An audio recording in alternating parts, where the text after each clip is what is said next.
Chapter 1. The Nod Brothers' Discovery. The sky was just starting to lighten when Jules, the elder of the two Nod brothers, appeared on the deck of the barge. First his head, then his shoulders, then his big lanky body, rubbing his as yet uncombed flax-colored hair. He looked at the lock. Quai de Gemapes on the left, Quai de Valmy on the right. A few minutes went by. Time enough to roll a cigarette and smoke it in the coolness of the early morning, before a light came on in the little bar on the corner of Rue des Récollets. Because of the dim light, the front of the bar was a harsher yellow than usual. Popole, the owner, collarless and also uncombed, came out onto the pavement to remove the shutters. Nod walked across the gangway and the quayside, rolling his second cigarette, when his brother Robert, almost as tall and raw-boned as he was, emerged in his turn from a hatch. He was able to see Jules leaning on the counter in the lighted bar, and the owner pouring a shot of brandy into his coffee. Robert seemed to be waiting his turn. He rolled a cigarette in the same way as his brother. When Jules came out of the bar, Robert, the younger of the two, walked off the barge, and they met in the middle of the street. "I'm starting the engine," Jules announced. There were days when they didn't exchange more than 10 sentences like that. Their boat was called the Deux Frères, the two brothers. They had married twin sisters, and both families lived on board. Robert took the place of his elder brother in Popole's bar, which smelled of coffee laced with brandy. "Nice day," said Popole, who was short and fat. Robert Nod merely looked through the window at the pink-tinged sky. The chimney pots on the roofs were the first thing in the landscape to take on life and color. On the slates and tiles, and on some of the cobbles on the quayside, the cold of the last hours of night had left a thin layer of frost that was starting to fade. The diesel engine could be heard spluttering. Puffs of black smoke emerged from the stern of the barge. Robert put some coins on the zinc counter, touched his cap with his fingertips, and walked back across the quayside. The lockkeeper had appeared in his uniform and was getting the lock ready. There was the sound of footsteps in the distance on Quai de Valmy, although nobody was yet visible. Children's voices came from the interior of the boat, where the women were making coffee. Jules reappeared on deck, went to the stern, over and frowned. His brother guessed what was wrong. They had loaded some freestone at Beauvais. At post 48 along the Canal de l'Ourcq. As almost always happened, they had taken on a few tons too many, and already the previous day, leaving the basin of La Villette and moving into the Canal Saint-Martin. They had stirred the sludge at the bottom.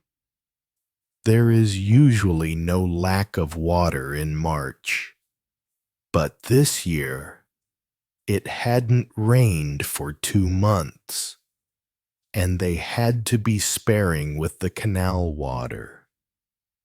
The lock gates opened. Jules took up his position at the wheel. His brother went back on to the quayside to cast off.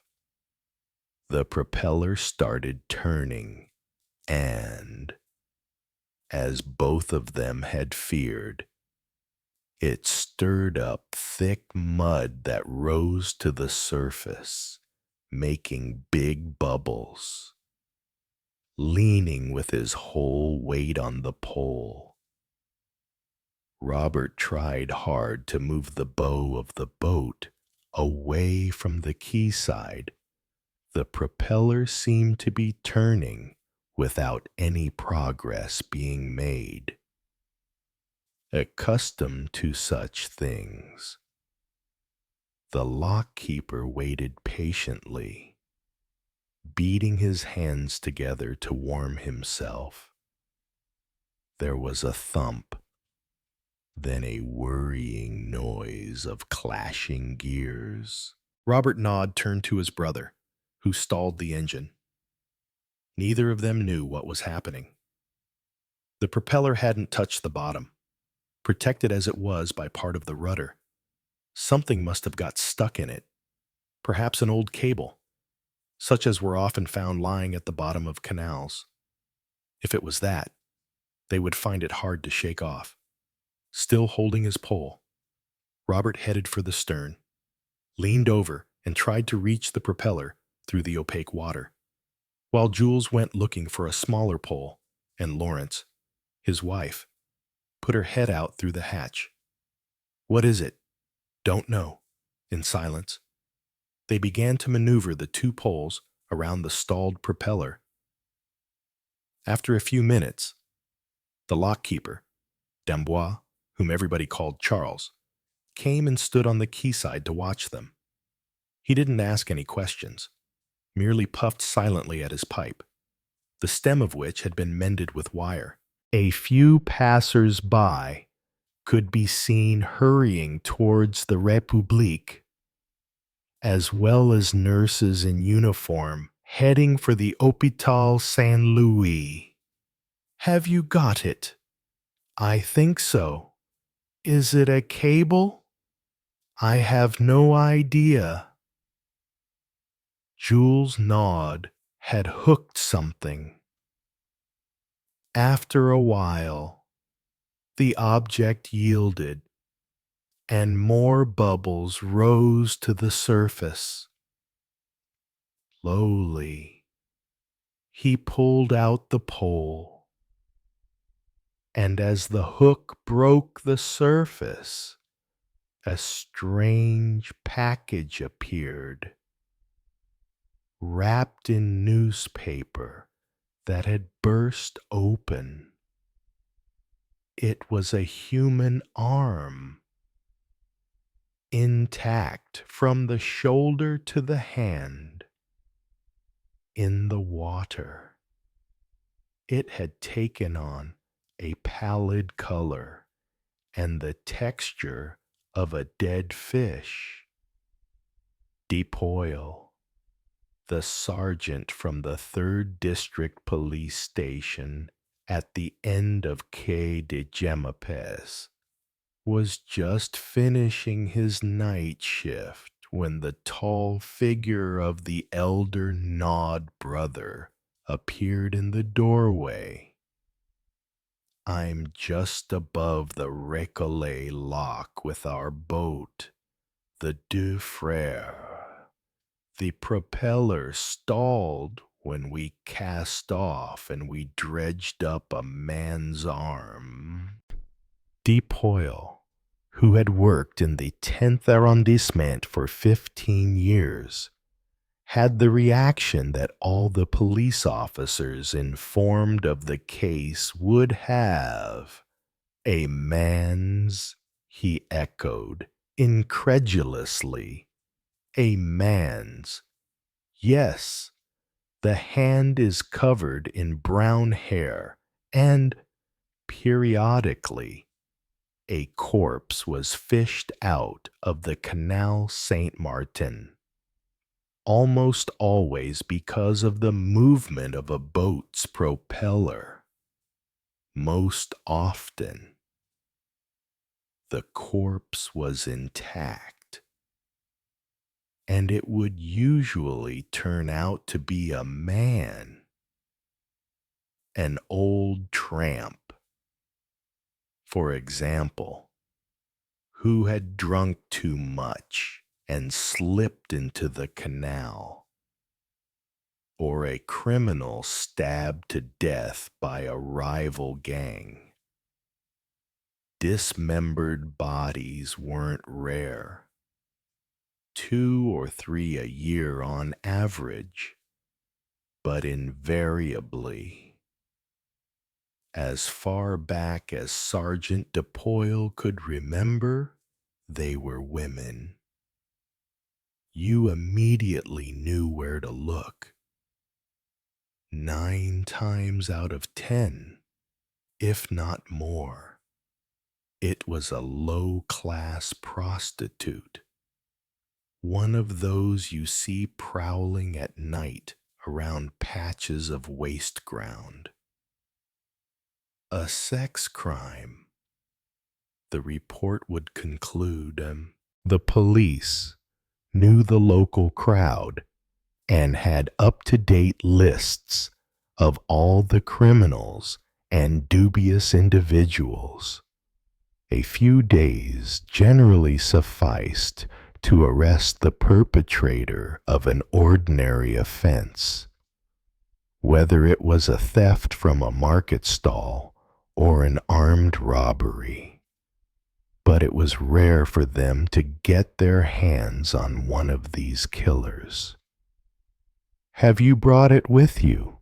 Depoil asked. "The arm. Where did you leave it?" "On the quayside."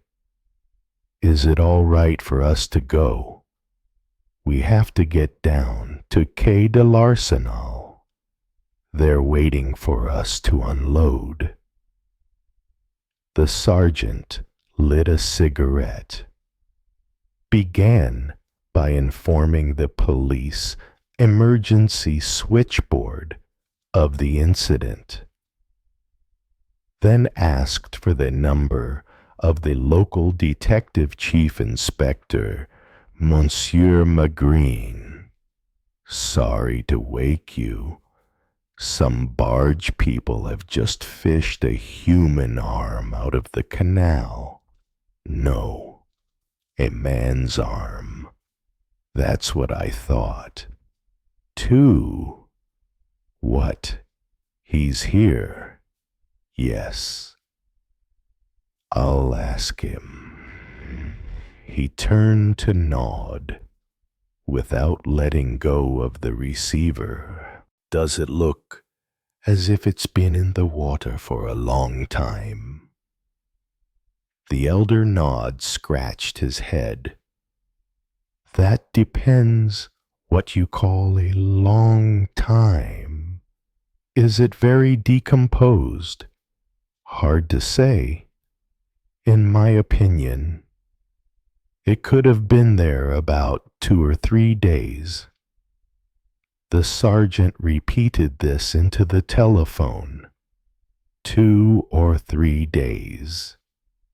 Then, playing with his pencil, He listened to the inspector's instructions. "Can we go through the lock?" Nod asked again when he had hung up. "Not yet. As the inspector just said, it's quite possible that other pieces have got stuck to the barge, and if we let it go ahead, we might lose them. But I can't stay there forever. There are already 4 boats behind us. The sergeant, who had asked for another number, was waiting for the reply. "Hello, Victor. Did I wake you? You're already having your breakfast. Good. I have a job for you." Victor Cadet lived not far from there, in Rue du Chemin Vert, and a month rarely passed without his services being called for on the Canal Saint Martin. Without any doubt, he was the man who had fished the largest number of ill-assorted objects, including human bodies, from the Seine and the canals of Paris. Just give me time to inform my assistant. It was 7 o'clock in the morning on Boulevard Richard Lenoir. Madame Maigret, already washed and dressed and smelling of soap, was busy in her kitchen making breakfast while her husband was still asleep. At police headquarters on Quai des Orfèvres, Lucas and Janvier had come on duty at 6. And it was Lucas who took the call about the discovery made in the canal. "Strange," he grunted to Janvier. "They just fished an arm out of the canal, Saint Martin. And it isn't a woman's. Is it a man's? What else could it be? Could be a child's." That had happened, too, just once, 3 years earlier. "Are you going to let the chief know?" Lucas looked at the time, hesitated, and shook his head. "There's no rush. Let him at least have his coffee." By 7:50, a fairly large crowd had formed near the Deux Frères, and a policeman was keeping the onlookers at a distance from an object that lay on the flagstones, covered with a piece of tarpaulin. Victor Cadet's boat, which had been moored upstream, had been let through the lock and now came alongside the quay. Cadet was a giant of a man. He looked as if he had had his diving suit made to measure. His assistant, on the other hand, was a little old man who chewed tobacco as he worked and sent long jets of brown saliva into the water. It was he who secured the ladder, primed the pump, and finally screwed the huge brass sphere onto Victor's neck. 2 women and 5 children, all with hair so blonde it was almost white, were standing in the stern of the Deux Frères. One of the women was pregnant. The other held a baby on her arm.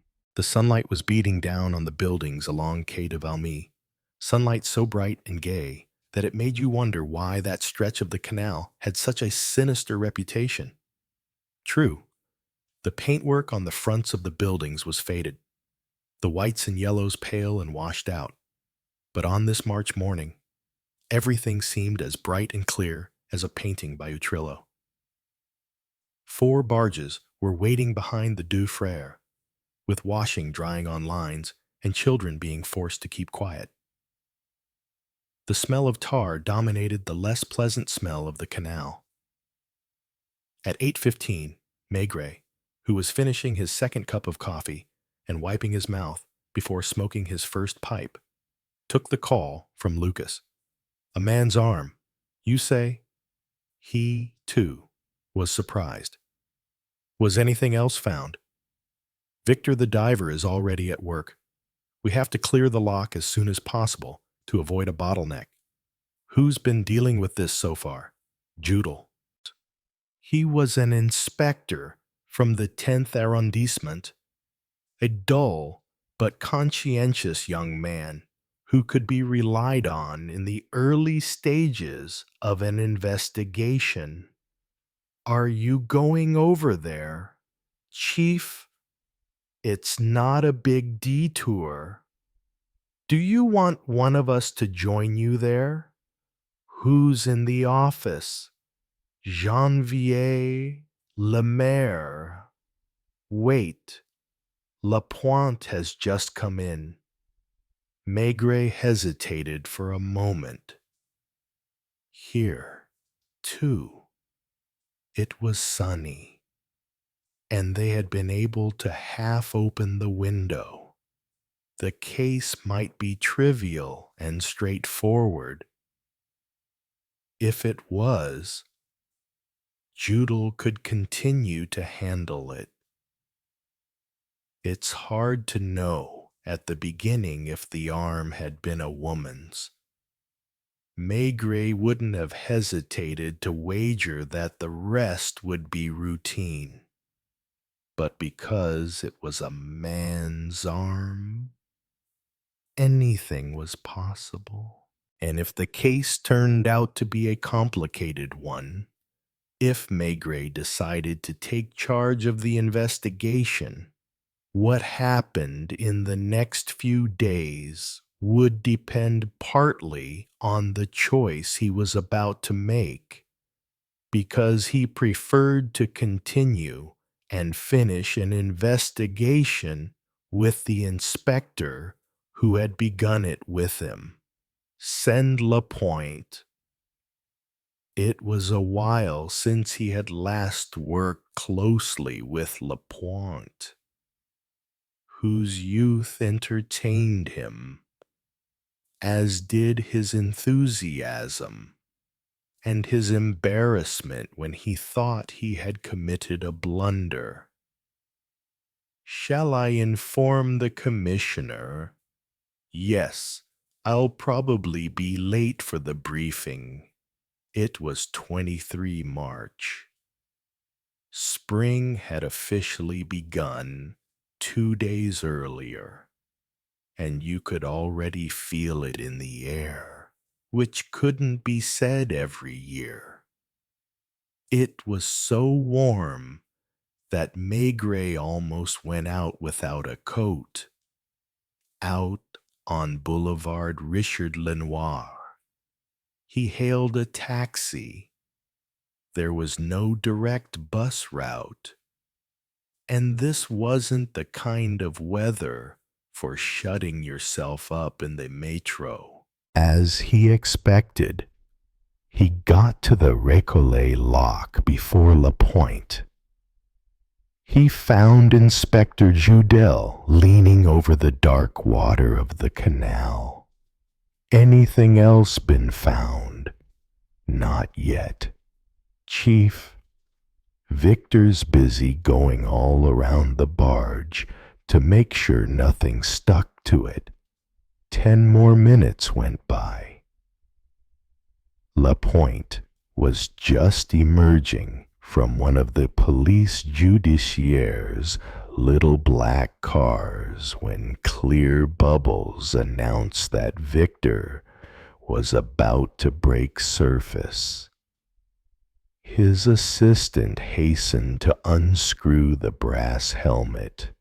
Immediately, Victor lit a cigarette, looked around, recognized Maigret and gave him a friendly wave. Anything else? Not in this area. Can the barge go on its way? I'm pretty certain it won't hit anything, apart from the sludge at the bottom. Robert Nod, who had heard this, yelled to his brother, "Start the engine." Maigret turned to Judel.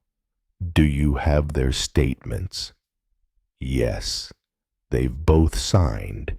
In any case, they'll be spending at least 4 days unloading on Quai de l'Arsenal." That was just over 2 kilometers downstream, between the Bastille and the Seine. It took some time to get the boat moving, as its bilge was too full and kept scraping the bottom. But at last, it was in the lock, and the gates were closed. Most of the onlookers were starting to move away. Those who remained had nothing to do and would probably be there all day. Victor hadn't taken off his rubber suit. "If there are other pieces," he said, "they're further upstream. The thighs, the trunk, the head, they're all heavier than an arm and are less likely to be dragged along." No current was visible on the surface of the canal, and the rubbish floating on it seemed motionless. There isn't a current like in a river, of course, but with every sluice, the water moves almost invisibly all along the reach. So we'd have to search all the way to the next lock. The authorities pay, and you give the orders, Victor said, puffing at his cigarette. "Will it take long?" "It depends where I find the rest of him. That's if the rest of him is in the canal." "Obviously. Why would part of the body have been thrown in the canal and the rest on a patch of waste ground? For example, carry on." Cadet signaled to his assistant to moor the boat a little further upstream and got ready to put the brass helmet on again. Maigret took Judel and Lapointe aside. They formed a little group on the quayside, and the onlookers watched them with the respect people unconsciously show to those in official positions. Just in case, you should have the waste grounds and building sites in the area searched thoroughly. "I already thought of that," Judel said. "I was just waiting for your instructions to start. How many men do you have?" "This morning, 2. By this afternoon, I can have 3. Try to find out if there have been any fights locally in the last few days. If anyone heard any screams, calls for help." "Yes, Chief." "Ici." Maigret left the uniformed officer to keep watch on the human arm that still lay on the quayside under a tarpaulin. Coming, Lapointe. He walked to Popal's, the bar on the corner, which was painted a bright red, and opened the glass door. A number of factory workers from the area, already in their work clothes, were having a bite to eat at the counter. "What can I get you?" the owner hastened to ask. "Do you have a telephone?" As he spoke, he saw it. It was attached to the wall, not in a booth, but right next to the counter. Come on, Lapointe. He had no desire to make a call in public. Aren't you having a drink? Popal looked offended. Later. Maigret promised him. All along the quayside there were one-story houses, as well as apartment blocks, workshops, and big concrete buildings containing offices. We're bound to find a bistro with a phone booth. They continued on their way. On the other side of the canal, the faded flag and blue lamp of the police station came into view, with the dark mass of the Hôpital Saint-Louis behind it. They walked almost 300 meters before finding a dim-looking bistro. Maigret pushed open the door. They had to go down 2 stone steps. The floor consisted of little dark red tiles, the kind found in buildings in Marseille. There was nobody in the room. Only a big ginger cat lying near the stove. It rose lazily, padded towards a half-open door, and disappeared. Is there anyone here? Maigret called. They could hear the rapid ticking of a cuckoo clock. The air smelled of brandy and white wine. Brandy more than wine, with a whiff of coffee. There was movement in a back room. A woman's voice said, with a touch of weariness, "Just coming." The ceiling was low and smoke dulled.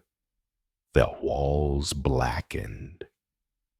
The room shrouded in a semi-darkness crossed by a few sunbeams, like the light through stained glass windows in a church.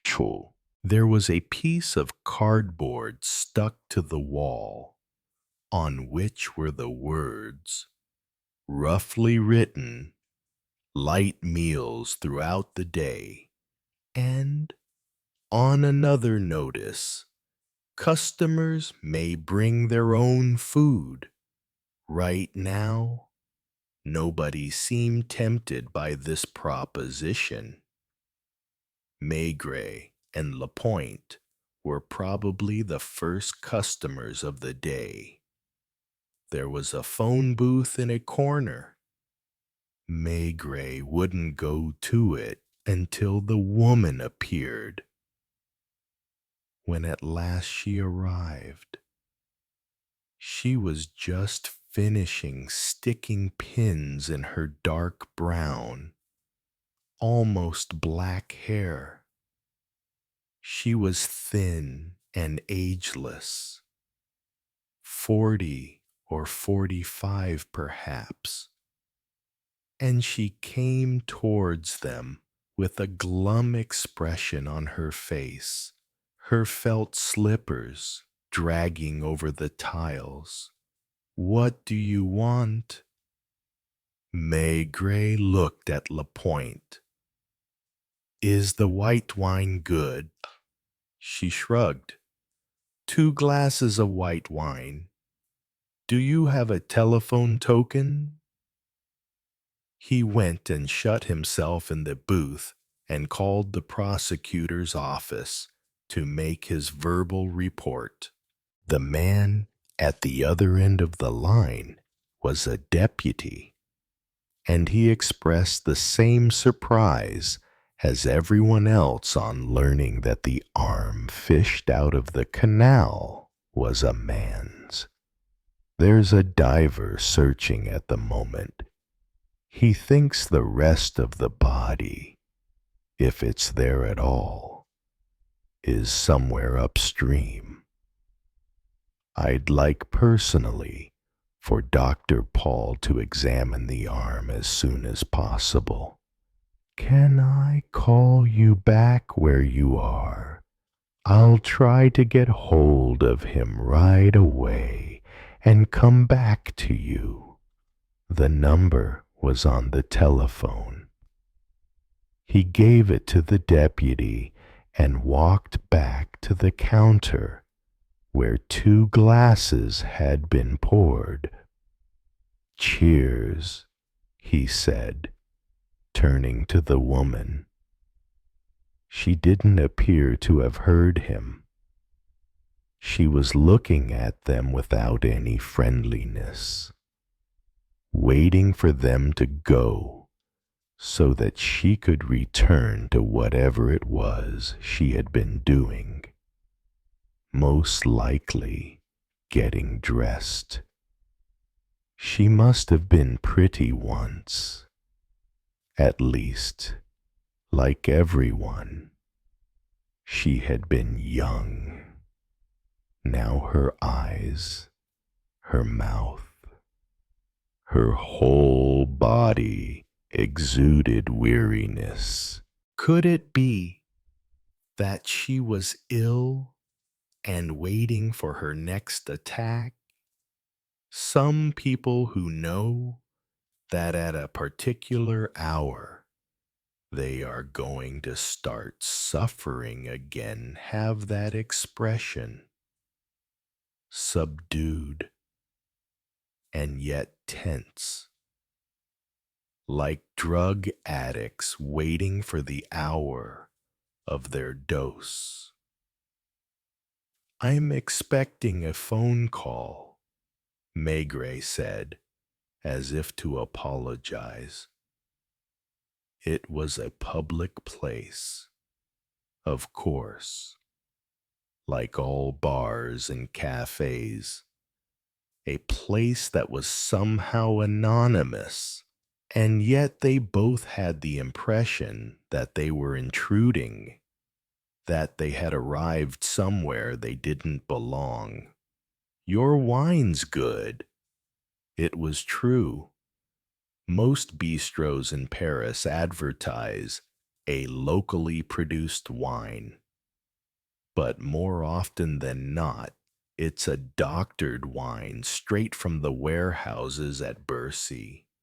This one, though, had a distinctive flavor that Maigret was trying to identify. Sancerre, he asked. No, it comes from a little village near Poitiers. That was why it had an aftertaste of Flint. Do you have family there? She didn't reply, and Maigret admired the way she was able to remain motionless, looking at them in silence, with no expression on her face.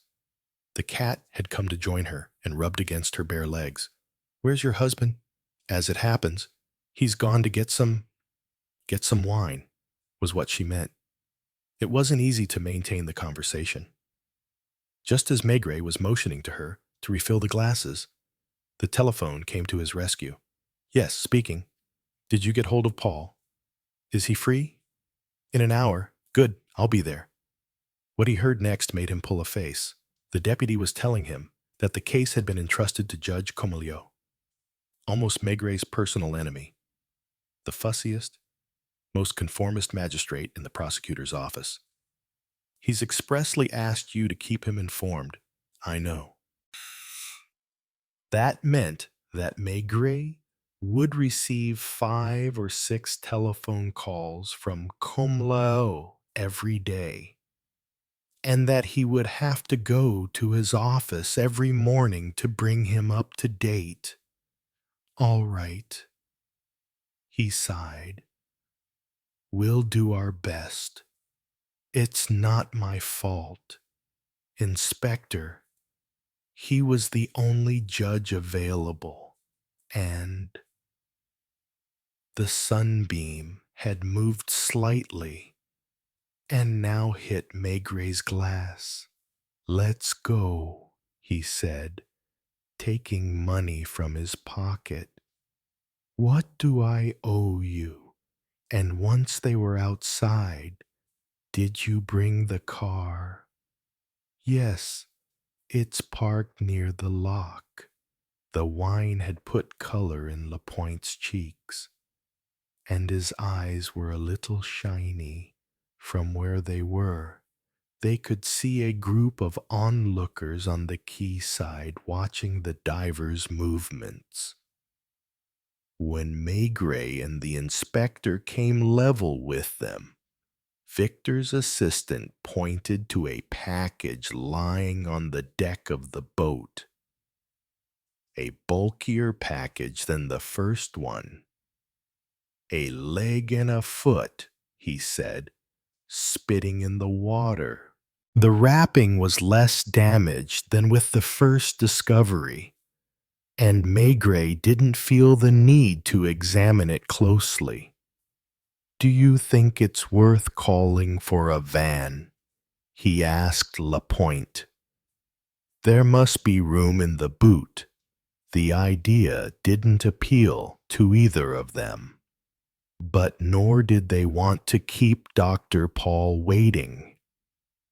He was expecting them at the Forensic Institute, a bright modern building on the banks of the Seine, not far from the place where the canal joins the river. What shall I do? Lapointe asked. Maigret preferred to say nothing.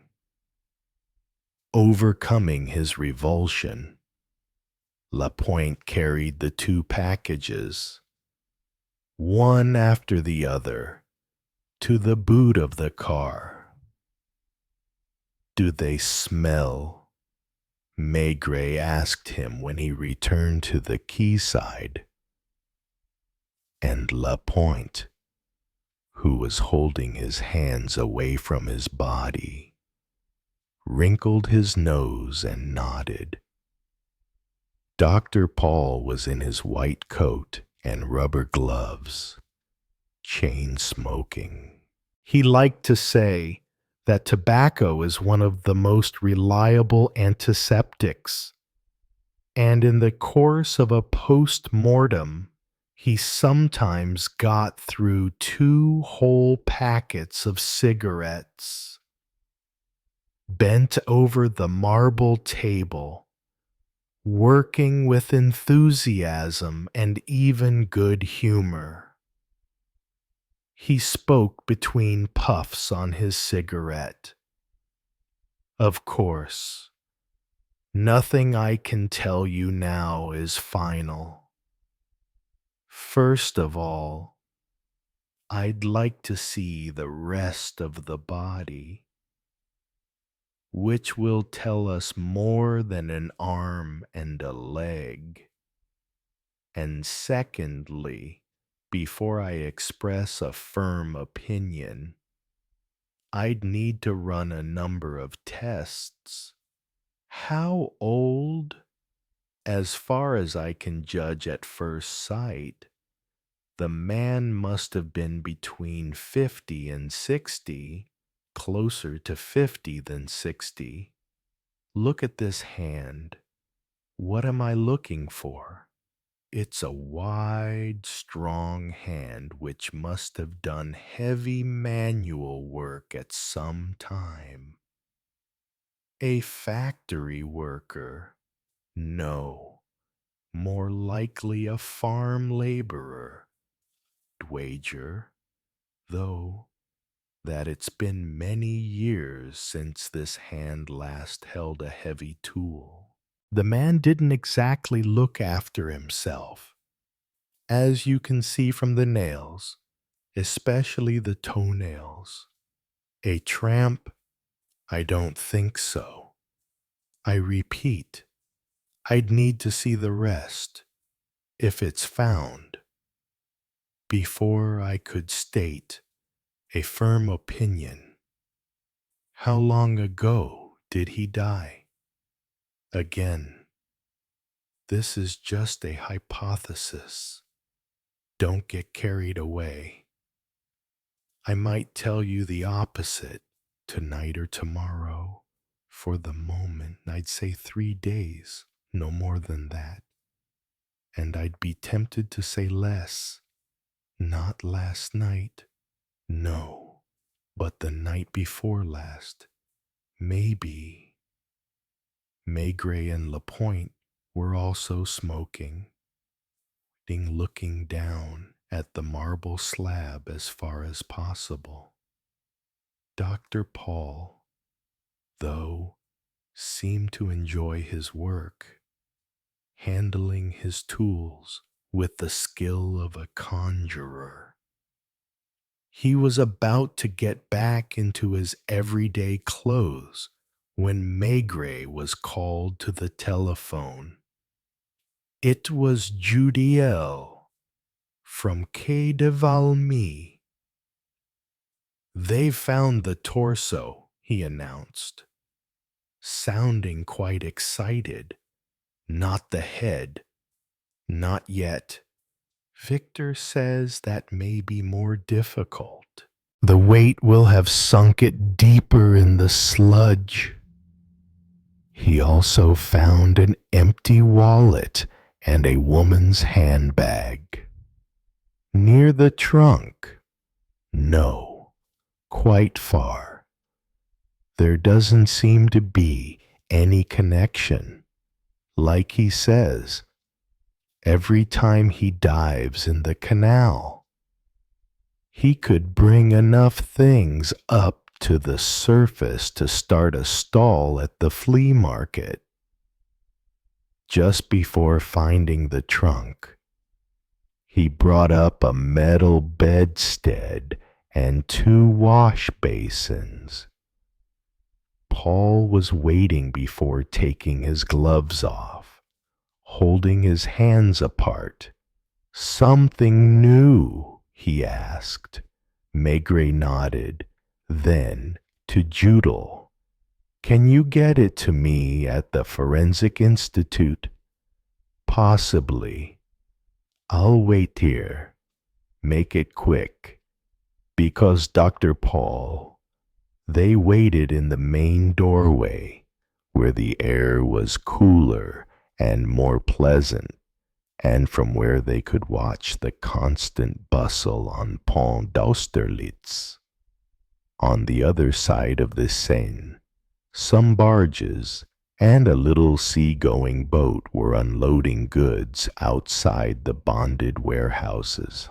There was something young, something lively, in the rhythm of Paris this morning. A season was starting, a brand new spring. And people were optimistic. No tattoos or scars, I assume. Not on the parts I've examined. No, from his skin. I'd say he was a man who lived indoors. He seems quite hairy. Yes, I can almost describe to you the kind of person he was. Dark-skinned, not very tall, short but stocky, with bulging muscles, thick dark hair on the arms, hands, legs, and chest. The French countryside produces lots of people like that, sturdy, willful, stubborn. I'm curious to see his head when we find it. A quarter of an hour later, 2 uniformed officers brought them the trunk.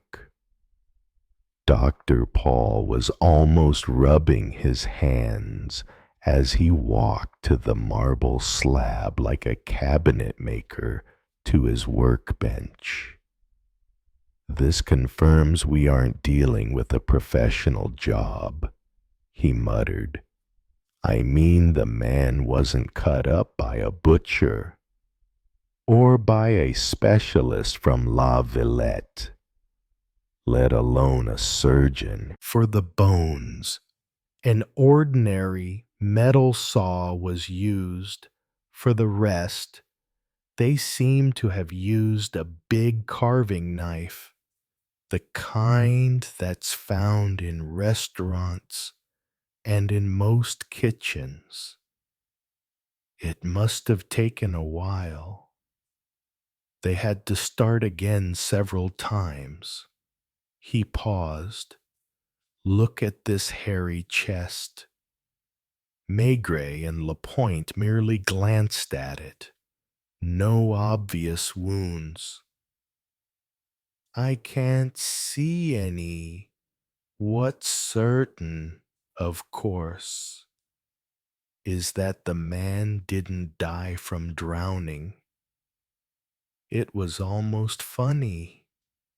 The idea that a man whose body parts had been found in the canal might have actually drowned. "I'll look at the internal organs later, in particular, insofar as I can. The stomach contents. Are you staying?" Maigret shook his head. It wasn't a spectacle he particularly enjoyed, and he was in urgent need of a drink. Not wine this time, but something a lot stronger, to get rid of the bad taste he had in his mouth, a taste he thought of as a corpse taste. "Hold on a bit. Maigret, what was I saying? You see this lighter line, and these small pale spots on the stomach?" Maigret said yes without looking. "The line is the scar left by an operation performed several years ago. An operation for appendicitis. And the spots, that's the oddest thing. I can't swear I'm right, but I'm almost sure they're marks left by shotgun pellets. That would confirm that the man lived in the countryside at some time in his life. A farm laborer or a gamekeeper, something like that. A long time ago, 20 years, maybe more. He must have been fired at with a shotgun. I count 7, no, 8 scars of the same kind, in a rainbow arc. I've only seen that once before, and it wasn't as regular. To take a photograph of it for my records. Will you phone me? Where will you be at headquarters? Yes, in my office. And I'll probably have lunch on Place Dauphine. I'll call you and let you know what I've discovered." Once they were outside, in the sun, Maigret was the first to wipe his forehead. Lapointe was unable to stop himself from spitting several times, as if he, too, had an acrid taste in his mouth. "I'll have the boot of the car disinfected as soon as we get to headquarters," he said. Before getting in the car, they went into a bistro and had a glass of mark. It was so strong that Lapointe retched and held his hand in front of his mouth for a moment, his eyes filled with anxiety, wondering if he wasn't going to vomit. At last, he regained his composure. "I beg your pardon," he stammered, as they were going out. The owner of the bar said to one of his customers, "More people who came to identify a body. They all react like that." Located as he was just opposite the Forensic Institute, he was used to it. Chapter 2. The Bottle Wax. For a brief moment, as Maigret entered the main corridor at Quai des Orfèvres, a gleam of gaiety played on his eyes, because today, even this corridor, the grayest and grimmest on earth, was touched by the sun, at least in the form of a kind of luminous dust.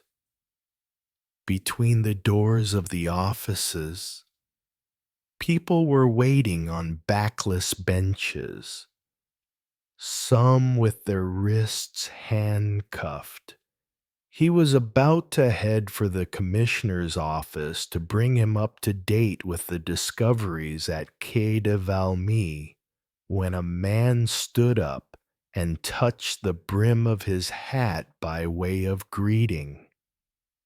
With the familiarity of people who have been seeing each other every day for years, Maigret said, "Well, Viscount, what do you think of this? You're always complaining that it's only prostitutes who are cut up into pieces."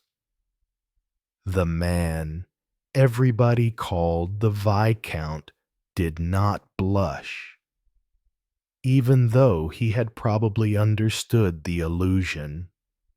He was a homosexual, a discreet one. Admittedly, he had been doing Quai des Orfèvres for more than 15 years for a Paris newspaper, a press agency, and some 20 provincial dailies. He was the last person to still dress the way people dressed in drawing-room comedies from the beginning of the century, and a monocle hung from a broad black ribbon over his chest. Perhaps it was because of that monocle, which he almost never used, that he had been given his nickname. So they haven't found the head yet. Not as far as I know. I've just phoned Judel, who says they haven't. If you hear anything more, Inspector, don't forget me."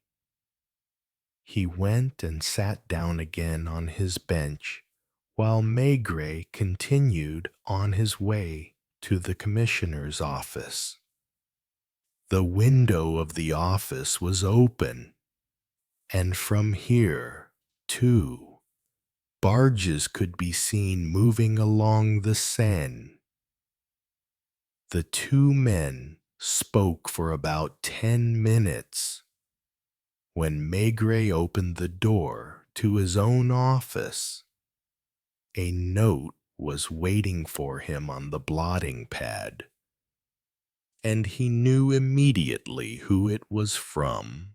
As expected, it was a message from Judge Comaliot asking him to phone him as soon as he arrived. "Detective Chief Inspector Maigret here. Sir, Hello. There, Maigret. Have you just come from the canal? From the Forensic Institute. Is Dr. Paul there? He's working on the organs as we speak. I don't suppose the body has been identified yet. We can hardly count on it in the absence of the head, unless we have a stroke of luck. Actually, that's what I wanted to talk to you about in an ordinary case, where the victim's identity is known. We know more or less where we're going. Are you following me? In this case, on the contrary, we have no idea who we may be dealing with tomorrow, the day after tomorrow, or in an hour. Anything is possible, even the most unpleasant of surprises, and we have to be extremely cautious. Comelio enunciated his words carefully, as if listening to the sound of his own voice. Everything he did, everything he said was extremely important. Most examining magistrates practically never take over a case until the police have sorted it out. Comelio, on the other hand, insisted on being in charge of operations as soon as the investigation started, which may have been due above all to his fear of complications. His brother-in-law was a prominent politician, one of those rare parliamentarians who had been involved in almost all the ministries. As I am sure you'll understand, Comelio liked to say, because of him, my situation is more delicate than that of any other magistrate. Eventually, Maigret got away with a promise to call him every time there was the slightest new development, even at home in the evening. He went through his mail, looked in on the inspector's office, and sent some of them off in connection with a number of current cases. Today is Tuesday, isn't it? Yes, Chief. If Dr. Paul's first estimate had been correct, and the body had been in the Canal Saint Martin for about 48 hours, that meant the murder had taken place on Sunday, or probably Saturday night, because it wasn't very likely that somebody would have thrown in those sinister packages in broad daylight, less than 500 meters from a police station. Is that you, Madame Maigret? He said to his wife in a jokey tone when he had her at the other end of the line. I won't be back for lunch. What had you made? Lamb and bean stew. He didn't have any regrets. It was too heavy for a day like today. He called Judel. Anything new?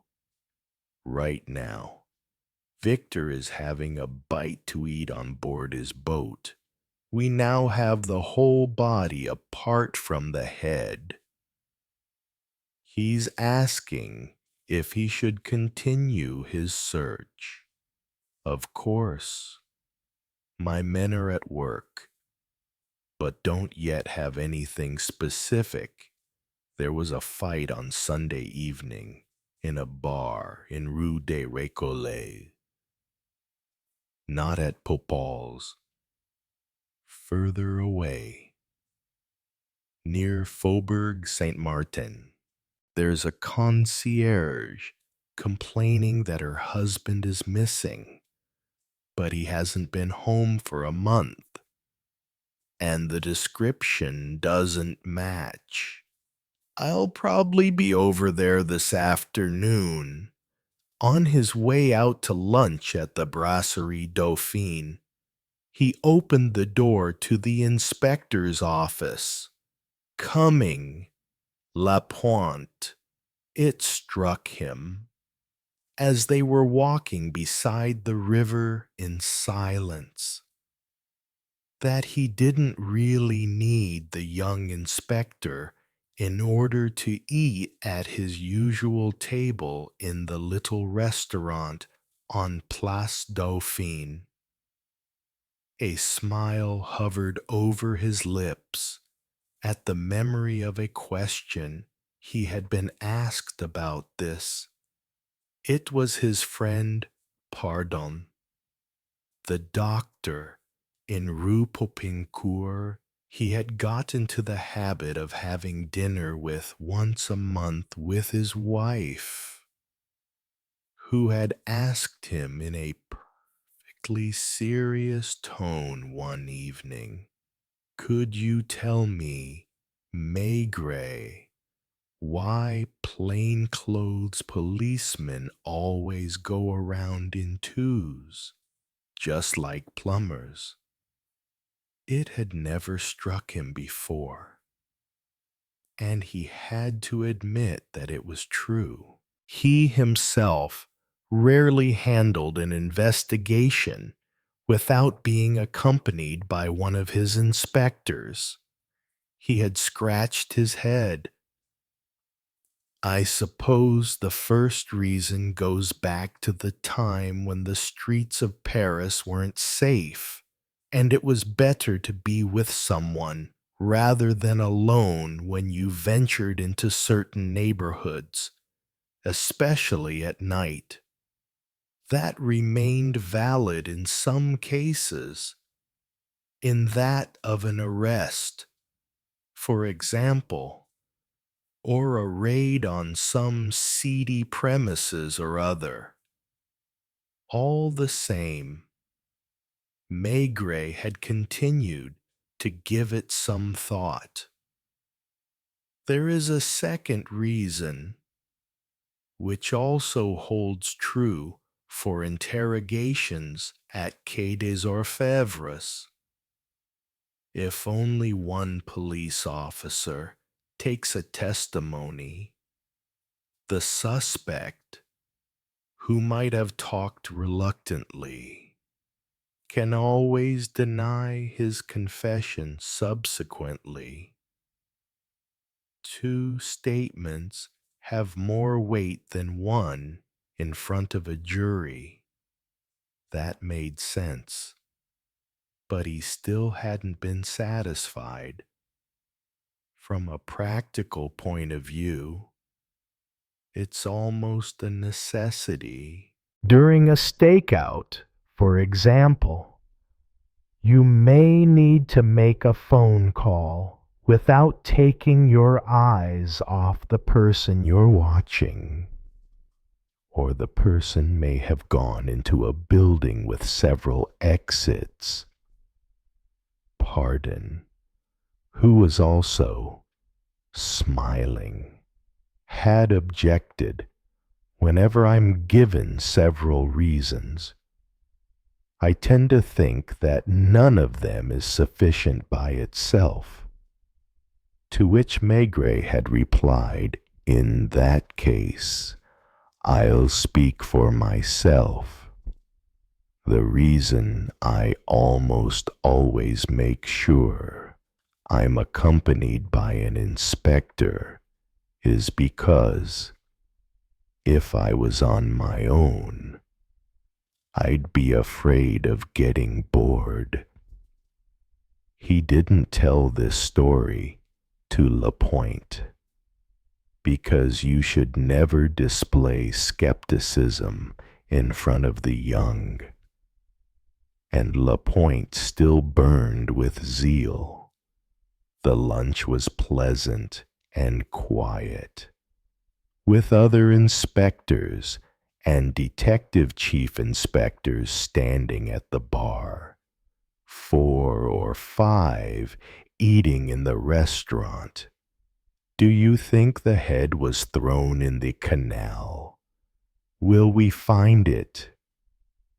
Maigret caught himself shaking his head.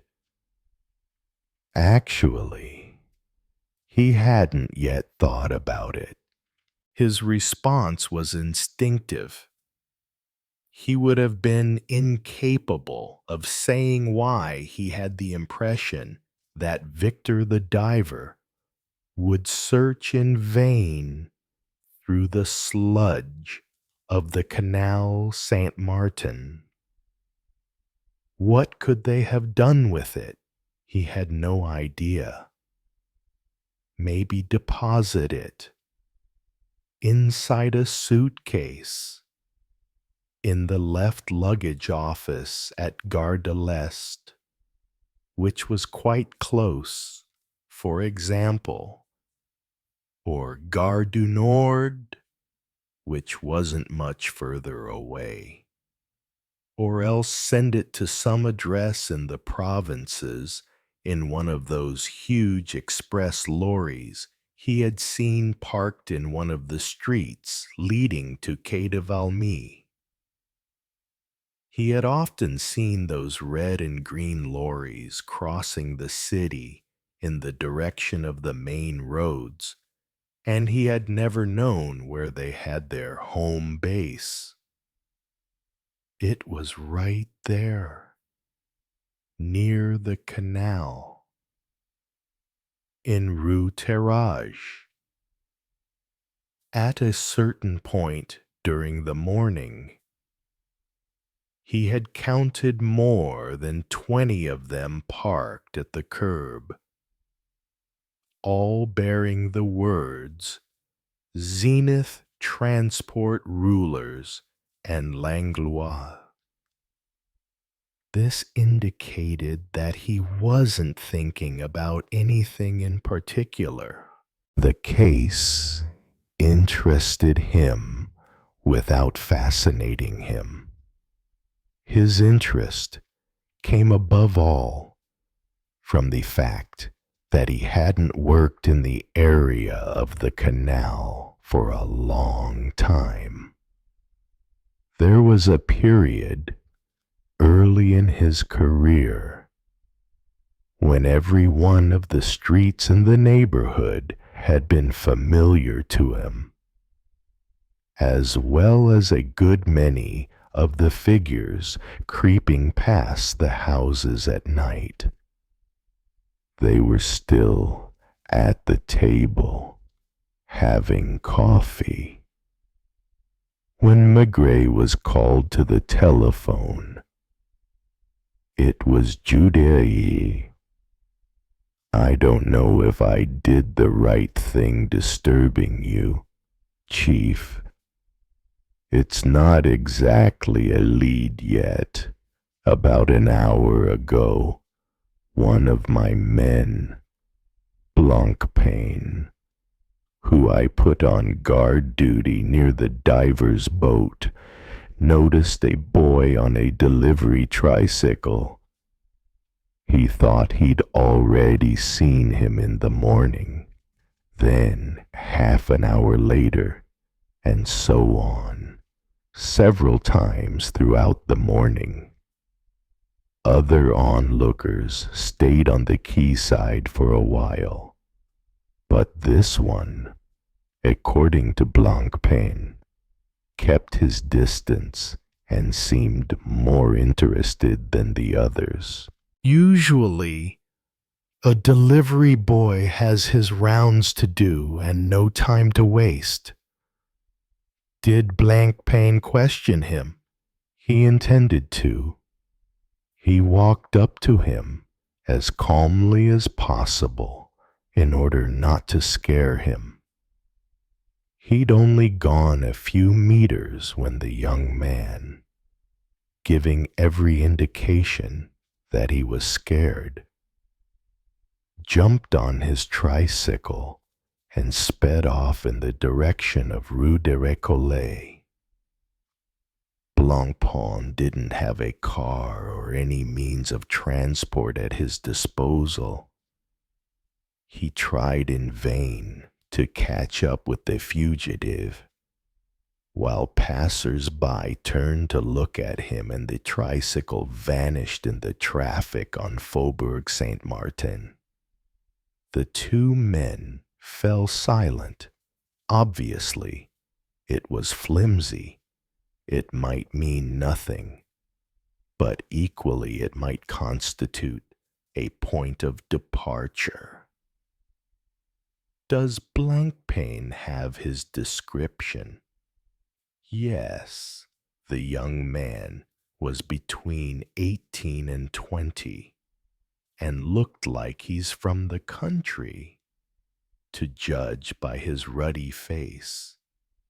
He had long, fair hair and was wearing a leather jacket over a roll-neck sweater. Blancpain couldn't read the word on the delivery tricycle. A word ending in ale. We're just checking the list of local merchants who might use a delivery boy on a tricycle. What does Victor say? That as long as he's paid, he doesn't care if he's in the water or out of it, but he's convinced he's wasting his time. Nothing on the patches of waste ground. Not so far. I hope to have a few details on the dead man soon, when I get the pathologist's report. He received them in his office about 2:30 by telephone. Paul would send him his official report later. Are you taking notes? Maigret. Maigret drew a pad towards him. These are just estimates, but they're quite close to reality. First of all, here's a description of your man, insofar as it can be established without the head. He isn't tall, about 1 meter 67. The neck is short and thick, and I have reason to think the face is broad, with a solid jaw, dark hair, with perhaps some white hair at the temples. Not much. Weight 75 kilos. He was probably a thick-set man, more square than round, more muscular than fat, though he's put on weight recently. The liver indicates a regular drinker, though I don't think we're dealing with a drunk. More likely the sort who has a drink every hour or half hour, especially white wine. In fact, I found traces of white wine in the stomach. Food, too. Yes, we're lucky it was something hard to digest. His last lunch or dinner consisted mostly of roast pork and beans. How long before his death? I'd say between 2 and 2.5 hours. I lifted the material under his fingernails and toenails and sent it to the lab. Mowers will give you his verdict himself. What about scars? I haven't changed my opinion from this morning. The appendectomy was performed 5 or 6 years ago. by a good surgeon to judge by the quality of the work. The marks from shotgun pellets date from at least 20 years ago, and I'm tempted to double that figure. How old? 50 to 55. So he would have been fired at with a shotgun when he was a child. That's my opinion. General health satisfactory, apart from the clogging of the liver that I mentioned. Heart and lungs in good condition.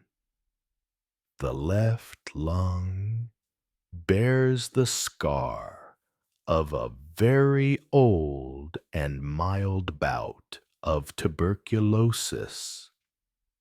Children or babies sometimes have a mild bout of tuberculosis without even noticing. Now, Maigret, if you want more than this, bring me the head, and I'll do what I can. They haven't found it. In that case, they won't. He confirmed Maigret in his opinion. At Quai des Orfèvres, there are a certain number of beliefs that have ended up being considered axiomatic.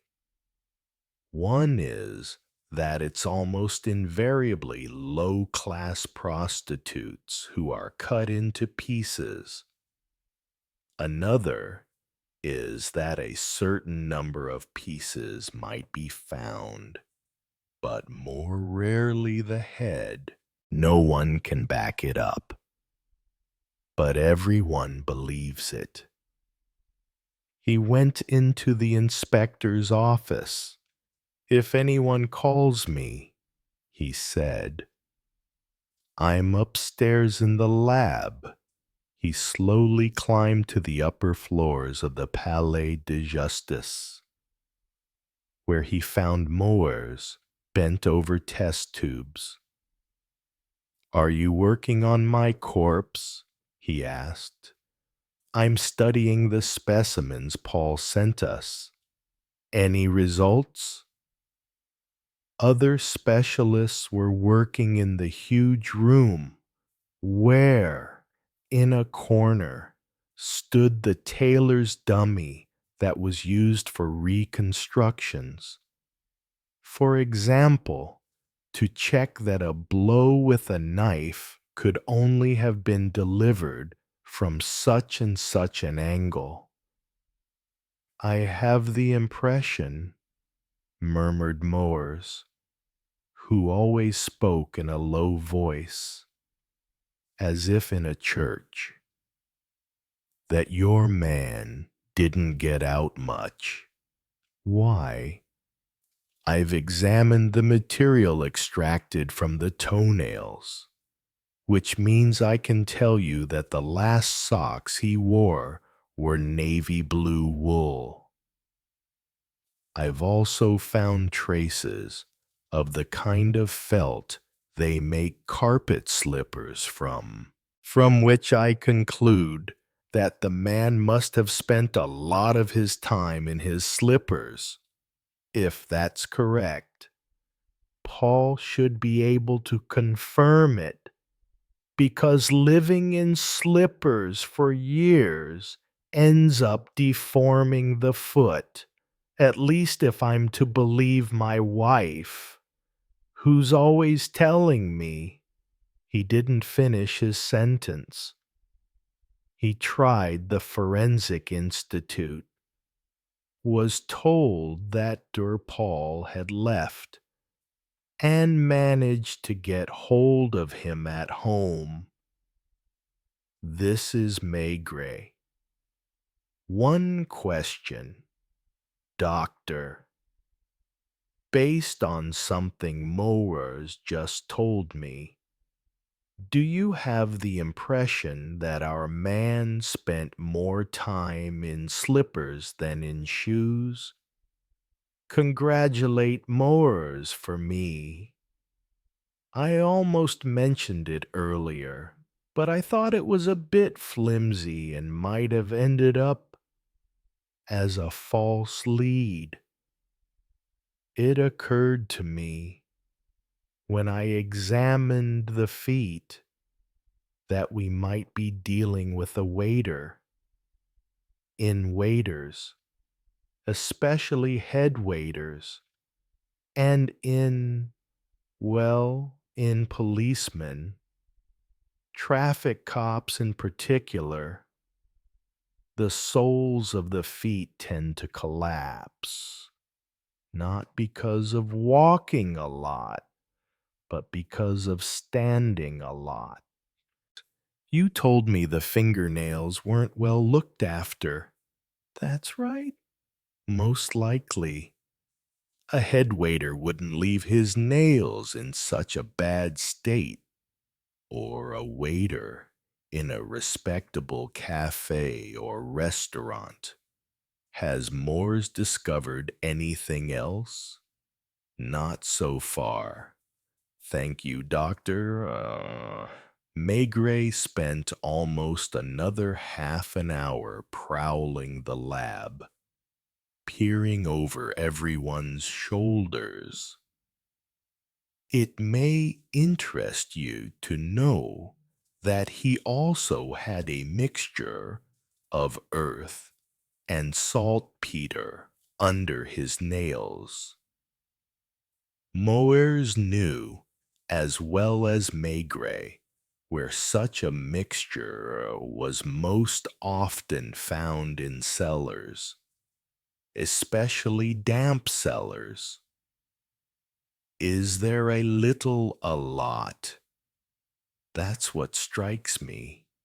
The man doesn't seem to have dirtied himself like that. Only one occasion. In other words, he was in the habit of going down into a cellar.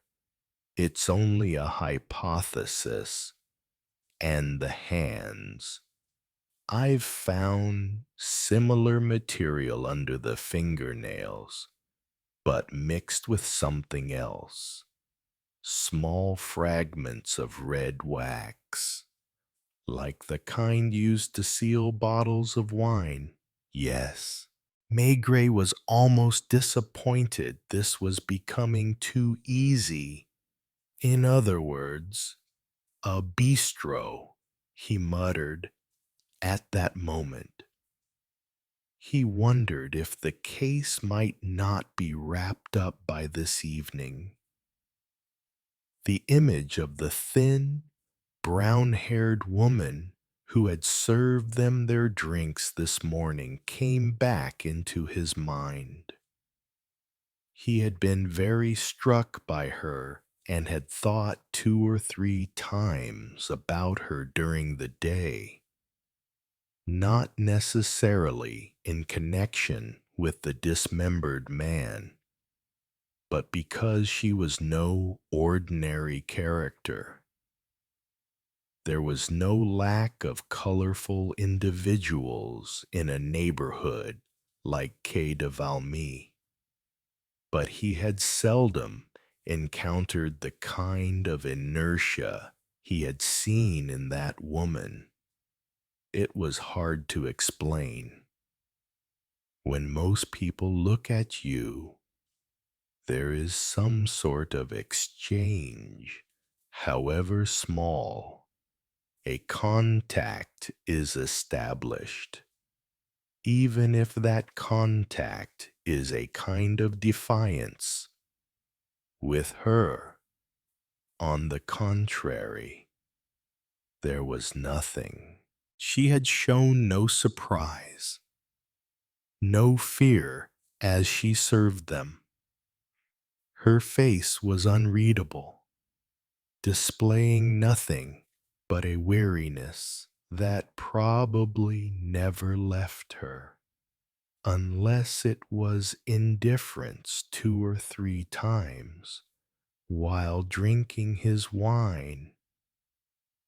Maigret had looked into her eyes and had discovered nothing, had provoked no flicker, no reaction. This wasn't the passivity of an unintelligent person.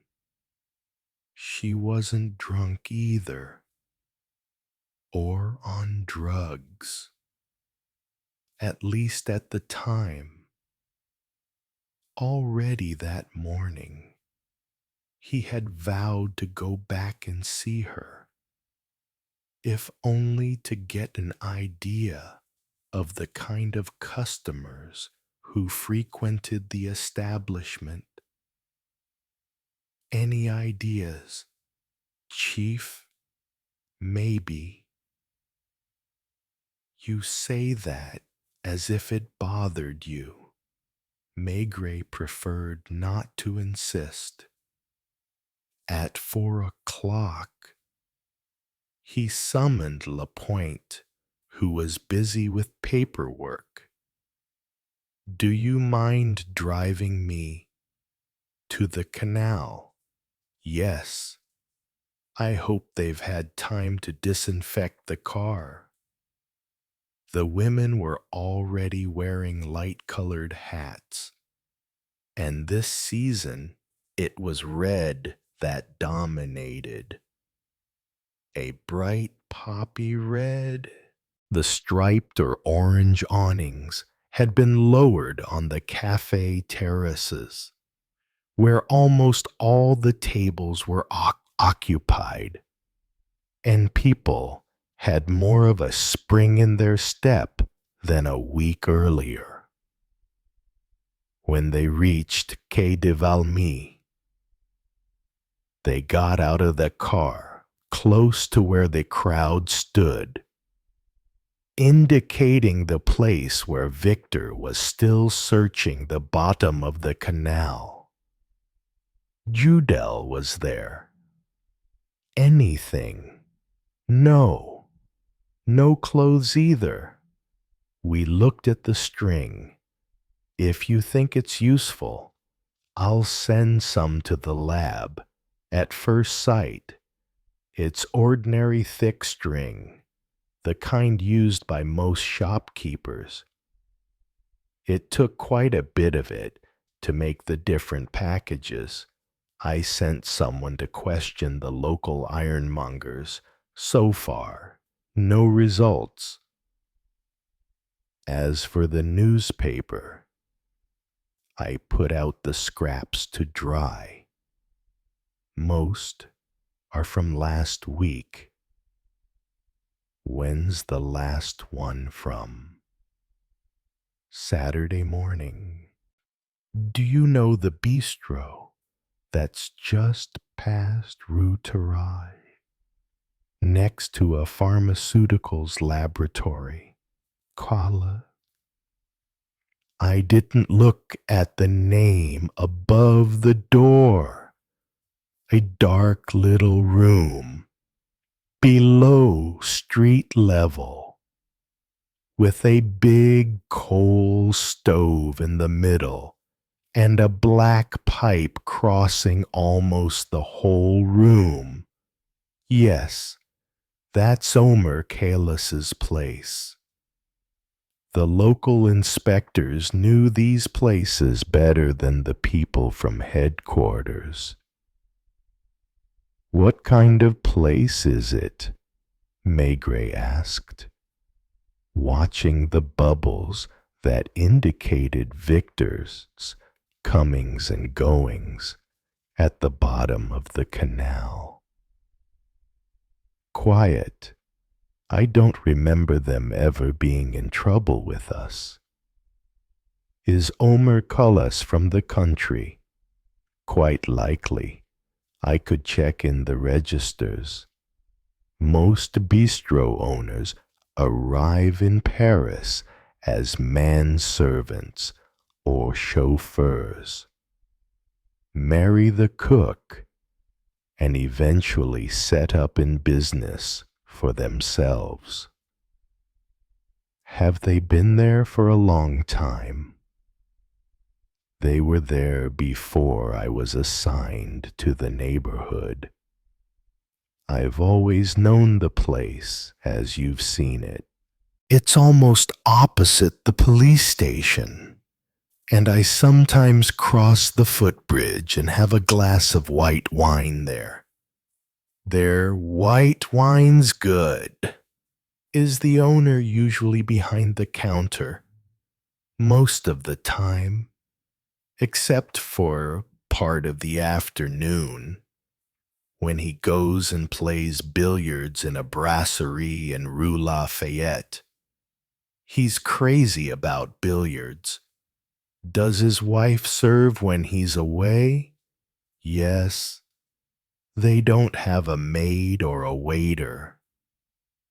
I seem to remember they did have a girl who helped out for a while, but I don't know what became of her. What kind of customers do they get? Hard to say, Judal said, scratching the back of his neck. The bistros in the area all have more or less similar kinds of customers, and at the same time, they each have a different clientele. Popals, for example, near the lock, is busy all day long. A lot of drinking goes on. It's noisy, and the air's always blue with smoke. After 8 in the evening, you're sure to find 3 or 4 women there, and they all have their regulars, too, and omers. First of all, not so many people pass by there. Secondly, it's darker, sadder. It's not much fun in there. As you must have noticed, in the morning, they have the workers from the building sites who come in for a drink, and at midday, there are a few who bring their food with them and order a bottle of white wine. The afternoon's quieter because, like I said, not many people pass that way. I suppose that's why Omer chooses that time of day to go and play billiards. Someone probably drops in from time to time. Then, just before dinner, people come in for an aperitif and things liven up again. I sometimes go in of an evening. Each time I've noticed a table with people playing cards and 1 or 2 people, no more than that, standing at the counter. It's the kind of place where, if you're not a regular, you always feel you're disturbing something. Are Omer and the woman married? I've never thought about it. It's easy enough to check. We can go straight to the station and look at the registers. Tell me later. Omer Callas seems to be away right now. Did she tell you that? Yes, by now, the Nod Brothers barge was moored at Quai de l'Arsenal, and cranes had started unloading the freestone. I'd like a list of the local bistros, especially those where the owner or the waiter has been away since Sunday. You think the idea came from Moyers. He may be right. I'm going to take a walk over there. To Headless. Yes, Are you coming, Lapointe? Shall I ask Victor to come back tomorrow? I think it'd be a waste of taxpayers' money if he hasn't found anything today. That means there's nothing more to find. That's what he thinks, too. Tell him to knock off when he's had enough. And remind him to send in his report tomorrow. Passing Rue Tarage. Maigret glanced at the lorries parked outside a huge gate with the words Rulers and Langlois above it. I wonder how many they have, he said, thinking aloud. How many what? Lapointe asked. Lorries. Whenever I go for a drive in the country, I see some on the road. They're a nightmare to overtake. The chimney pots were no longer pink, as they had been that morning, but were verging on dark red in the rays of the setting sun. And in the sky there were now traces of pale green, the same green, or almost, that the sea turns to just before sunset. Do you think, Chief, that a woman would have been capable of doing something like that? He was thinking of the thin, brown-haired woman who had served them that morning. It's possible. I have no idea. Was Lapointe also thinking that would be too easy when a case proves complicated and the problem appears impossible to solve? Everyone at headquarters, starting with Maigret, becomes surly and impatient. Conversely, if a case which has seemed difficult at first turns out to be straightforward and trivial, the same men, including Maigret, are unable to conceal their disappointment. They had come to the bistro because it had a low ceiling. It was darker than the others, and a light had already been switched on over the counter. The same woman, as in the morning, dressed in the same way, was serving two customers who looked like office workers. She didn't react on recognizing Maigret and Lapointe. What will it be? She asked simply, without taking the trouble to smile. White wine. There were 3 or 4 bottles of it, uncorked, in the zinc tub behind the counter. Presumably, it was necessary to go down to the cellar every now and again and refill the bottles straight from the cask, close to the counter. The floor wasn't covered in red tiles, and a trap door about 1 meter square was visible, giving access to the cellar. Maigret and Lapointe had not sat down. From the words they heard uttered by the 2 men standing near them, they guessed that they weren't office workers, but male nurses who were about to go on night duty at the Hôpital Saint-Louis on the other side of the canal.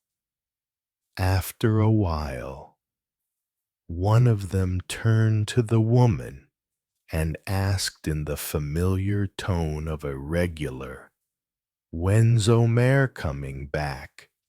You know very well he never tells me." She had answered as unconcernedly, as indifferently as when she had spoken to Maigret in the morning. The ginger cat was still by the stove and didn't seem to have moved. "Apparently they're still looking for the head," said the man who had asked the question. As he said this, he leaned forwards to look at Maigret and Lapointe. Had he seen them by the canal, or did he simply have the impression they were police officers? "They haven't found it yet, have they?" he continued, addressing Maigret directly. "Not yet. Eh? Do you expect they will?"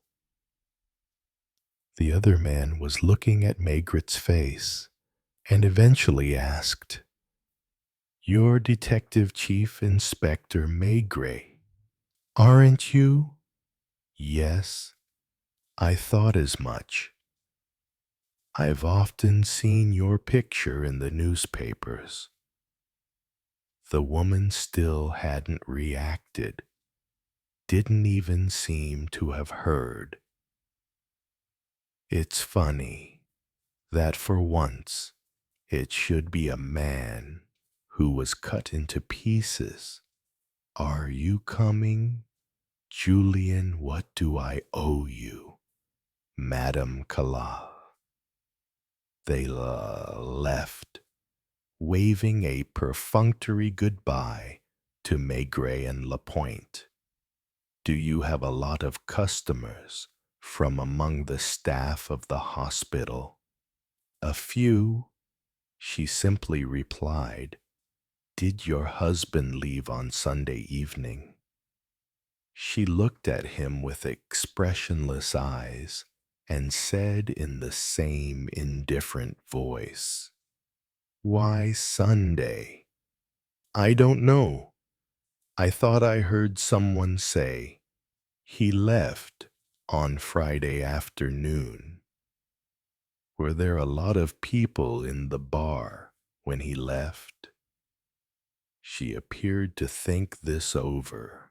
She sometimes seemed so absent or so indifferent to what was being said that she came across like a sleepwalker.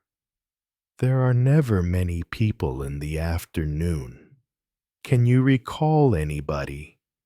"There may have been someone. I don't remember. I didn't pay attention. Did he take any luggage with him?" "Of course. A lot. His suitcase." "How was he dressed?" "He was wearing a gray suit, I think." "Yes." "Do you know where he is right now?" "No."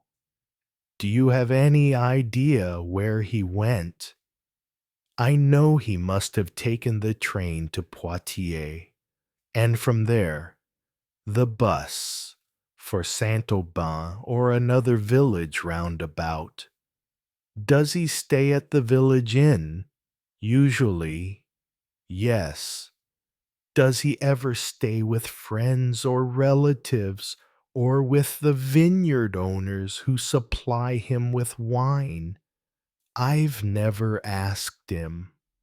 "So if something happened, if you fell ill, for example, and needed to get hold of him urgently, you wouldn't be able to?"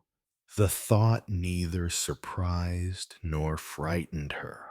"He always comes back in the end," she replied in her flat, monotonous voice. "Same again." The two glasses were empty, and she filled them. Chapter 3.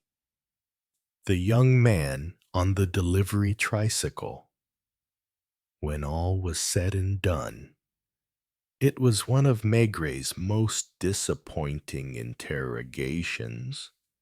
In fact, it wasn't an interrogation strictly speaking, since the life of the little bistro went on as usual. For a long time, Maigret and Lapointe stood at the counter, drinking their wine like customers, and in reality, that was what they were, customers. Even though one of the male nurses had recognized Maigret and said his name out loud, Maigret himself, in addressing Madame Calas, made no mention of his official function. He spoke to her from time to time, with long silences between his questions, and she, for her part, when he didn't ask her anything, simply ignored him. She left them alone in the room for a time while she disappeared through a back door she left half open. It must have been the kitchen. She was putting something on the stove. While she was gone, a little old man entered and, clearly a regular, walked straight to a table in the corner and took a box of dominoes from a pigeonhole.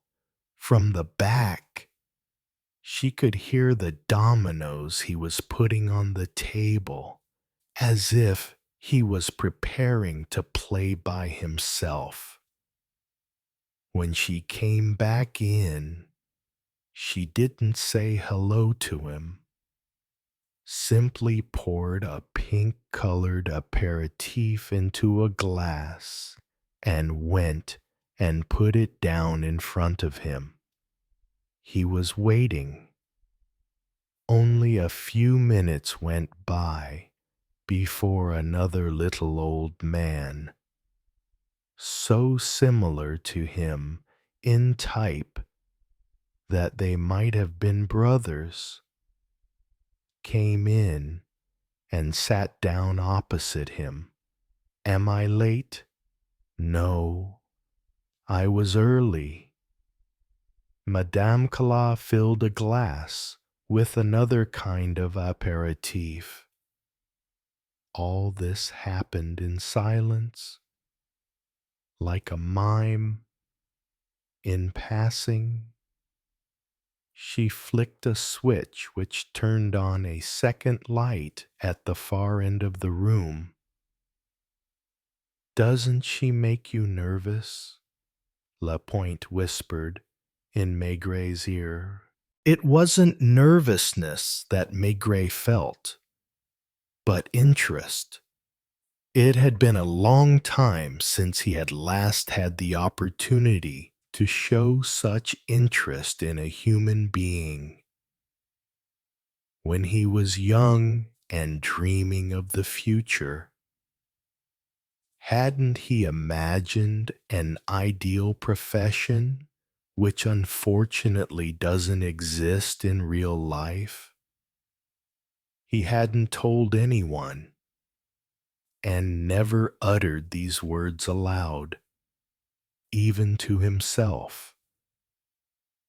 But he would have liked to be a mender of destinies. Curiously, though, in his career as a policeman, he had quite often come across people whom the vicissitudes of life had steered in the wrong direction, and he had been able to put them back where they belonged. Even more curiously, In the course of the last few years, a profession had been born that somewhat resembled the one he had imagined, the psychoanalyst who tries to reveal to people their true personalities. Well, if anyone clearly wasn't where they belonged, it was this woman who came and went in silence, giving no clue as to her thoughts and feelings. Admittedly, he had already discovered one of her secrets. If you could call it a secret, her customers probably all knew. Twice more, she had returned to the back room, and the second time she did this, Maigret had clearly heard the squeak of a cork in the neck of a bottle. She drank. He would have sworn she was never drunk, never lost her self-control, like true drunks, those for whom medical treatment can do nothing. She knew her limits and kept herself in this resolute state, this kind of somnambulistic indifference that was so intriguing at first glance. "How old are you?" he asked her when she resumed her place behind the counter. 41. She hadn't hesitated. She had replied without either pride or bitterness. She knew she looked older than that. She had probably stopped living for other people a long time ago and no longer cared about their opinions. Her face was withered, with deep circles under her eyes. The corners of her mouth sagged, and there were already weak folds under her chin. She must have lost weight. And her dress, too big for her now, hung from her body. Born in Paris. No. He was sure she guessed what was behind his questions, but she didn't try to avoid them.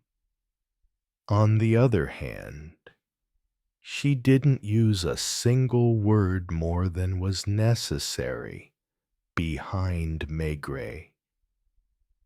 The two old men were playing their game of dominoes, as they probably did at this time every afternoon.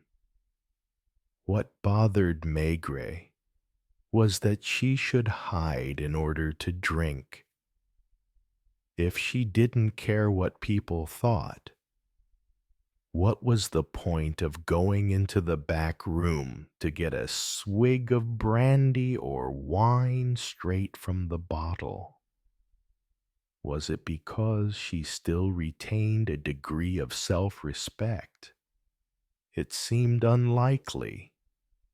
When drunks get to that point, they rarely bother to hide, unless those around them are constantly keeping an eye on them. Was that the answer to the question? There was a husband, Omer Cullis. Could it be assumed that he prevented his wife from drinking, at any rate, in front of the customers? Does your husband often go to the Poitiers area to buy wine? Every year, once, sometimes twice. It depends. On what? On the wine they're selling. Does he always leave on a Friday? I've never paid attention. Did he mention in advance that he planned to make this trip? Mention it to whom? To you. He never tells me what he plans to do. To the customers, then, or to friends, I have no idea. Were those two here last Friday? Not when Omer left. They don't get here until 5. Maigret turned to Lapointe. Can you phone Gare Montparnasse and find out the times of the afternoon trains for Poitiers? Ask for the station chief. Maigret spoke in a low voice. If she had watched his lips, Madame Calas would have guessed the words he was saying, but she didn't bother. Ask him to check with the employees, especially at the ticket offices. Give a description of the husband. The phone booth wasn't at the back of the room, as is usually the case, but near the front window. Lapointe asked for a token and took a few steps towards the glass door. It was quite dark by now, and a bluish fog hovered on the other side of the windows. Maigret, who had his back to the street, turned abruptly when he heard Lapointe's hurried steps. He thought he saw a shadowy figure running away outside, a young face that seemed pale and shapeless in the semi-darkness. Lapointe had turned the door handle and was running in his turn in the direction of La Villette. He hadn't had time to shut the door behind him, and Maigret now stepped forwards and went and stood outside in the middle of the pavement. He could just about make out two figures disappearing into the distance, one chasing the other, but for a time he still heard hurried footsteps on the cobbles. Lapointe must have thought he had recognized someone through the window, although Maigret had seen almost nothing. He was sure he knew what had happened. The young man who had run away resembled the description of the young man with the delivery tricycle who, while Victor was working at the bottom of the canal, had already run away once before when a police officer approached him. Do you know him? He asked Madame Calas. Who? There was no point insisting. In any case, it was quite possible she hadn't looked towards the street at the right moment. Is it always so quiet here? It depends. On what? The day, the time. As if to prove her right, a siren sounded, indicating the end of the working day in a nearby workshop. And a few minutes later, there was a sound like a procession along the street. The door opened and closed and opened again a dozen times, and people sat down at the tables while others, like Maigret, stood at the counter. In many cases, Madame Calas didn't ask them what they were having and automatically served them their usual drinks. Isn't Omer here? No. She didn't add, he's gone on a trip. Or else, he left for Poitiers on Friday. She simply answered direct questions, but didn't go into unnecessary details. Where was she from? He didn't feel able to make even a hypothesis. The years had tarnished her, as if part of her had somehow drained away because of the drinking. She lived in a world apart and had only a superficial contact with reality. Have you been living here long? In Paris? No, this bistro. 24 years. Did your husband own it before he met you? No. He made a mental calculation. So you were 17 when you met him. I knew him before. How old is he now? 47. That didn't quite match the age given by Dr. Paul, but the margin wasn't as great as all that. Maigret continued to ask questions, but without much conviction, more to satisfy his personal curiosity than anything else. Wouldn't it have been a miracle if, on the very first day, chance had led to his discovering the identity of the headless corpse without his having to make any effort? There was a murmur of conversation, and a thick layer of cigarette smoke began to drift over everyone's heads. People left, others came in. The two domino players remained as imperturbable as if they were alone in the world. Do you have a photograph of your husband? No. You don't have a single picture of him? No. Or of yourself? Not of myself either, except on my identity card. Maigret knew from experience that people not having a photograph of themselves didn't happen once in 1,000 times. Do you live upstairs? She nodded. The building, he had noted from outside, had only one upper floor. There must be 2 or 3 rooms up there. Probably 2 bedrooms and a bathroom or a junk room. How do you get up there?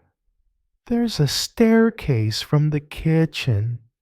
She went to the kitchen a little while later, this time to stir something that was cooking. The main door burst open, and Lapointe came in, panting, his cheeks flushed, his eyes shining, pushing a young man in front of him. Lapointe, the youngest and newest of Maigret's inspectors, had never been so proud of himself. He really gave me a run for my money, he said with a smile, reaching for his drink, which was still on the counter. 2 or 3 times, I thought he was going to get away. It's a good thing I was the 500-meter champion at school. The young man was also panting heavily. "I haven't done anything," he proclaimed. Turning to Maigret, "In that case, you have nothing to fear."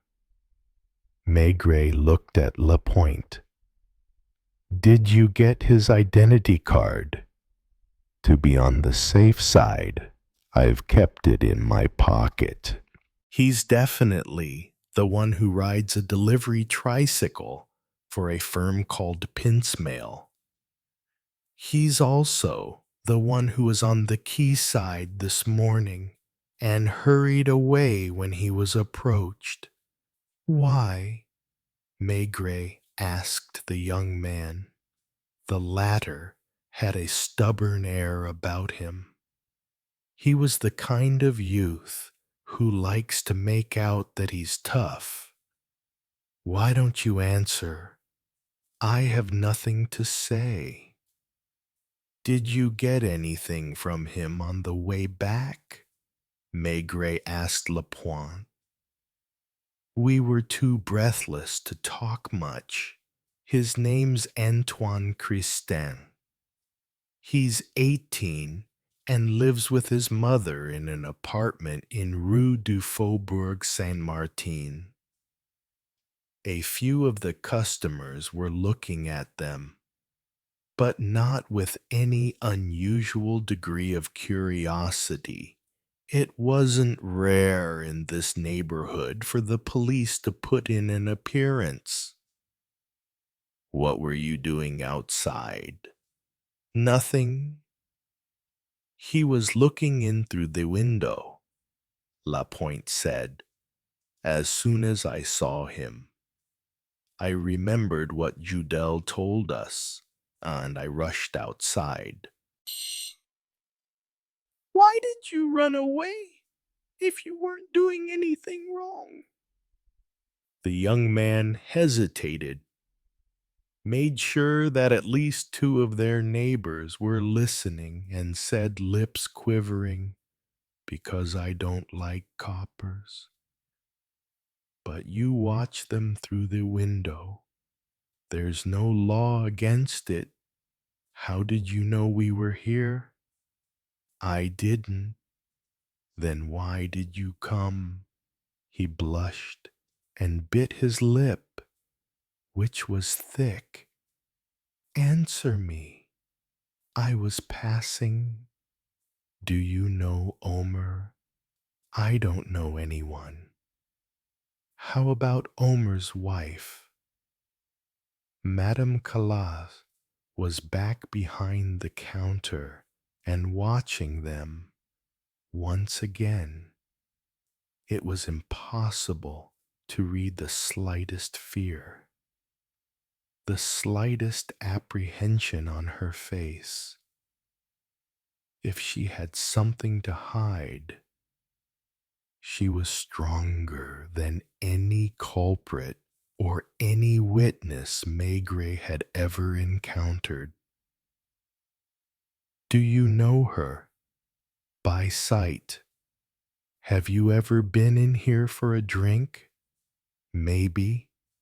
Where's your tricycle?" "With my boss. I finish work at 5. Maigret signaled to Lapointe. The inspector understood, because it was one of the few agreed signals among the men of the police judiciaire. Lapointe went into the phone booth and called. Not Gare Montparnasse, but the police station that was almost opposite, on the other side of the canal. He finally managed to get Judel on the line. "The boy's here, at Headless. In a few minutes, the chief will let him go. But he'd like someone to be ready to keep a tail on him. Anything new. More false leads and dead ends fights in 4 or 5 bars on Sunday evening. Someone who thinks he heard a body fall in the water. A prostitute who claims an Arab stole her handbag. Talk to you later. Maigret was still beside the young man, feigning indifference. What are you drinking? Antoine wine beer. Nothing. Don't you ever drink. Not with coppers. You're going to have to let me go in the end. You seem very sure of yourself. I know the law. He was big-boned, a sturdy country boy who hadn't yet lost his health in Paris. How many times had Maigret seen kids of the same kind end up knocking an old tobacconist or haberdasher senseless for a few hundred francs one evening? Do you have brothers and sisters? I'm an only child. Does your father live with you? He's dead. Does your mother work? She's a cleaner. Give him back his identity card. Maigret said to Lapointe. Does it have the right address on it? Yes.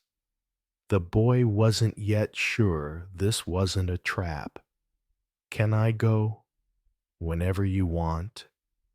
He didn't say thank you or goodbye.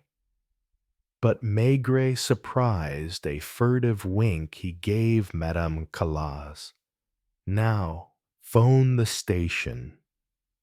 He ordered 2 more glasses of white wine. The bistro had partly emptied. Apart from him and Lapointe, there were only 5 customers left, including the domino players. I don't suppose you know him. Who? The young man who just left. Yeah, she replied without hesitation. It was so simple that Maigret was thrown. Does he come here often? Quite often. For a drink. He doesn't drink much. Beer and wine sometimes. Is it after his work that you see him? No. During the day. She nodded. Her unchanging calm was finally starting to exasperate Maigret. When he passes, you mean when he rides by on his tricycle? In other words, when he has deliveries in the area? Yes. Usually around what time? 3:30, 4 o'clock. Does he have a regular round? I think so. Does he stand at the bar? Sometimes he sits down. Where? At that table there, near me. Are you good friends? Yes. Why didn't he say that? Probably to act tough. Does he usually act tough? He tries to. Do you know his mother? No. Are you from the same village? No. So he just came in one day, and you became acquainted? Yes. Around 3:30. Isn't your husband usually in a brasserie, playing billiards? Most of the time, yes. Do you think it was by chance that Antoine chose that time to come and see you? It never occurred to me. Maigret realized the apparent enormity of the question he was about to ask. but he had a sense things were even more unreal around him. Does he flirt with you? That depends on what you mean by that. Is he in love with you? I suppose he likes me. Do you give him presents? I sometimes slip him a banknote from the till. Does your husband know? No. Hasn't he ever noticed? Now and then. Did he get angry? Yes. Did he suspect Antoine? I don't think so. When they had gone down the 2 steps from the entrance, they had entered a world in which all values were different and where words themselves had another meaning. Lapointe was still in the booth, talking to Gare Montparnasse. Do you mind my asking you a more personal question, Madame Calais? You'll do what you want to do anyway. Is Antoine your lover? She didn't flinch. She didn't turn her eyes away from Maigret. Now and then, she admitted, you mean you've had relations with him? You'd have found out in the end. I'm sure it won't take him long to talk. Has it happened often? Quite often. Where? The question was of some importance.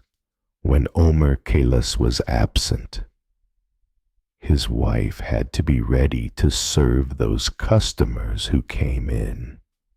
Maigret glanced up at the ceiling. From the bedroom on the first floor. Would she hear the door open and close with the same simplicity as ever? She looked towards the far end of the room. The door open on the kitchen. In there. Yes. Have you ever been caught? Not by Omer. Who by? A customer once who was wearing shoes with rubber soles and who, on seeing nobody at the counter, headed for the kitchen. Did he say anything? He laughed. Did he tell Omer? No. Did he come back? Maigret had an inkling. So far, he hadn't been mistaken about Madame Calais' character, and even his boldest hypotheses had turned out to be correct. Did he come back often? He insisted, 2 or 3 times. When Antoine was here, no. It was easy to find out if the young man was in the bistro, because if he was, and it was before 5 o'clock, he would have left his tricycle outside the door. Were you alone? Yes. Did you have to go with him to the kitchen? He had the impression that there was a gleam in her eyes, a barely perceptible irony. Was he mistaken? It seemed to him that, in her silent language, she was saying, "What's the point of asking me these questions you've already understood?" She understood Maigret, too. It was as if they were evenly matched. More precisely, as if they both possessed the same experience of life. It was so quick that a second later Maigret would have sworn it had been a figment of his imagination. "Are there many others?" he asked in a quieter, almost conspiratorial voice. "A few," then, without moving, without leaning towards her, he asked a final question. Why? That was a question she was only able to answer with a vague gesture. She didn't strike a romantic pose, didn't construct a whole novel around herself. He had asked her why, and if he didn't understand it by himself, she couldn't explain it to him. But he did understand. It was only a confirmation he was looking for, and she didn't need to speak to give him that. He knew now how low she had descended. What he still didn't know was where she had started from to get there. Would she reply with the same honesty to questions about her past? He couldn't test that immediately, because Lapointe now rejoined him. "There's a train for Poitiers at 4:48 on weekdays," Lapointe said after a sip of wine. "The station chief has already questioned 2 of the employees, but they didn't see anyone answering the description provided. He'll make some more inquiries and give you the result at headquarters. He did say, though, that it might be a better idea to phone Poitiers, as the train stops several times on the way and then continues southwards. Fewer passengers get off there than get on at Montparnasse. Pass it on to Lucas. I'd also like him to phone Saint-Aubin and the nearest villages. There must be a constabulary somewhere. There are also the inns." Lapointe asked for more tokens, and Madame Calas handed them to him with an indifferent gesture. She didn't ask any questions, seemed to find it natural to be questioned about her husband's travels, even though she knew all about the discovery made in the Canal Saint-Martin and the search that had been going on all day, almost outside her windows. "Did you see Antoine last Friday?" "He never comes on Friday." "Why?" "Because he does a different round. But after 5 o'clock, my husband is almost always back by then." "So he didn't come here in the afternoon or in the evening?" "That's right." "And you've been married to Omer Callas for 24 years. I've been living with him for 24 years. Aren't you married?" "Yes. We got married at the town hall of the 10th arrondissement, but it's only been 16 or 17 years. I'd have to count. Do you have any children? A daughter? Does she live here?" "No." "In Paris?" "Yes." "How old is she?" "She's just turned 24. I had her when I was 17. Is she Omer's daughter?" Yes, definitely, definitely. Is she married? No. Does she live alone? She has an apartment on the Ile Saint Louis. Does she work? She's an assistant to one of the surgeons at the Hôtel Dieu, Professor Lavaude. For the first time, she was saying more than was absolutely necessary. Did she still have the same feelings as everybody else? In spite of everything, was she proud of her daughter? Did you see her last Friday? No. Does she ever visit you? Sometimes. When was the last time? About 3 weeks ago, maybe a month. Was your husband here? I think so. Does your daughter get on well with him? She has as little contact with us as possible. Is she ashamed of you? Maybe. How old was she when she left home? Her cheeks had grown slightly flushed. 15. Her voice was curter than before. Without warning, she nodded. With a man, she shrugged. I don't know. It makes no difference.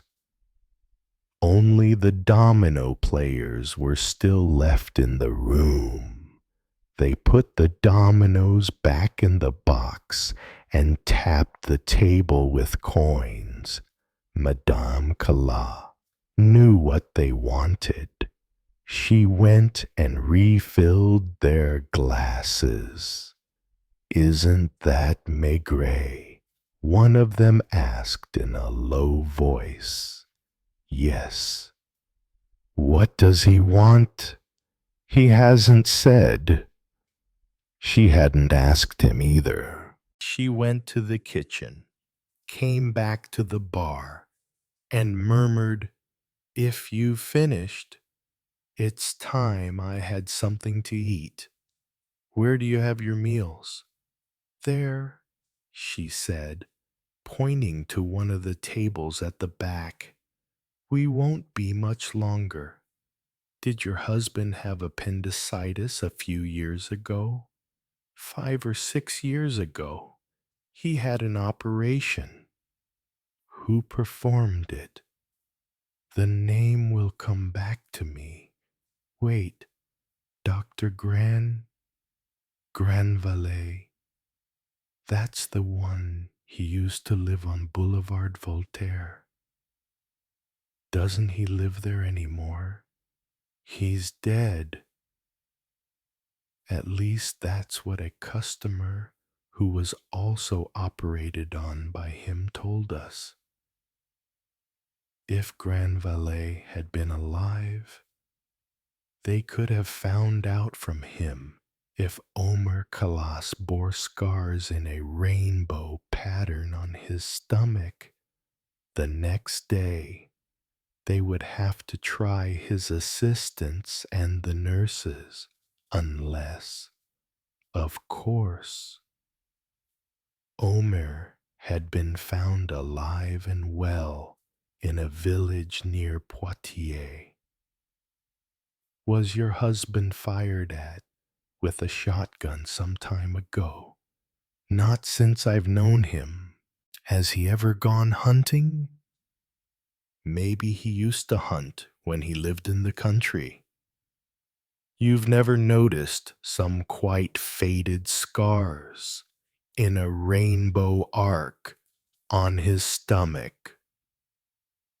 She seemed to think this over, frowned, and finally shook her head. Are you sure? I haven't looked at him so closely for a long time. Did you love him? I don't know. How long was he your only lover? Years. She had given this word a particular resonance. Did you meet when you were very young? We're from the same village. Where's that?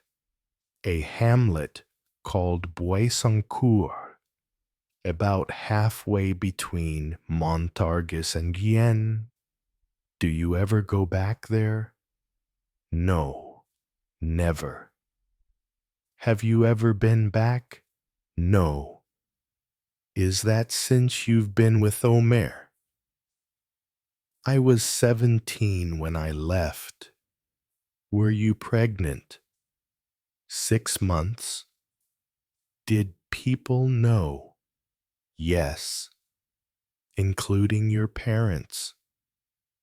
Still with the same simplicity, which had something incredible about it. She replied curtly, yes. Did you ever see them again? No.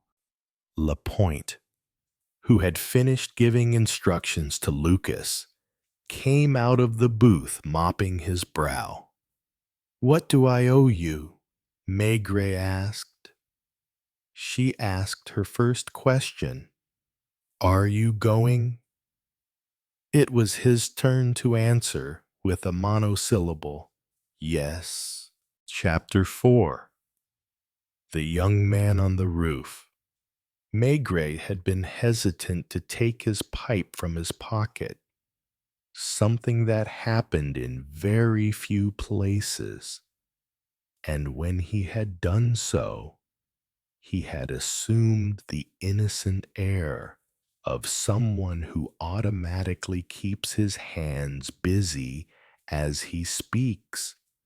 Immediately after the briefing in the commissioner's office, which hadn't taken long, and after a conversation with the commissioner by the open window, he had passed through the little door that led from the police judiciaire to the prosecutor's office.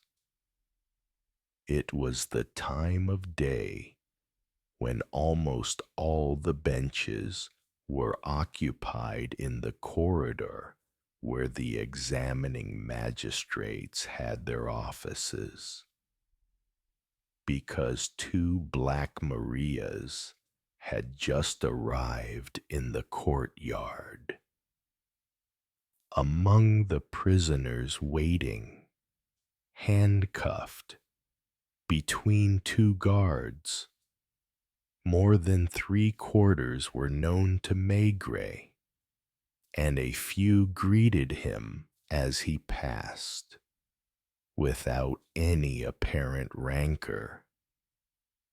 Judge Camélio had telephoned his office 2 or 3 times the previous day. He was a thin, wiry man with a small brown mustache that was probably dyed and the bearing of a cavalry officer. His first words had been, "Tell me exactly how far you've got."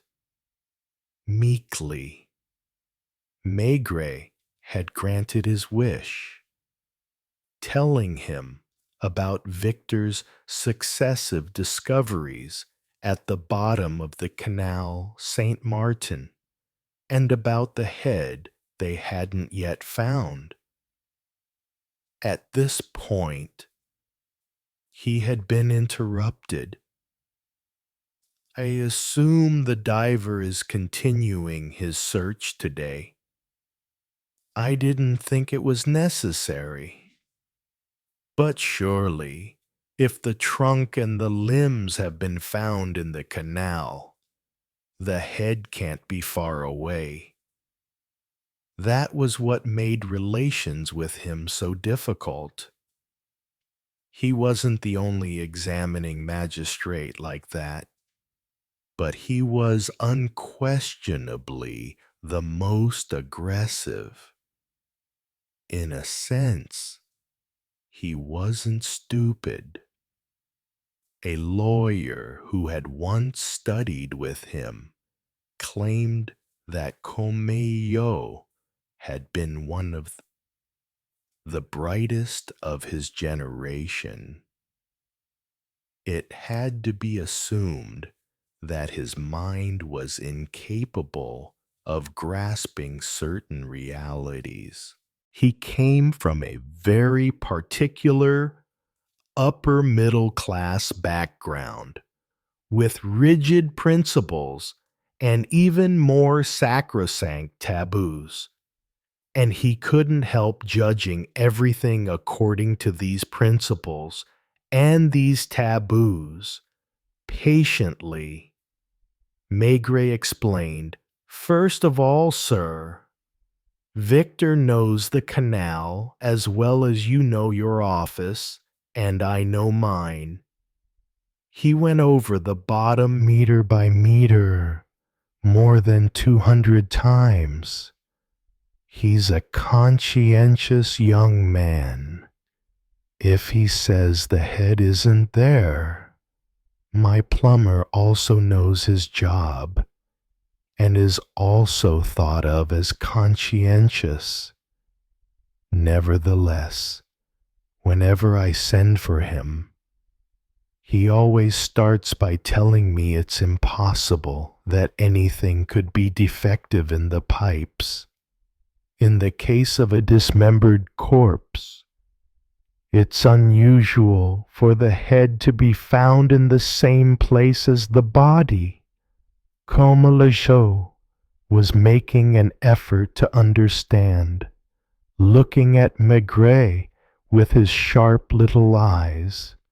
"There's a reason for that," Maigret went on. "While it's hard to identify severed limbs, especially if they've been in the water for a while, a head is easily recognizable, as it's less bulky than a trunk. It's logical for someone who wants to get rid of it to go to the bother of taking it further away. Let's assume you're right, without appearing to." Maigret had his tobacco pouch in his left hand and was only waiting for a moment's inattention on Comelio's part to fill his pipe. He told the magistrate about Madame Calas and described the bar on Quai de Valmy. "What led you to her?" "Chance. I admit I had to make a phone call in another bar. The telephone was within earshot of everybody, without a booth." "Go on." He mentions Headless' departure, the train to Poitiers, Madame Calas's relations with Antoine Christin, the delivery boy, and the crescent of scars on Calas's body. "You say this woman claims not to know whether or not her husband had these scars. Do you think she's telling the truth?" This was beyond Comelio's understanding, and it angered him. "To be honest, Maigret, what I don't understand is why you haven't brought this woman and this boy into your office and subjected them to one of those interrogations you're usually so good at. I assume you don't believe a word of her story." "That's not necessarily the case. Claiming she doesn't know where her husband went and when he'll be back. How could someone like Comelio, who was still living in the left bank apartment opposite the Luxembourg where he was born, get an idea of the mentality of Monsieur and Madame Calas. The trick had worked. Though a match had flared briefly, and Maigret's pipe was lit, Comelio, who hated tobacco, would glare at him, as he always did whenever anyone was presumptuous enough to smoke in his office. But Maigret was quite determined to maintain his air of innocence. It's possible, he granted, that everything she told me is false. It's also possible it's true. We've fished parts of a headless corpse out of the canal. It could be any man between 45 and 55. So far, there's nothing to identify him. How many men that age have disappeared in the past few days, and how many have gone away on a trip without saying exactly where they're going? Should I summon Madame Calas to my office and treat her as a suspect just because she's in the habit of drinking surreptitiously, or because she's having an affair with a young delivery boy who runs away when the police approach him? What would we look like if tomorrow, or in a few hours' time, we discover a head somewhere and it turns out not to be calluses? Are you keeping an eye on the building? Judel from the 10th arrondissement has put a man on guard duty on the quayside. Last night after dinner, I had another walk around the area. Did you discover anything new? Nothing specific. I questioned a number of prostitutes I came across in the street. The neighborhood has a completely different atmosphere at night from the way it is in broad daylight. Particularly wanted to know if anyone noticed any suspicious comings and goings around the Callas Bistro on Friday evening, or if anyone heard anything. And did they? No, nothing much. But one of the girls did tell me something I haven't yet been able to check. According to her, the Callas woman has another lover, a middle-aged man with red hair who apparently lives or works locally. Admittedly, the girl who told me this is filled with resentment. She claims Madame Calas is hurting all of them. If at least she got paid for it. She told me we wouldn't mind. But with her, it doesn't cost a thing. When men want it, they know where to go. They just have to wait until Calas has his back turned. I haven't been to see for myself, of course. but I am told she never says no. Comolio sighed painfully on hearing of all this moral turpitude. Do as you see fit, Maigret. As far as I am concerned, it all seems quite clear. And these aren't people who need to be treated with kid gloves. I'll see her again in a while.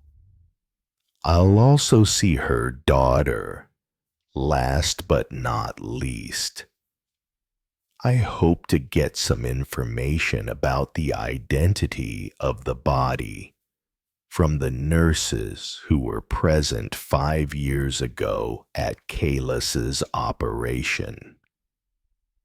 Regarding that, there was a curious detail the previous evening. As he was prowling around the neighborhood, Maigret had popped into the bistro where Madame Calas was sitting on a chair, half asleep, while 4 men were playing cards. He had asked in which hospital her husband had had his appendix removed.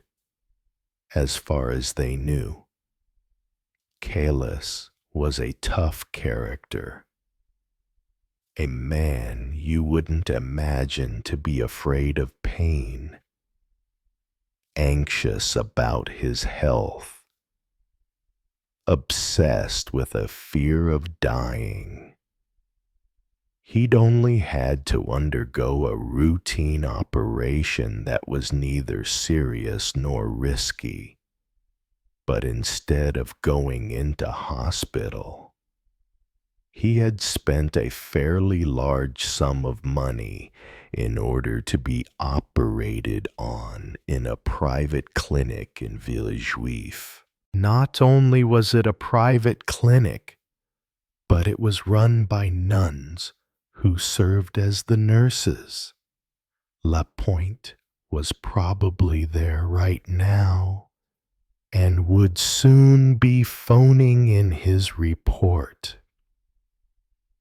Don't pussyfoot around, Maigret, Comeliot said as the inspector got to the door. It wasn't a question of pussyfooting, nor was it pity, but that was impossible to explain to someone like Comeliot. From 1 minute to the next, Maigret had found himself plunged into a world so different from the everyday world that he was having to grope his way. Did the little bistro on Quai de Valmy and its denizens have anything to do with the body thrown into the Canal Saint-Martin? It was possible. Just as it was possible, the whole thing was a series of coincidences. He went back to his office. He was starting to assume the glum, surly air that almost always came to him at a certain stage in an investigation. The previous day, he had been making discoveries and storing them away without wondering where they would lead. Now, he was confronted with pieces of the truth and had no idea how to tie them together. Madame Calas was no longer merely a picturesque character. He had encountered quite a few of those in the course of his career, but a genuine human problem. To Comeliot, she was a shameless drunk who slept with just anybody. To him, She was something else. He didn't yet know what exactly. And as long as he didn't know, as long as he didn't feel the truth, he would remain prey to a vague sense of unease. Lucas was in his office, putting mail down on the blotting pad. Anything new? I didn't know you were around, Chief. I was with Comelio. If I'd known, I would have put the call through to you. There is something new. Yes. Judel's in a real state. Maigret thought of Madame Calas and wondered what had happened to her. But it turned out not to be about her. It's about the young man, Antoine. If I got the name correctly, yes, Antoine. Has he run away again? That's right. Apparently, you asked yesterday for an inspector to tail him. The young man went straight home to Faubourg Saint-Martin, almost on the corner of Rue Louis Blanc. The inspector Judel had assigned to the job questioned the concierge. The boy lives with his mother, who's a cleaning lady, on the 7th floor of the building. They have 2 attic rooms. There's no lift. I'm telling you all this just as Judel told it to me. Apparently, the building is one of those awful tenements where 50 or 60 families are packed in and the kids have to play on the stairs. Go on. That's pretty much it. According to the concierge, the young man's mother is a brave, deserving woman. Her husband died in a sanatorium. She's had TB as well and claims she's cured. But the concierge doubts it. Getting back to the inspector, he phoned Judel to ask for instructions. Judel didn't want to take any risks and ordered him to keep an eye on the building. He stayed outside until about midnight, after which he went in with the last tenants and spent the night on the stairs. This morning, just before 8, the concierge pointed out to him a thin woman who was walking past the lodge and told him it was Antoine's mother. The inspector had no reason to stop her or follow her. It was only half an hour later, when he had nothing better to do, that he was curious enough to go up to the 7th floor. It struck him as odd that the boy hadn't also come downstairs to go to work.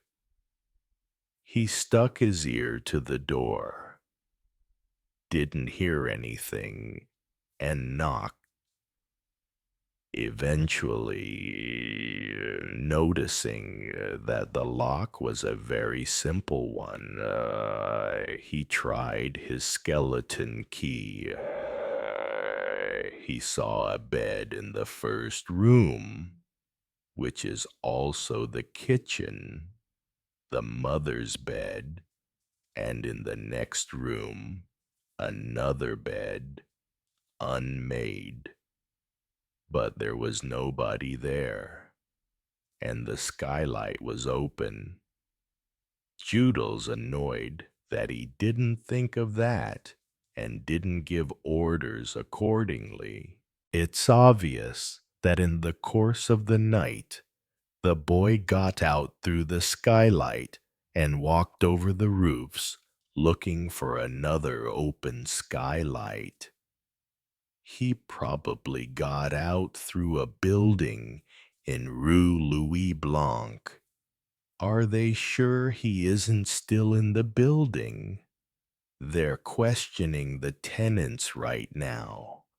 Maigret could imagine Judge Comoyot's ironic smile on hearing this news. Has Lapointe called me? Not yet. Has anybody shown up at the Forensic Institute to identify the body? Just the usual customers.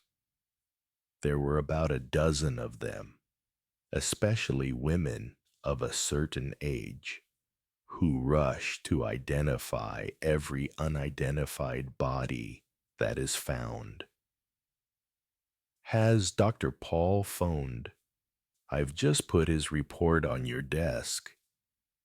If Lapointe calls, tell him to come back here and wait for me. I'm not going far. He headed on foot for the Ile Saint-Louis, walked around the outside of Notre Dame, crossed the iron footbridge, and soon found himself in the narrow, populous Rue Saint-Louis-en-Lille. It was the time of day when the housewives were doing their shopping, and it wasn't easy to make your way through them and the little barrows. Maigret found the grocery above which, according to Madame Calas, her daughter, whose name was Lucette, had a room. He walked down the side alley next to the shop until he came to a yard with uneven cobbles and a lime tree in the middle, giving it the air of a provincial school playground or the courtyard of a presbytery. Are you looking for someone? A woman's voice cried through a ground floor window. Mademoiselle Calas, third floor on the left, but she isn't at home. Do you know when she'll be back? She doesn't usually come back for lunch. We don't often see her before 6:30. If it's urgent, you'll find her at the hospital. The Hôtel Dieu, where Lucette Calais worked, wasn't far. All the same, it was a complicated business getting to Professor Lavaud's department because it was the busiest time of the day, and men and women in white uniforms, male nurses pushing stretchers, and patients with uncertain steps kept up a steady flow in the corridors, going through doors that led God alone knew where. Mademoiselle Calas, please. They barely looked at him. Don't know her. Is she a patient? Or else they would point him to the end of a corridor, through there. He was sent in 3 or 4 different directions until all at once, as if reaching a safe haven, he came to a quiet corridor where a young woman was sitting at a small table. Mademoiselle Calas, is it personal? How did you get in? He must have wandered into an area that wasn't accessible to ordinary mortals. He gave his name and even showed his badge, feeling that here his prestige counted for little. I'll go and see if she can be disturbed. I think she might be in the operating theater. He was left alone for a good 10 minutes and didn't dare smoke. When the young woman returned, she was followed by a fairly tall nurse with a calm, serene face. Is it you who wants to speak to me? Detective Chief Inspector Maigret, Police Judiciaire. Because of the bright, clean atmosphere of the hospital, the white uniform, the nurse's cap, the contrast was all the more striking with the bistro on Quai de Valmy. Lucette Calas seemed untroubled, but looked at him in surprise, like someone who doesn't understand. It is me you want to see. If your parents live on Quai de Valmy, yes. It was very brief, but Maigret was certain he saw something like a harder gleam in her eyes. Yes, but I just want to ask you a few questions. The professor's going to need me very soon. He's doing his rounds right now, and it'll only take a few minutes. She resigned herself, looked around, and spotted a half-open door. We can go in here.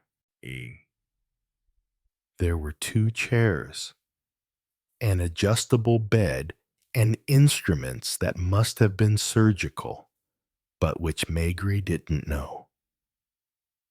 When was the last time you went to visit your parents? He noticed a shudder at the word parents and thought he knew the reason. I go as seldom as possible. Why? Have you seen them? I've seen your mother.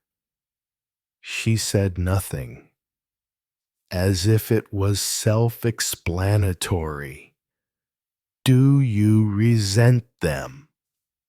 I can hardly resent them, unless it's for giving birth to me. Did you go there last Friday? I wasn't even in Paris. It was my day off, and I was in the country with friends. So you don't know why your father's away. Aren't you going to tell me why you're asking me these questions? You come here and talk to me about people who are officially my parents, but with whom I've long felt a stranger. Why has something happened to them? She lit a cigarette, and as she did so, said, You can smoke here, at least at this time of day. But he didn't take advantage of the offer to get out his pipe. Would it surprise you if something had happened to one of them? She looked straight at him. No, she said. What do you think might have happened? For example, Headless might have beaten my mother so badly that she's really hurt. She hadn't said my father, But, Kalis, does he often beat her? I don't know about now. In the old days, it was almost daily. Didn't your mother protest? She'd bow her head and let him do it. Maybe she likes it. I don't know. What else might have happened? She might have decided to put poison in his soup. Does she hate him? All I know is that she's lived with him for 24 years and never tried to run away. Do you think she's unhappy? You know something, Inspector. I try not to think about it at all. When I was a child, my one dream was to leave, and as soon as I could, I did. You were 15. I know. Who told you?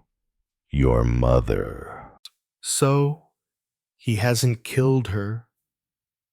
She seemed to think about this, then lifted her head. Is it him? What do you mean? Has she poisoned him? It's not very likely. In fact, it's by no means certain anything has happened to him at all.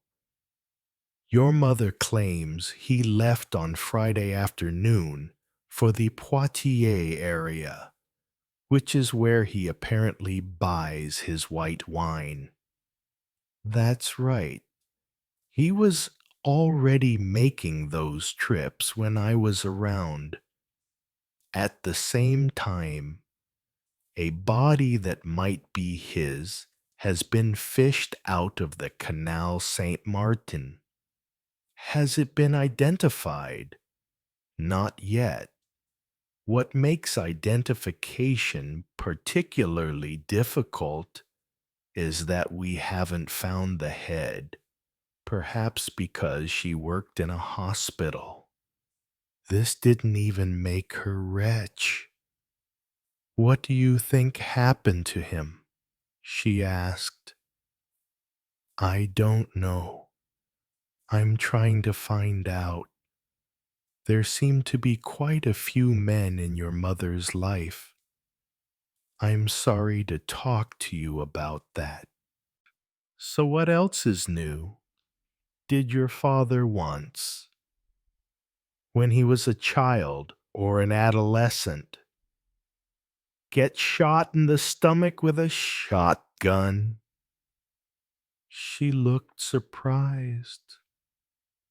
I never heard about that. Of course. You never saw any scars? Not if they're on his stomach, she said with a slight smile. When was the last time you went to Quai de Valmy? Let me see. It must have been about a month ago. Did you go on a visit? The way people usually visit their parents? Not exactly. Was Collis there? I make sure I go when he isn't there. In the afternoon. Yes. He usually plays billiards somewhere near Gare de l'Est. There wasn't a man with your mother. Not that day. Did you have a particular reason to visit her? No. What did you talk about? I don't remember. This and that. Did you talk about Kalis? I doubt it. You didn't by any chance go to see your mother to ask for money. You're barking up the wrong tree, Inspector. Rightly or wrongly, have my pride. There have been times when I was short of money. I've even been hungry, but I've never knocked at their door. and begged for help, and I certainly wouldn't do it now that I'm earning a decent living. Can you remember anything that was said during your last conversation with your mother? Nothing in particular. Among the men you sometimes saw there, was there an aggressive young man who rides a delivery tricycle? She shook her head. Or a middle-aged man with red hair? This time she stopped to think. Does he have a pockmarked face? She asked. I don't know. If he does, that's Monsieur Dieudonné. Who's Monsieur Dieudonné? I don't really know much more than that. He's a friend of my mother's. He's been a customer there for years. An afternoon customer. She knew what he meant. Well, it was always in the afternoon that I saw him. But it might not be what you think. I really can't say. He struck me as a quiet man, the kind you can imagine in the evening by the fire in his slippers. Actually, that's almost always where I saw him, sitting by the stove, opposite my mother. They looked as if they'd known each other for a long time, as if they didn't need to put themselves out for each other anymore. You know what I mean. You could have taken them for an old couple. Do you have any idea where he lives? Once when he stood up to go, I heard him say, in a soft voice I'd recognize, I have to get back to work. So I assume he works locally, but I don't know what he does. He doesn't dress like a factory worker. I suspect he's some kind of clerk. They heard a bell in the corridor, and Lucette automatically sprang to her feet. That's for me, she said. You'll have to excuse me. It's possible I may need to see you again at home. I'm only there in the evenings. Don't come too late. I go to bed early. Ma. He saw her shake her head as she walked along the corridor, like someone who isn't yet accustomed to a new thought. I beg your pardon, mademoiselle. How do I get to the exit? He seemed so lost that the girl sitting at the desk smiled and led him down the corridor to a staircase. From here on, it's plain sailing. When you get downstairs, turn left, then left again. Thank you. He didn't dare ask her what she thought of Lucette Calas. As for what he thought of her himself, he would have found it hard to say. He stopped for a moment for a white wine, opposite the Palais de Justice. By the time he got back to headquarters, Lapointe had arrived and was waiting for him. So, what about the nuns? They were as nice as could be. I was afraid I'd feel uncomfortable, but they were so kind that... Tell me about the scars. Lapointe wasn't as delighted with the outcome. First of all, the doctor who performed the operation died 3 years ago, as Madame Calas said. The nun who runs the office found the file. There's no mention of scars, which is quite normal. But, on the other hand, I did learn that Calas had a stomach ulcer. Did they operate on it? No. Before an operation, they apparently do a complete examination and record the results. Was there any mention of distinguishing marks? Nothing like that. The nun was kind enough to ask the other nuns who might have been present at the operation. None of them remembers Calas very clearly. Just one of them thinks she remembers that before he was put to sleep, he asked to be allowed time to say a prayer. Was he a practicing Catholic? No, he was afraid. That's the kind of detail the nuns don't forget. They didn't notice any scars.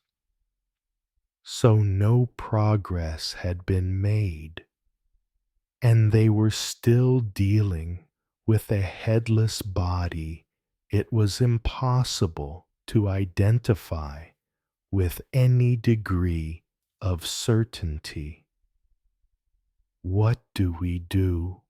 Lapointe asked in a low voice, seeing how grouchy Maigret was.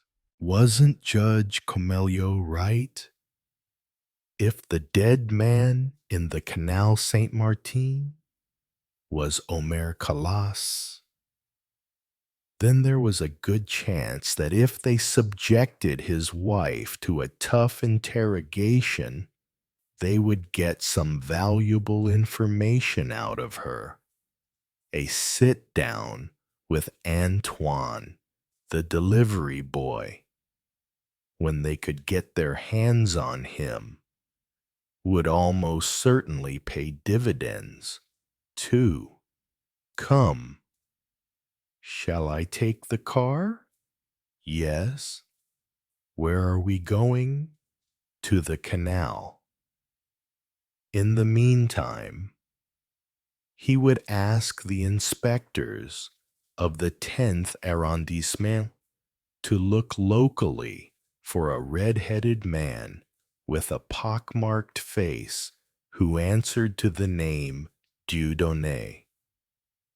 The car weaved its way between the buses and lorries and had just reached Boulevard Richard Lenoir, not far from Maigret's apartment, when the inspector grunted, "Go via Gare de l'Est."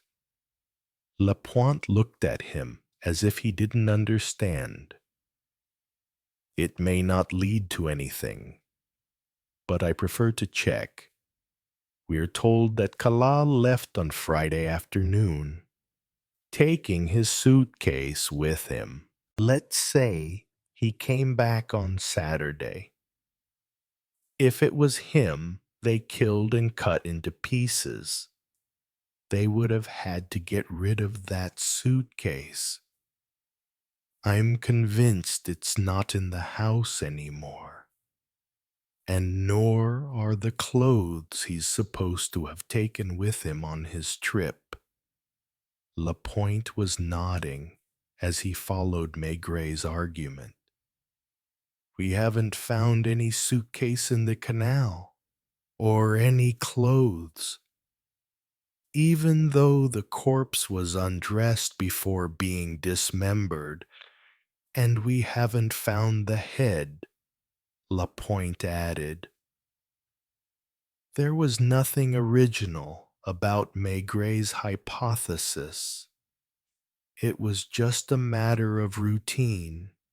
6 times out of 10, when guilty parties want to dispose of compromising objects, they simply deposit them in a station left luggage office.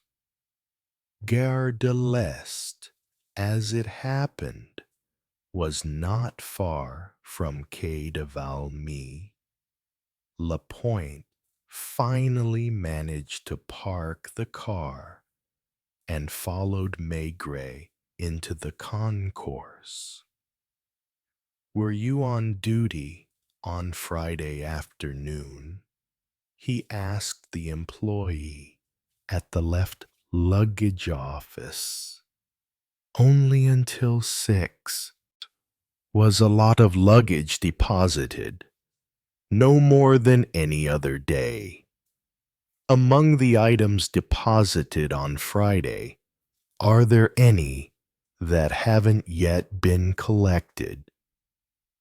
The employee turned towards the racks on which stood suitcases and packages of all kinds. "2," he replied, "both belonging to the same person.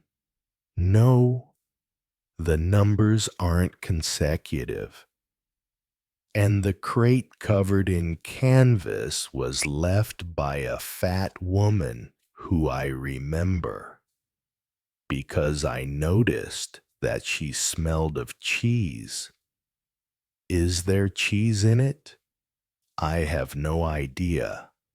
Actually, no, it doesn't smell anymore. So maybe it really was the woman who smelled. And the second item, it's a brown suitcase." He pointed to a cheap suitcase that had clearly been much used. "Does it have a name or address on it?" "No." "Do you remember the person who brought it?" "I may be wrong, but I'd swear it was a young man from the country." "Why from the country?" "The way he looked." "Because he had a ruddy face." "Maybe." "How was he dressed?" "I think he had a leather jacket and a cap." Maigret and Lapointe looked at each other, both thinking of Antoine Christin. "What time would that have been?" "About 5. "Yes, just after 5, because the express from Strasbourg had just pulled in. If anyone comes to collect the suitcase, can you telephone the police station on Quai de Jemmapes right away?" "What if the guy takes fright and runs away?" "Even if he does, we'll be here in a few minutes." There was only one way to identify the suitcase, and that was to go and see Madame Calas and show it to her. She watched indifferently as the two men entered the bistro and walked to the counter to serve them.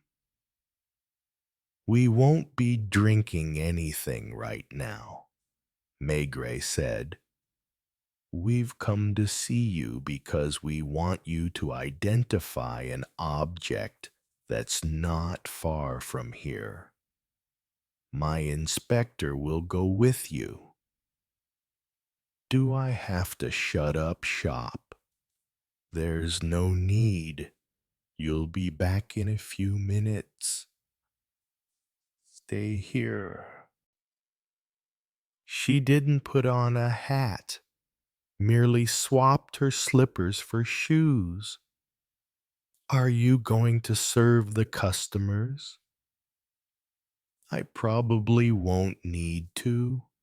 When the car drove off, with Lapointe at the wheel and Madame Calas beside him, Maigret stood for a moment in the doorway, a curious smile on his lips.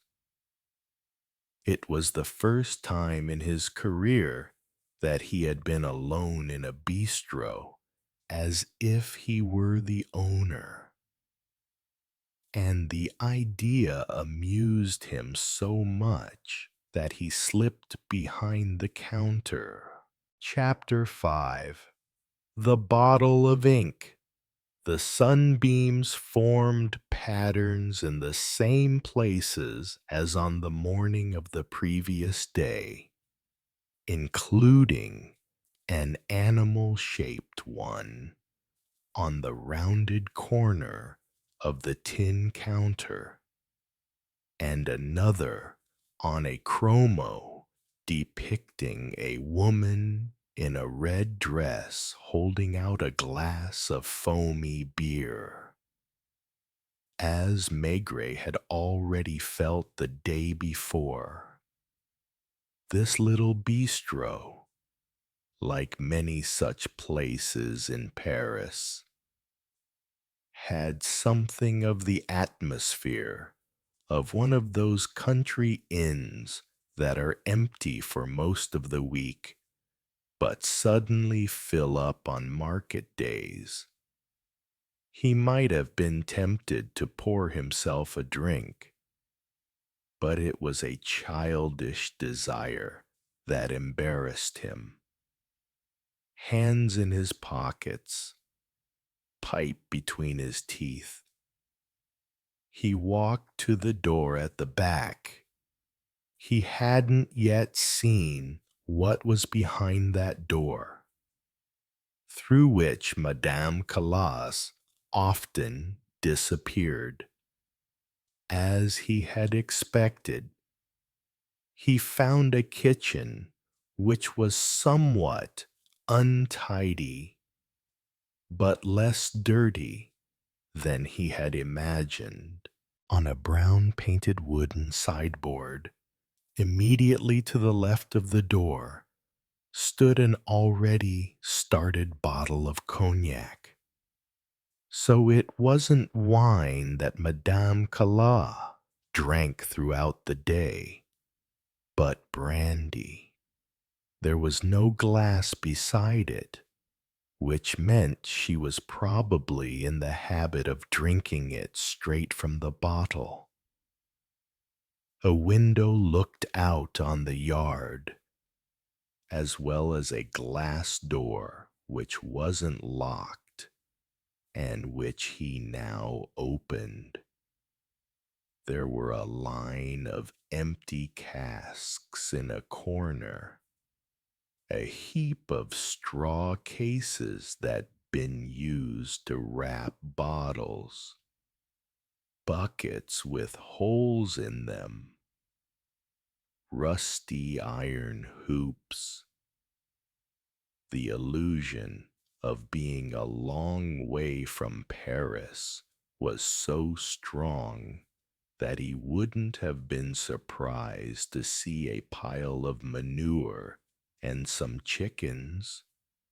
Beyond the yard was a blind alley with windowless walls that probably led to a side street.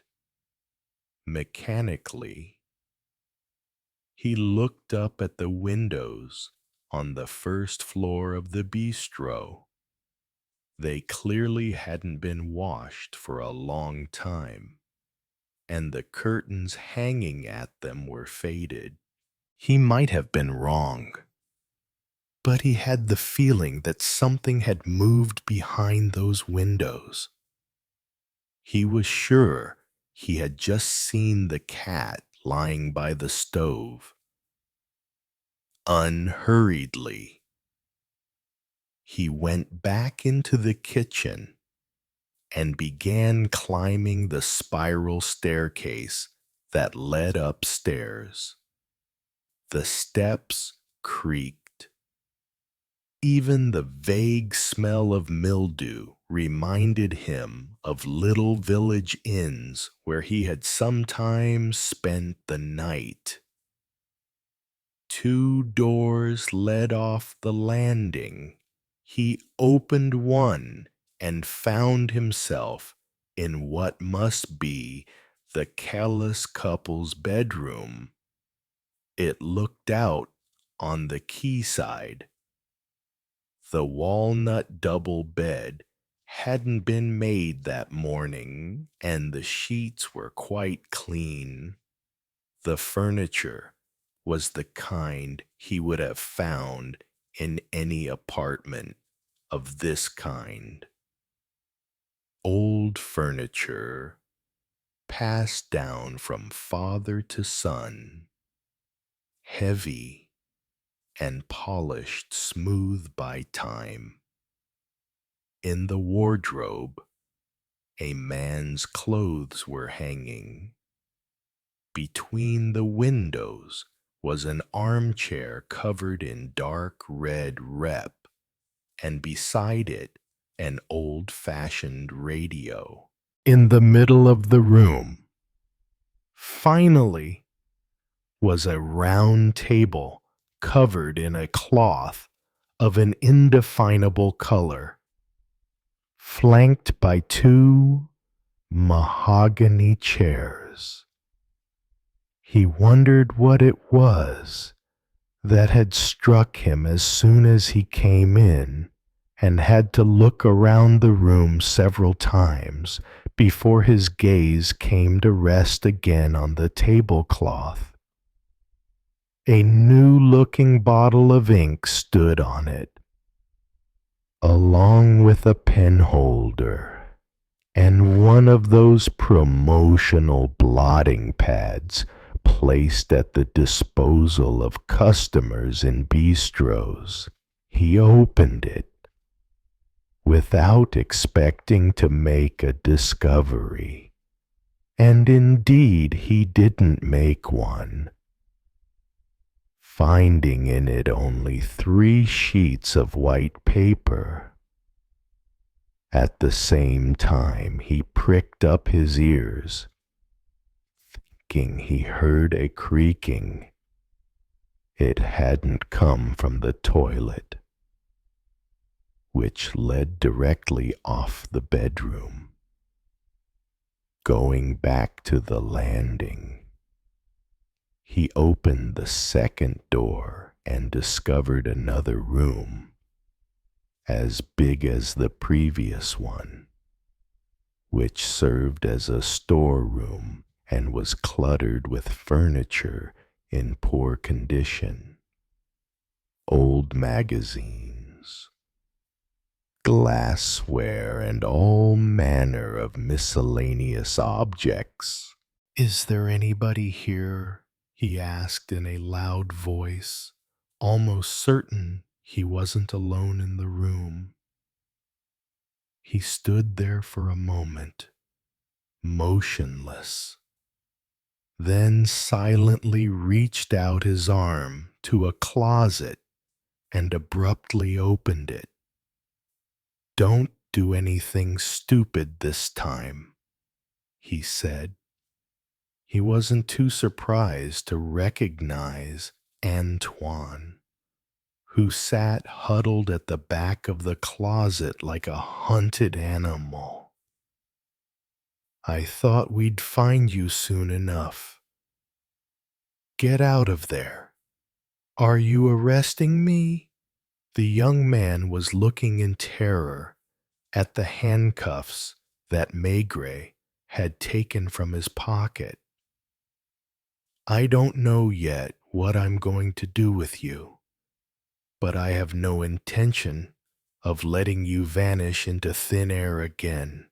Hold out your wrists." "You have no right. I haven't done anything." "Hold out your wrists." He guessed that the boy was hesitating over whether or not to chance his luck and try to get away. Moving forwards, He used his whole bulk to pin him to the wall. After the boy had struggled a little, kicking him in the legs, he managed to close the handcuffs. Now follow me. What did my mother say? I have no idea what your mother's going to say about this, but we have a certain number of questions to ask you. I won't answer them. Come anyway. He made him go in front. They walked through the kitchen. When Antoine entered the bar, he was struck by the emptiness and the silence. Where is she? Madame Calas. Don't worry. She'll be back. Have you arrested her? Sit down in that corner and don't move. I'll move if I want to. He had seen so many young people that age, in more or less similar situations, that he could have predicted everything Antoine said, the way he reacted to everything, because of Judge Comeliot. Maigret wasn't sorry to have got his hands on Antoine, but nor was he expecting the boy to clear things up for him. Someone opened the street door. A middle-aged man who was surprised to find Maigret standing there in the middle of the bistro with no sign of Madame Calas. Isn't the lady here? She'll be back soon. Did the man see the handcuffs? Did he realize that Maigret was a policeman? Was that why he didn't come any closer? He touched his cap and hurried out, stammering something like, "I'll be back." He couldn't have got to the corner of the street before the black car stopped outside the door, and Lapointe got out first. Opened the car door for Madame Calas and took a brown suitcase out of the car. Madame Calas saw Antoine immediately, frowned, and turned anxiously to Maigret. "Didn't you know he was in your house? Don't answer," the young man said to her.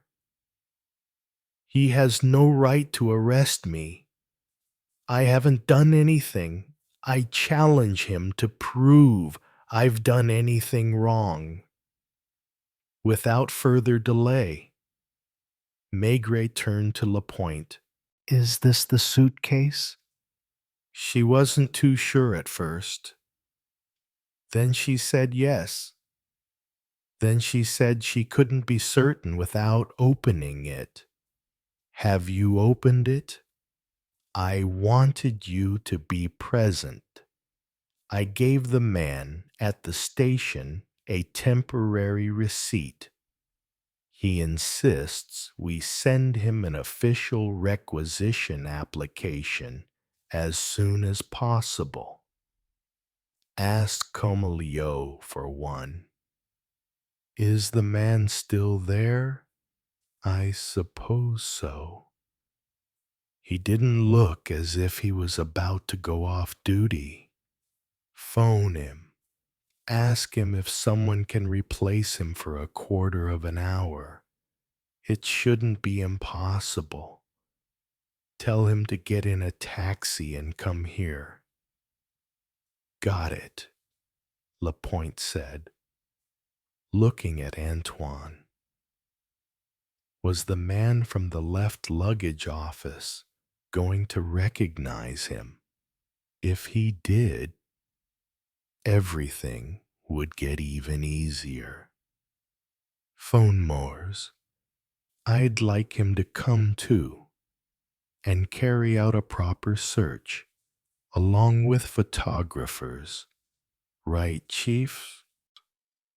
Madame Calas, who was standing there in the middle of the room, as if paying a visit, now also asked, as Antoine had already done, "Are you arresting me?"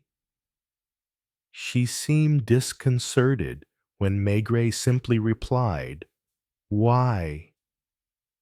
Can I come and go as I please?" In the house, yes. He knew what she wanted, and indeed, she walked straight to the kitchen and disappeared into the corner where the bottle of cognac was.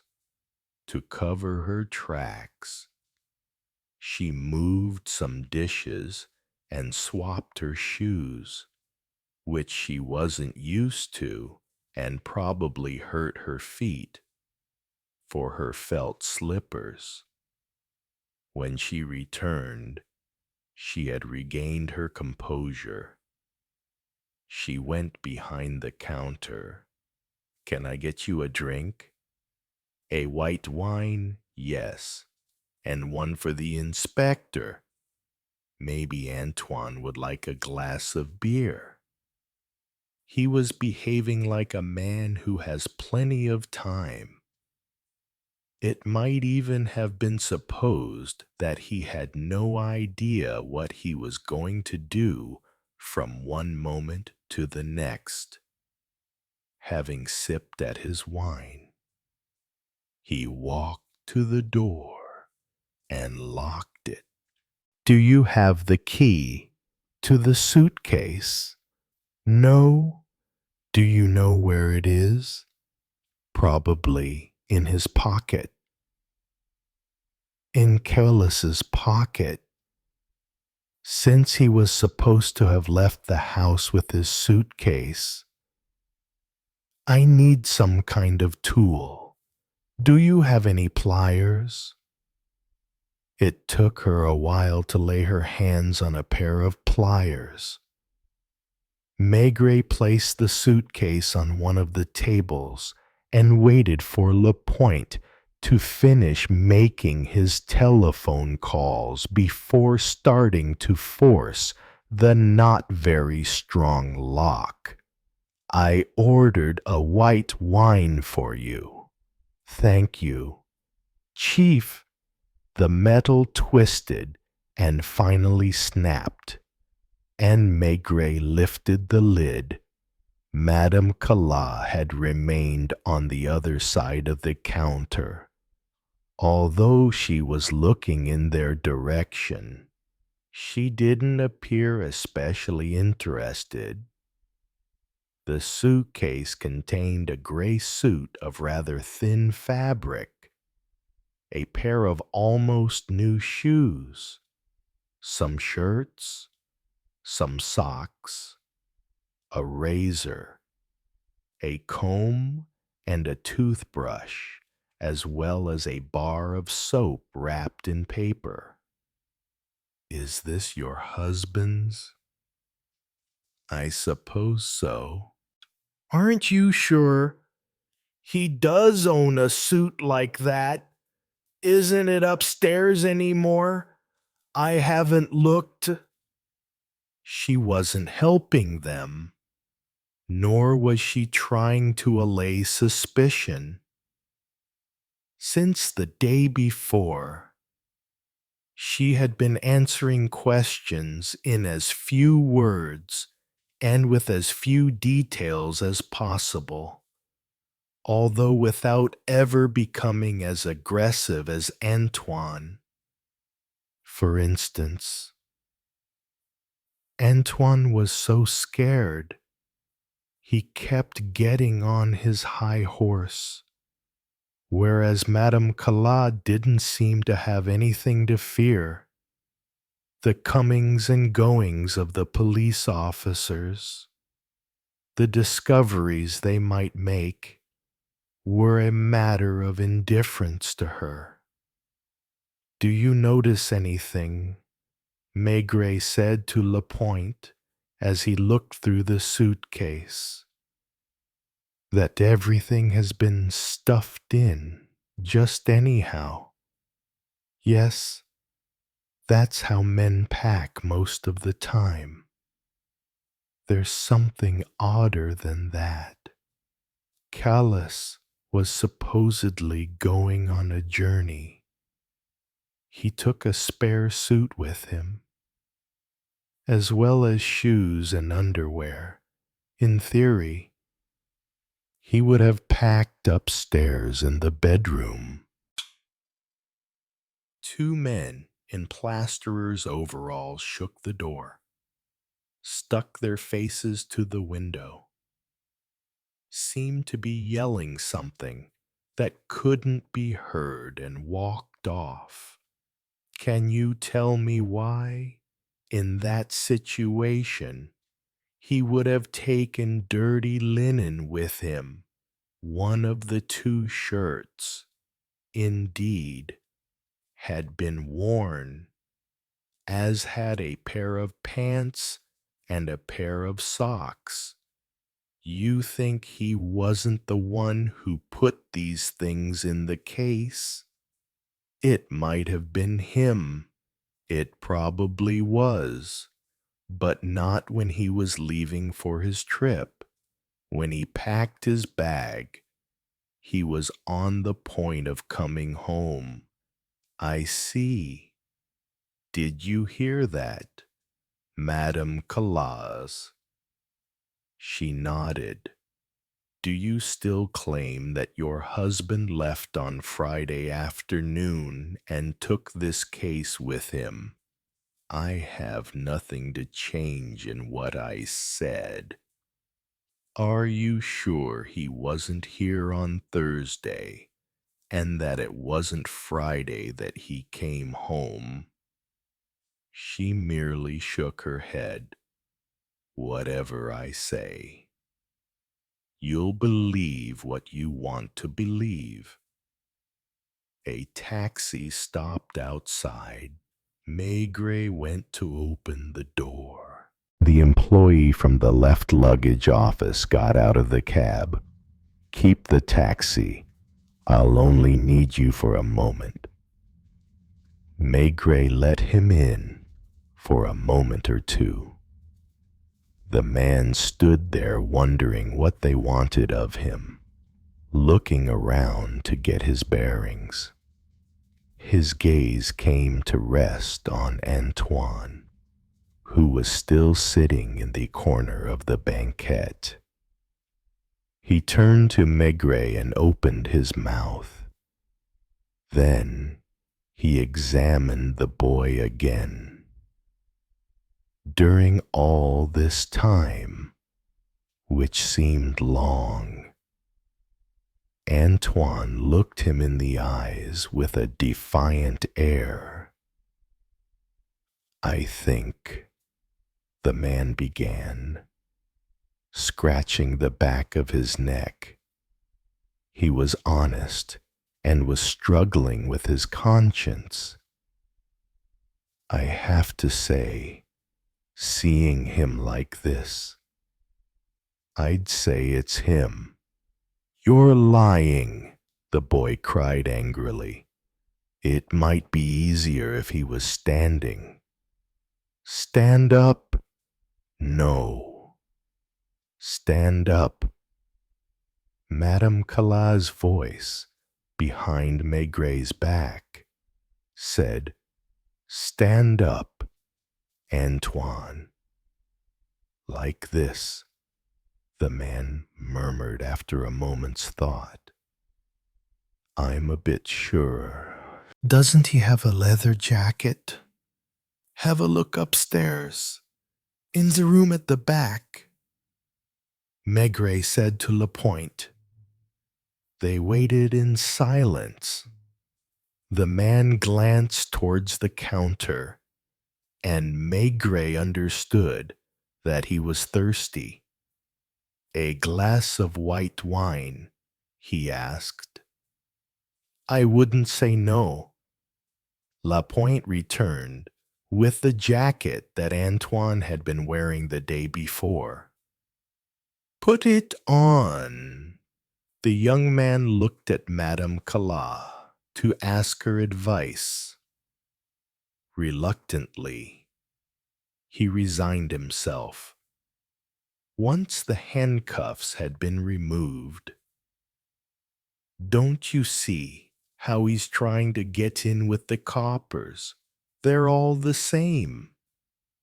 You just have to say the word police and they start shaking.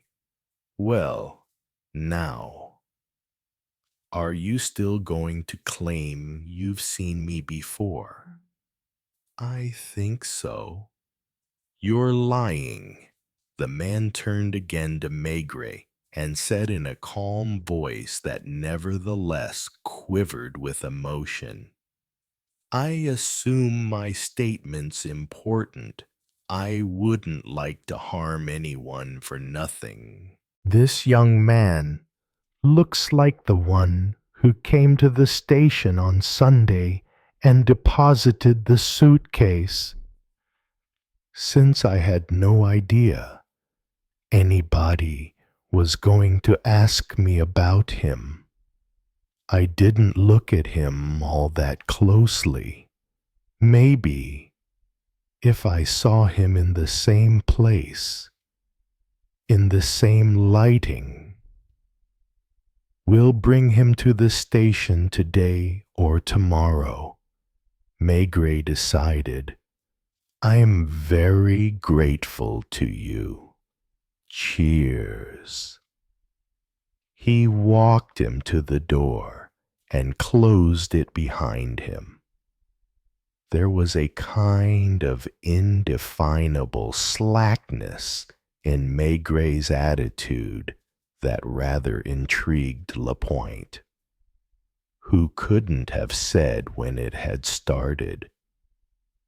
Maybe it dated from right at the beginning of the investigation, from as soon as they had got to Quai de Valmy the day before, or as soon as they had entered the Calas bistro.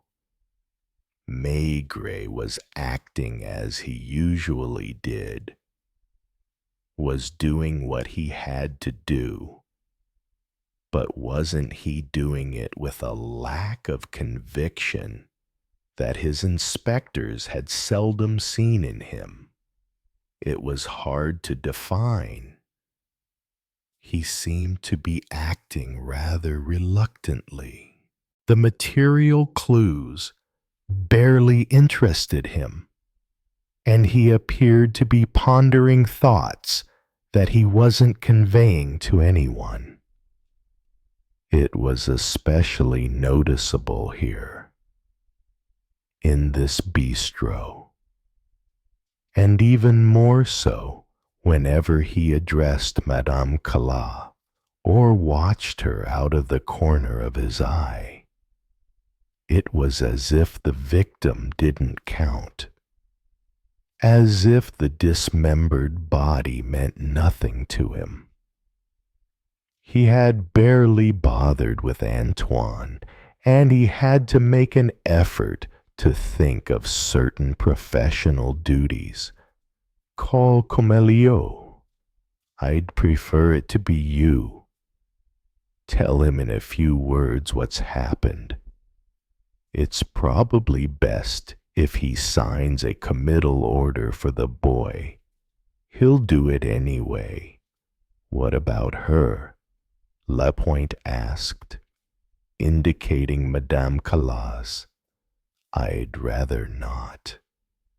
"What if he insists?" "He'll do what he wants. He's in charge." He didn't take the precaution of speaking in a low voice, and the other two were listening. "You ought to have a bite to eat. he advised Madame Calas. They may be taking you away soon. For a long time, for as long as the magistrate sees fit to keep you at his disposal. Will I spend the night in prison, in the cells, at headquarters first? Probably. What about me? Antoine asked. You, too, Maigret replied, adding, not in the same cell. Are you hungry? Madame Calas asked Antoine. No. She nevertheless headed for the kitchen, but only to knock back a swig of brandy.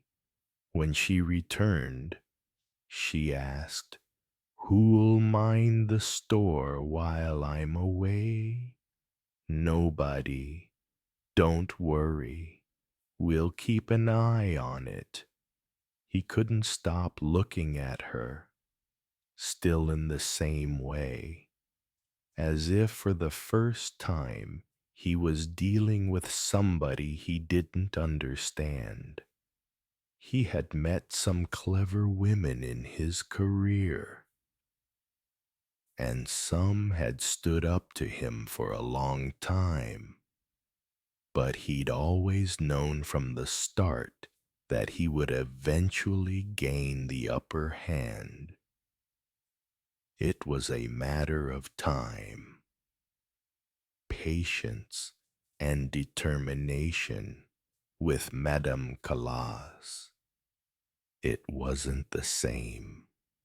He couldn't put her in any category. If someone had told him that she had murdered her husband in cold blood and cut him into pieces on the kitchen table, he wouldn't have objected.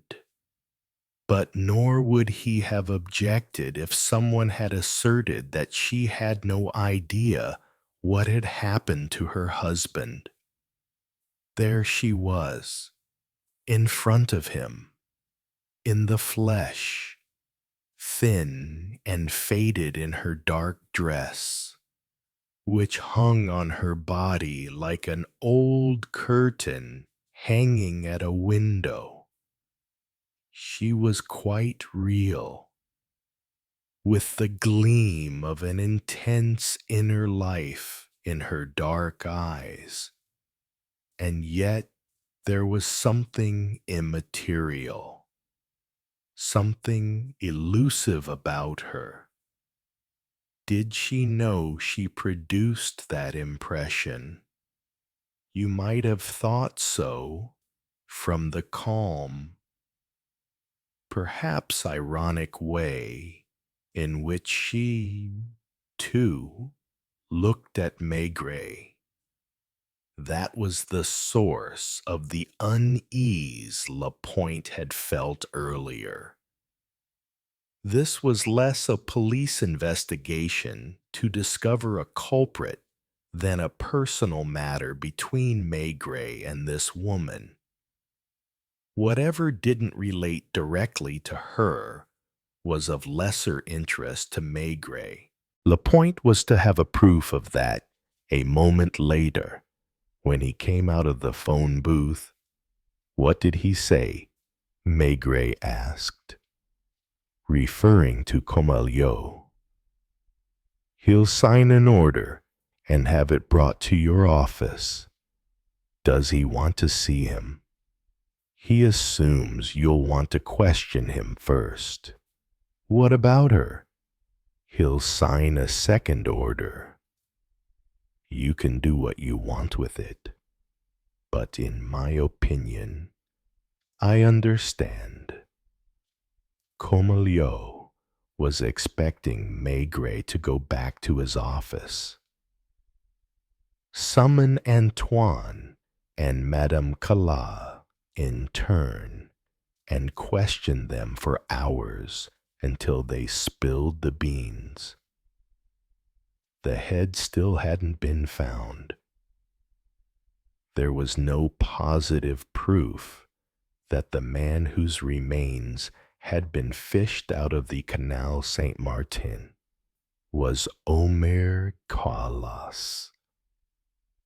At least now, because of the suitcase, there was a strong presumption of guilt, and many interrogations started with fewer advantages than this one had ended after a few hours in a complete confession.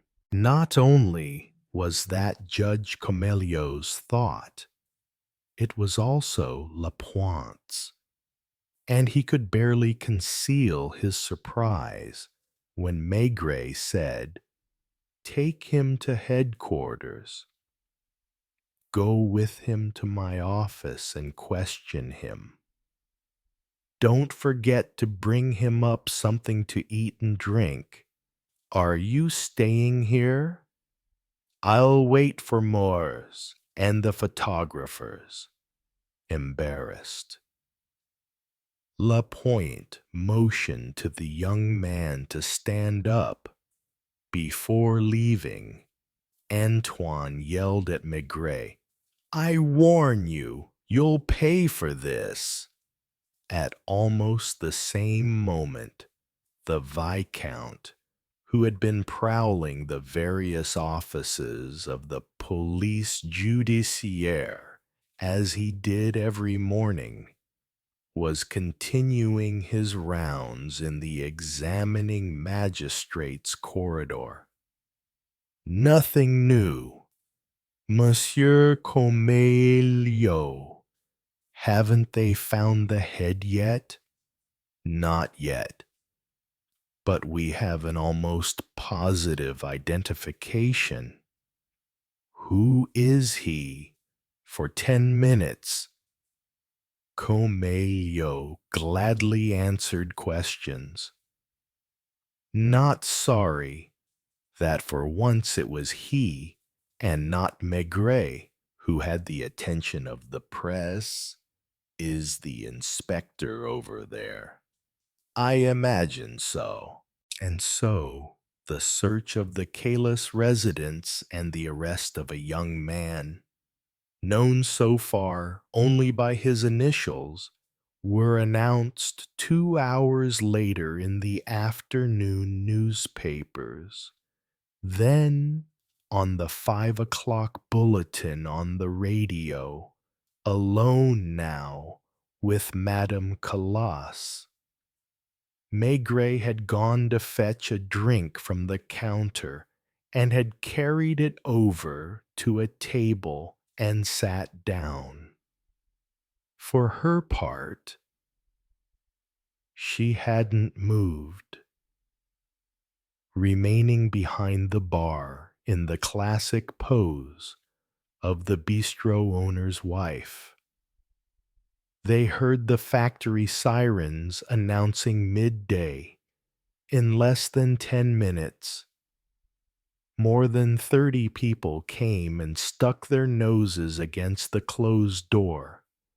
Some, seeing Madame Callas through the window, gesticulated as if trying to argue with her.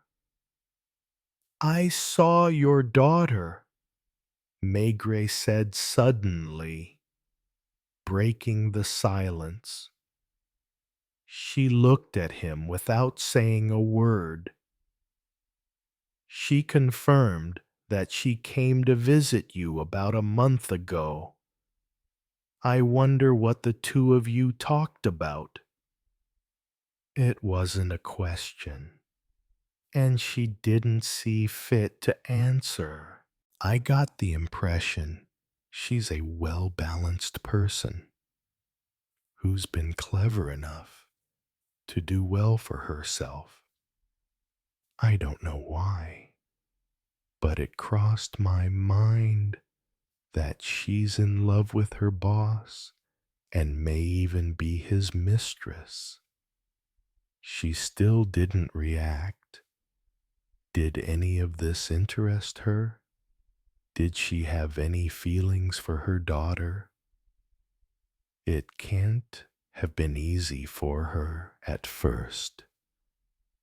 It's hard for a girl of 15 to get by alone in a city like Paris. She looked at him with eyes that seemed to see through him. "What is it you want?" she asked in a weary voice. Yes, what was it he wanted? Wasn't Comeliot right? Shouldn't he be grilling Antoine right now? And wouldn't a few days in the cells at headquarters change Madame Callat's attitude? I wonder why you married Callat, and why, later, you didn't leave him. It wasn't a smile that came to her lips, but an expression that might pass for mockery or pity. You did it deliberately, didn't you? Maigret continued without clarifying what he meant. He had to get there in the end. There were moments, like now, when it seemed to him that it would only take a slight effort, not only for him to understand everything, but for that invisible wall between them to disappear. Find the word that had to be said, and then she would be simply human towards him.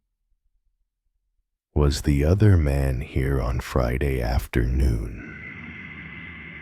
This time he obtained a result. She gave a start. What other man? She finally asked reluctantly. Your lover, the real one. She would have liked to appear indifferent and not ask any questions, but she finally yielded. Who?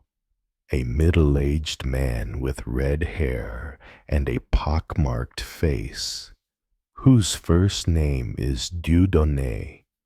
She had completely withdrawn back into her shell. There was nothing more to read in her features. At that moment, a car drew up outside, and Mowers got out with 3 men and their equipment. Once more, Maigret went and opened the door. No, he hadn't succeeded. But he didn't think he had completely wasted the time he had just spent alone with her. What do you want us to look at, Chief?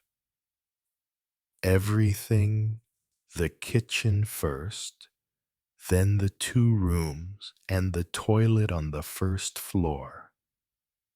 There's also the courtyard, and last but not least, the cellar, which is probably under this trap door.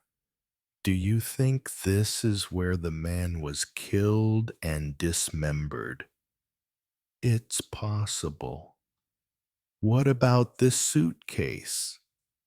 Examine it, as well as its contents. That could take all afternoon. Are you staying? I don't think so, but I'll probably drop by later. He went into the booth, called Judel at the police station opposite, and gave him instructions for the house to remain under surveillance. You'd do better to come with me, he announced to Madame Callat. Shall I take some clothes and toiletries? That might be wise. On her way through the kitchen, She stopped for a long swig. They then heard her walking about in the bedroom on the first floor. Aren't you afraid of leaving her on her own, Chief? Maigret shrugged. If there were traces to wipe out, compromising objects to get rid of, that must have been taken care of a long time ago. He was surprised, however, that she was away for so long.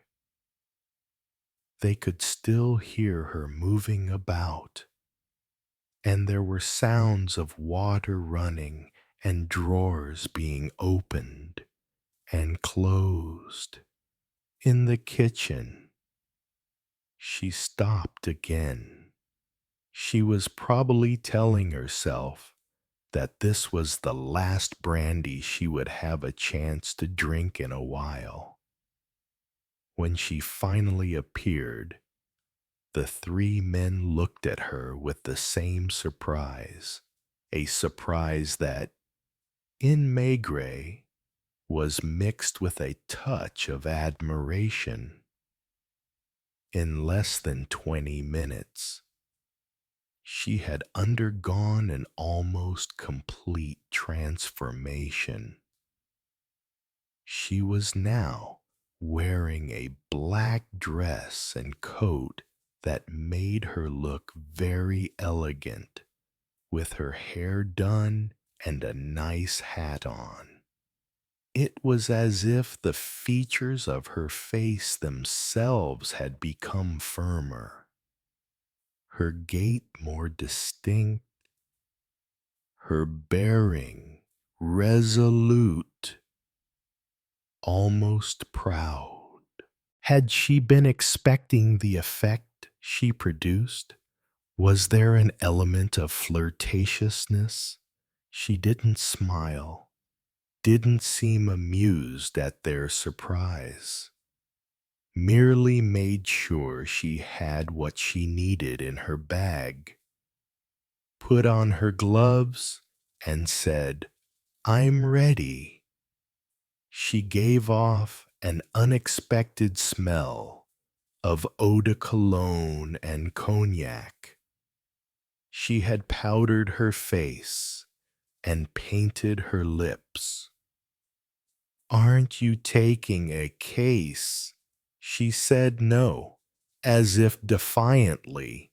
Taking a change of clothes and underwear would be tantamount to admitting guilt, or at least to admitting that there might be good reasons to detain her. "See you later," Maigret said to Meurs and his colleagues. "Are you taking the car?" "No, I'll find a taxi." It made a curious impression on him to find himself with her on the pavement and to walk in step with her in the sunshine. "I suppose we have more chance of finding a taxi if we walk down to Rue des Récollets." "I suppose so. I'd like to ask you a question. You haven't been shy so far. How long is it since you last dressed like that?" She took the trouble to think this over. "At least 4 years," she said at last. "Why do you ask?" "No reason." What was the point of telling her, since she knew as well as he did, just in time? He raised his arm to stop a passing taxi. He opened the door for his companion and let her get in first. Chapter 6. The Threads of String. To tell the truth, he didn't yet know what he was going to do with her. It was quite likely that with another examining magistrate, he wouldn't have acted as he had done so far and would have taken more risks. With Comolio, that was dangerous. Not only was the magistrate finicky, anxious to observe the formalities, worried about public opinion and the reaction of the government, but he had always viewed Maigret's methods with suspicion, finding them unorthodox. Several times in the past, the two men had clashed openly. Maigret knew that the magistrate had his eye on him, ready to make him bear responsibility for the slightest mistake, the slightest imprudent move. He would much have preferred to leave Madame Calas at home on Quai de Valmy until he'd built up a clearer idea of her character and the role she might have played. He would have put one or two men to keep watch on the bistro. But had Judel's officer stopped young Antoine escaping from the building on Faubourg Saint-Martin, Antoine was nothing but a boy, with not much more intelligence than a child of 13. Madame Calas was quite another matter. As they passed the newsstands, he could see that the papers were already announcing the search of the bistro. In any case, the name Callus was in all the headlines. He imagined how it would be if, next day for example, the morning newspapers announced Madame Calas has disappeared, and he had to go in and see the magistrate. Without turning his head to her, he was watching her out of the corner of his eye. She didn't seem to notice. She was holding herself very upright on her seat, not without dignity, and there was curiosity in the way she looked out at the city. She hadn't dressed up for at least 4 years. She had admitted earlier. She hadn't said in what circumstances, on what occasion. She had last worn her black dress. Had it been even longer since she had last gone to the center of town and seen the crush of people on the boulevards?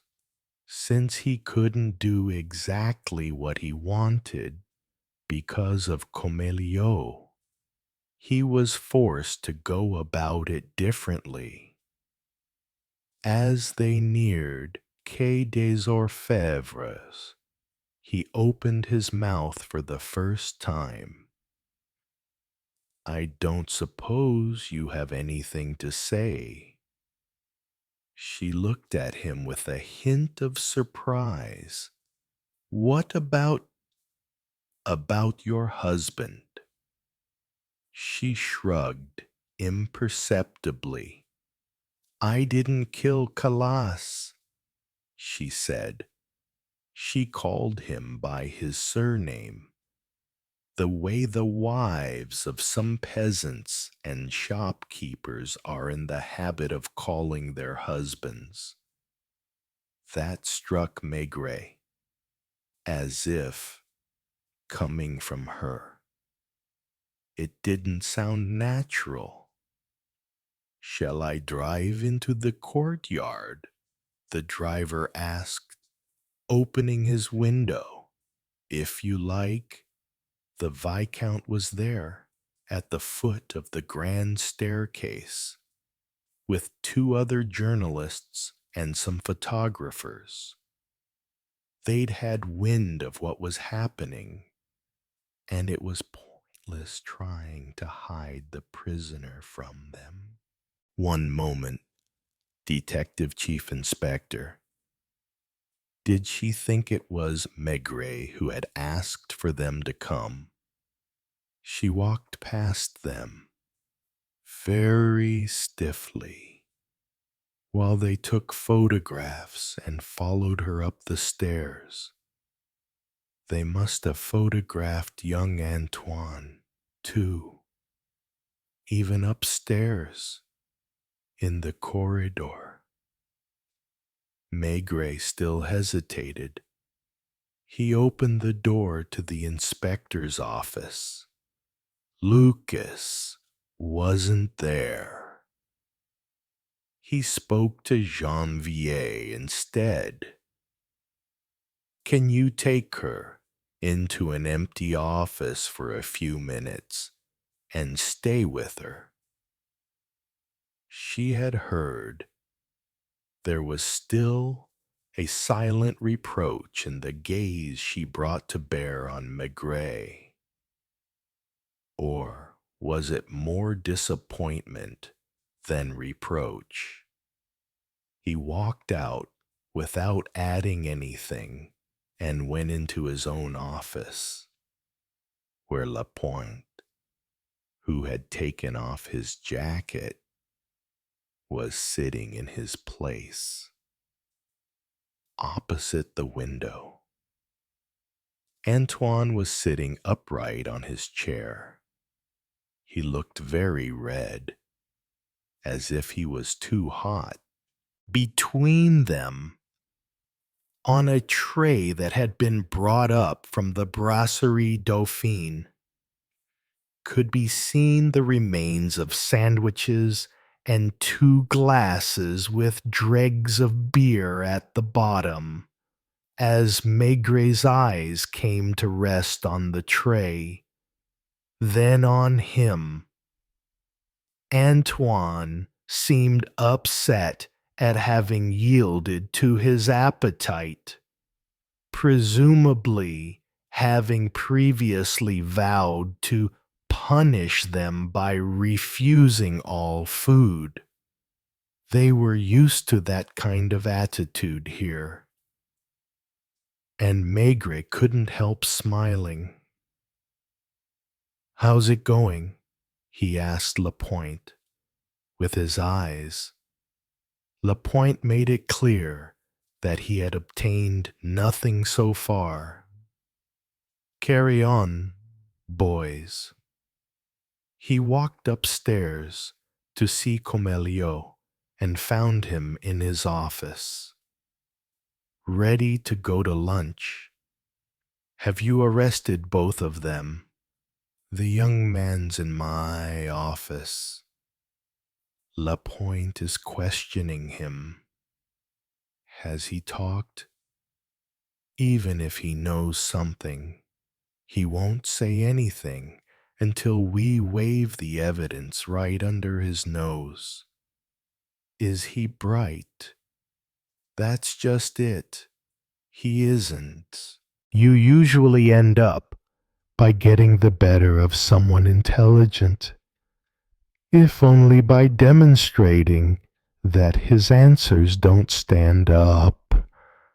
An idiot simply denies everything, in spite of the evidence. What about the woman? I've left her with Janvier. Are you going to interrogate her yourself? Not now. I don't know enough yet. When are you planning to do it?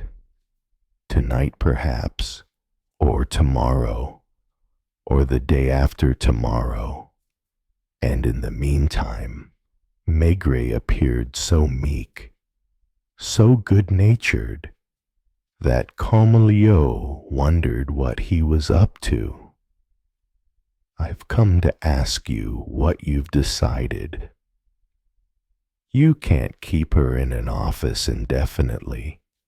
You're right, it's difficult, especially with a woman.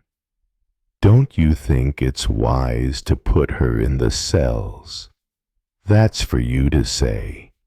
Personally, would you release her? I'm not sure what I would do. Frowning, Comelio thought this over. He was angry. He finally said to Maigret, like a challenge, "Send her to me."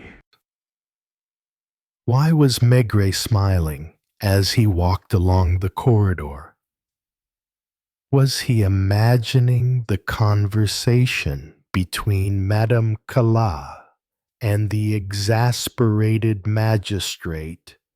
He didn't see her again that afternoon. He merely went back into the inspector's office and said to Torrance, "Judge Comelio is asking to see Madame Calas. Will you ask Janvier to deal with it?" When the Viscount saw him on the stairs and tried to grab hold of him, he got away by saying, "Go and see Comelio. I am certain that he has, or will soon have, news for the press." He walked to the Brasserie Dauphine and stopped at the bar for an apéritif. It was late. Almost everyone had finished lunch. He picked up the telephone. "Is that you?" he said to his wife. "Aren't you coming home?" "No. I hope you have time to have some lunch. I'm at the Brasserie Dauphine right now, and I'm just about to. Will you be here for dinner? Maybe." Among the smells still hovering in the air, there were two that dominated the others. Pernod, around the bar, and coq au vin wafting in from the kitchen. Most of the tables were free in the dining room, where a few colleagues had got to the coffee and Calvados stage. He hesitated, then finally remained standing and ordered a sandwich. The sun was as bright as it had been in the morning, the sky as clear, but a few white clouds were racing across it, and a breeze that had just risen raised the dust in the streets and stuck the women's dresses to their bodies. The owner, who was behind the counter, knew Maigret well enough to know that now was not the time to engage him in conversation. Maigret ate distractedly, looking outside with the same gaze as the passengers of a boat watching the sea roll past, monotonous and hypnotic. Same again. He said yes, perhaps without knowing what he had been asked. Ate his second sandwich and drank the coffee they had served him, even though he hadn't ordered it. A few minutes later, he was in a taxi taking him to Quai de Valmy. He stopped it on the corner of Rue des Récollets, opposite the lock, where 3 barges were waiting. In spite of the dirtiness of the water, with dubious-looking bubbles occasionally bursting on the surface, A few anglers, as always, were attaching their floats. As he passed the yellow-painted facade of Popal's, the owner recognized him. Maigret saw him through the window, pointing him out to a group of customers. A line of heavy goods lorries bearing the name Rowlers and Langlois were parked at the curb. Maigret passed a few shops, the kind found in all the working-class neighborhoods of Paris. A fruit and vegetable display overflowed into the middle of the pavement. A little further on, there was a butcher's shop, empty of customers. Then, very near Careless's bistro, a grocer's shop so dark it was impossible to make out anything inside.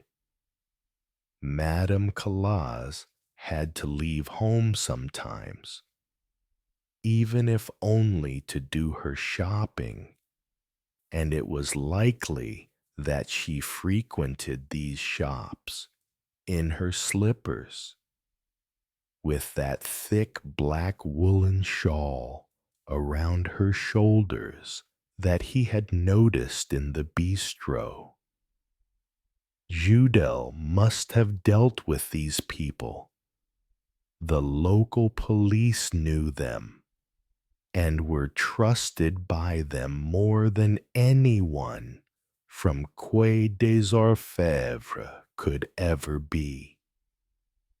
The door of the bistro was locked. Sticking his forehead to the window, he could see nobody inside. In the kitchen, though, a figure occasionally caught a beam of sunlight. He knocked, had to knock again 2 or 3 times before Moores appeared, recognized him, and rushed to the door. "Sorry, we were making noise. Have you been waiting long?"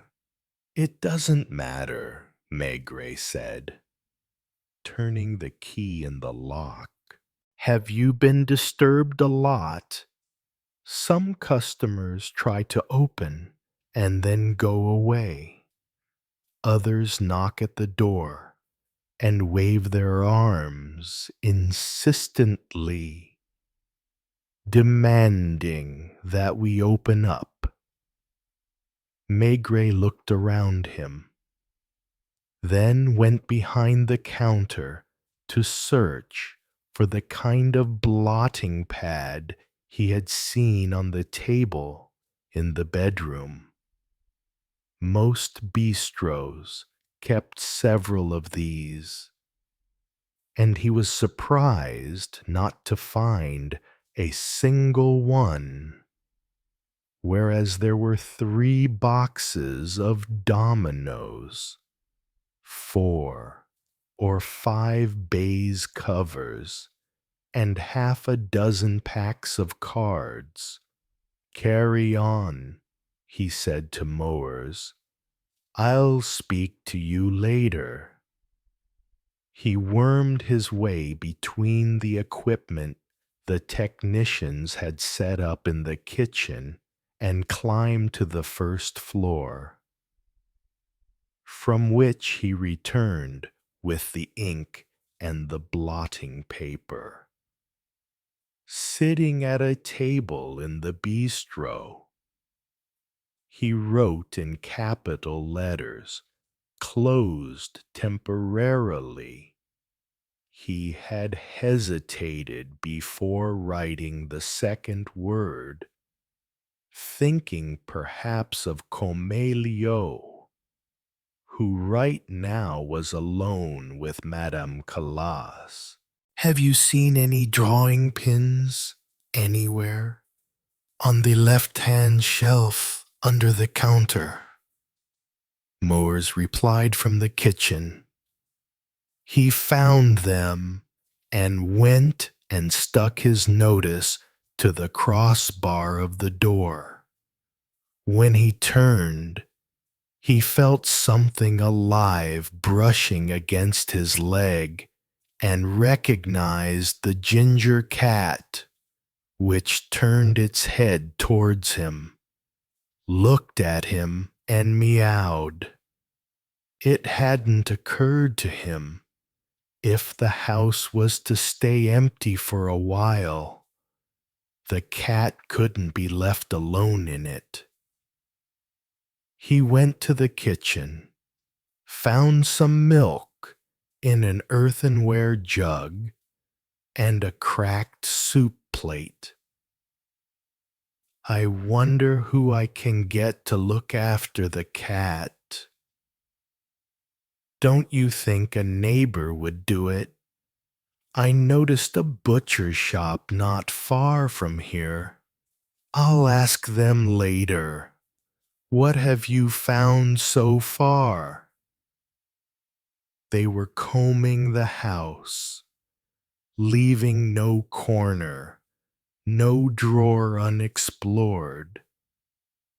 Mowers would go first, examining objects with a magnifying glass, using, if need be, a portable microscope he had brought with him, and the photographers came after him. We started with the yard, which is the untidiest part of the house. It occurred to me they might have tried to hide something in all that mess. I assume the dust bins have been emptied since Sunday. Monday morning, we examined them anyway, looking for blood stains. For instance, anything. No, nothing, Mowers said, although he seemed hesitant. That meant he had an idea, but wasn't sure of it. What is it? I don't know. Chief, just an impression. All three of us had the same thought. We were talking about it when you arrived. Go on. At least as far as the yard and kitchen are concerned, there's something strange. This isn't the kind of house where you'd expect to find everything spick and span.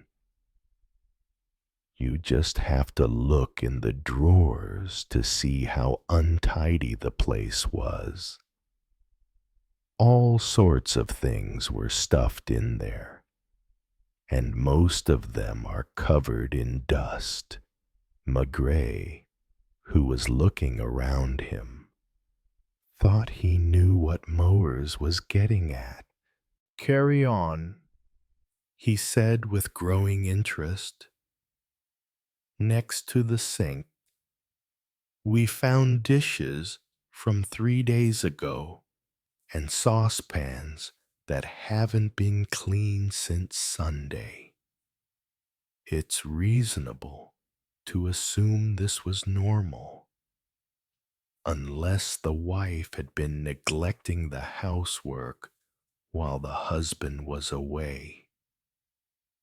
Mowers was right. The untidiness, even a degree of dirt, was probably customary. Logically, we should have found a 5 or 10-day layer of dirt everywhere. And yes, in some drawers, in some corners, there's dirt that's even older than that. But almost everywhere else It looks as if a lot of cleaning has been done recently. Sambois found 2 bottles of bleach in the yard.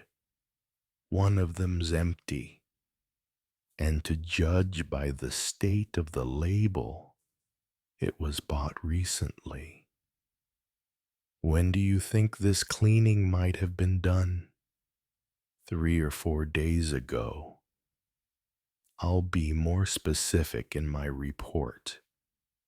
Before that, I'll have to run a few tests in the lab. What about fingerprints? They confirm our theory. In the drawers and cupboards, we've found some of Headless. Are you sure? They certainly match the prints from the body fished up from the canal. They finally had evidence that the dismembered man was indeed the owner of the bistro on Quai de Valmy. Are there similar prints upstairs? Not on the furniture, only inside it. Dubois has studied the first floor in detail. We'll go back there later. What struck us is that there isn't a speck of dust on the furniture, and the floor has been carefully cleaned. As for the bed sheets, they haven't been used in the past 3 or 4 nights. Have you found any dirty sheets anywhere? I thought of that. No. Did they do the washing at home? I haven't seen any machine or any tub. So they took dirty washing to a laundry. Almost certainly, yes. Now, unless the launderer came round yesterday or the day before, I'm going to find out which laundry it is. Maigret was about to go and question one of the local shopkeepers, stopping him. Mowers opened a drawer in the kitchen sideboard. You have the name here. He showed him a wad of receipts, among which there were some from the Récollet laundry. The most recent was from 10 days earlier. Maigret went to the phone booth, dialed the number, and asked if any laundry had been collected from the bistro on Quai de Valmy that week. We only collect on Thursday morning, he was told. It was the previous Thursday that the last collection had been made. Mowers was right to be surprised. 2 people couldn't have lived in the house since Thursday without producing some dirty linen, and it should have been somewhere. At least a few sheets, since those in the bedroom were almost clean. Pensively, Maigret went back to the team. What were you saying about the prints? So far, in the kitchen, we've found 3 sets, not counting yours and Lapointe's, which I know by heart. The most frequent are a woman's. I assume they're Madame Caliala's prints. That'll be easy to check. Then there are the prints of a man I think is probably quite young. There are only a few of them, and they're the freshest ones. Antoine, presumably, whom Madame Cala must have given something to eat in the kitchen when he had arrived during the night. Finally, There are 2 prints from another man, including one partly erased, plus callous prints in the drawers. Yes, so to sum up, it looks as if quite recently, on Sunday, for example, the house was thoroughly cleaned, but nobody bothered about the inside of the furniture. Is that it? They were all thinking of the dismembered body that had been dragged up piece by piece from the waters of the canal. That dismemberment hadn't been carried out in the street or on a patch of waste ground. It had required time because each piece had been carefully wrapped in newspaper and tied with string. In what condition would a room be in after an operation like that had been performed in it? Maigret now regretted having delivered Madame Calas into Judge Comeliot's far from gentle clutches. Have you been down to the cellar? We had a quick look everywhere at first glance. There's nothing unusual in the cellar, but we'll be going back down there too. He left them to get on with their work.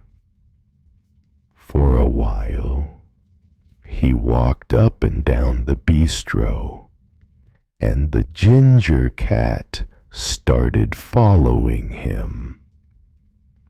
The sun lit the bottles lined up on the shelf and cast soft reflections on a corner of the counter. Passing the big stove, he realized that it had gone out. He opened it and saw that some of the ashes were still glowing and mechanically stirred them. A moment later, he went behind the counter, dithered over the bottles, chose the bottle of Calvados and poured himself a glass. The till was half open in front of him, with a few banknotes and some small change in it. On the wall to the right, near the window, hung a list of the drinks with their respective prices. He took the price of a Calvados from his pocket and put the money in the till. He jumped, as if caught out, when he saw a figure looming outside the window. It was Inspector Judel, who was trying to see inside. Maigret went and opened the door. I thought I'd find you here, Chief. I phoned headquarters, and they told me they didn't know where you were. Judel looked around him with a touch of surprise, presumably searching for Madame Calas. Is it true you arrested her? She's with Judge Comeliot, with his chin. Judel gestured towards the kitchen, where he could see the technicians. Have they found anything? It's still too early to know. And, above all, too long to explain. Maigret didn't feel up to it. I'm glad I've got hold of you. I didn't want to do anything without your opinion. I think we've found the red-headed man. Where is he? If my information's correct, not far from here. Unless he's on night shift this week. He works as a timekeeper at Zenith Transport, the company that Rue de Récollet. I know. Rowlers and Langlois. I thought you'd prefer to question him yourself. Moir's voice reached them from the kitchen. Do you have a moment, Chief?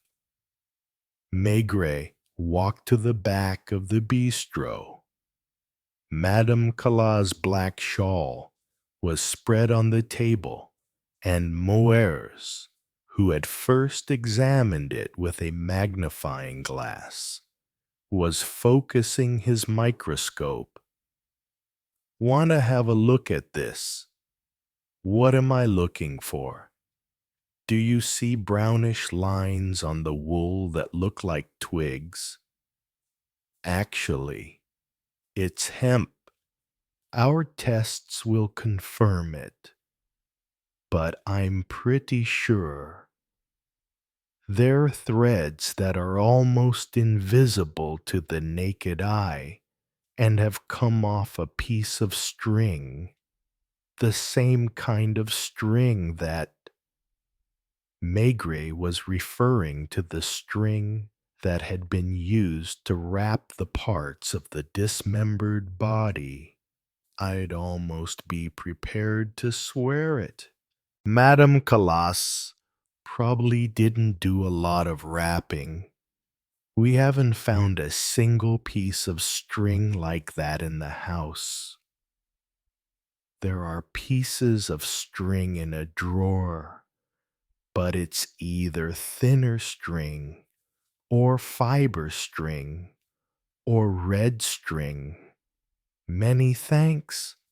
I assume you'll still be here when I get back. What will you do with the cat? Take him with me. The cat let itself be picked up, and Maigret was holding it under his arm as he left the house. He hesitated as he was about to enter the grocery and told himself that the animal would be better off in a butcher's shop. Isn't that Madame Calais' cat? The butcher's wife asked as he approached the counter. Yes. Would it bother you to keep him for a few days? As long as he doesn't fight with mine. Is Madame Calais a customer of yours? She comes in every morning. Is it true that it was her husband who, instead of expressing herself in words on such a morbid subject, she preferred to glance towards the canal? Yes, it looks like it's him. What have they done with her? And as Maigret was searching for an evasive answer, she went on. I know that not everybody agrees with me, and that there's a lot to be said about her. But as far as I'm concerned, she's an unhappy woman who's not to blame. Within a few minutes, the two men were waiting for the procession of lorries to pass so they could slip safely into the big yard of the Rulers and Langlois depot. A glass cage on the right bore the word office in black lettering. The yard was surrounded by raised platforms that looked like the platforms in a railway freight yard, from which packages, sacks, and crates were loaded into the lorries. There was an incessant rough and tumble of activity, and the noise was deafening. "Chief," Judel cried just as Maigret was reaching out for the door handle. Maigret turned and saw a red-headed man standing on one of the platforms with a slim ledger in one hand, a pencil in the other, looking at them fixedly. He was of medium height and wore gray overalls. His shoulders were broad, and the skin of his face bright, ruddy, and pockmarked, looked like orange peel. Men loaded with packages passed in front of him, each yelling a name, a number, and the name of a town or village. But he didn't seem to hear them any longer, his blue eyes still fixed on Maigret. "Don't let him get away," Maigret told Judel. He went into the office, where a young girl asked him what he wanted. "Are either of the owners here?" She didn't have to reply, because a man with close-cropped gray hair now came up to him, a questioning look on his face. "Are you one of the owners?" "Joseph Langlois. I get the feeling I've seen you somewhere before." He had probably seen his photograph in the newspapers. Maigret gave his name, and Langlois waited suspiciously for what was to come next. "Who's the red-headed man I can see on the other side of the yard?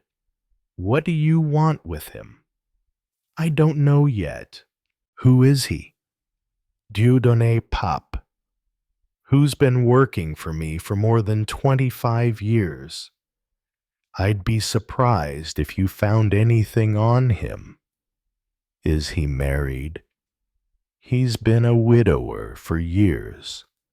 Actually, I think his wife died only 2 or 3 years after they got married."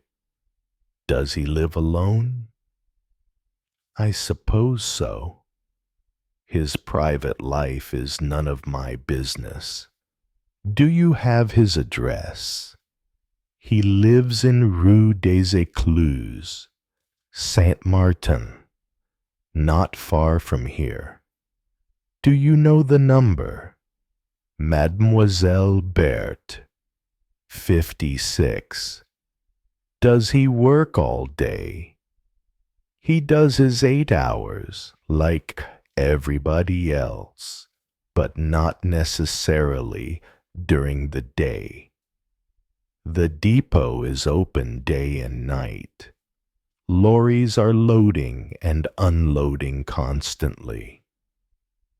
Because of that, we have 3 shifts, and the rota changes every week." "What shift was he on last week?"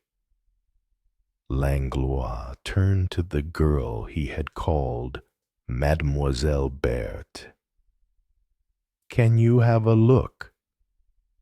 She checked in a file. "The early shift."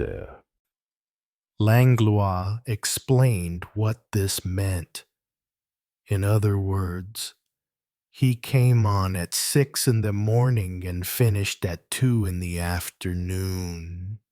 "Is your depot open on Sundays?" 2. "Yes, but with only 2 or 3 men on duty. Was he one of them last Sunday?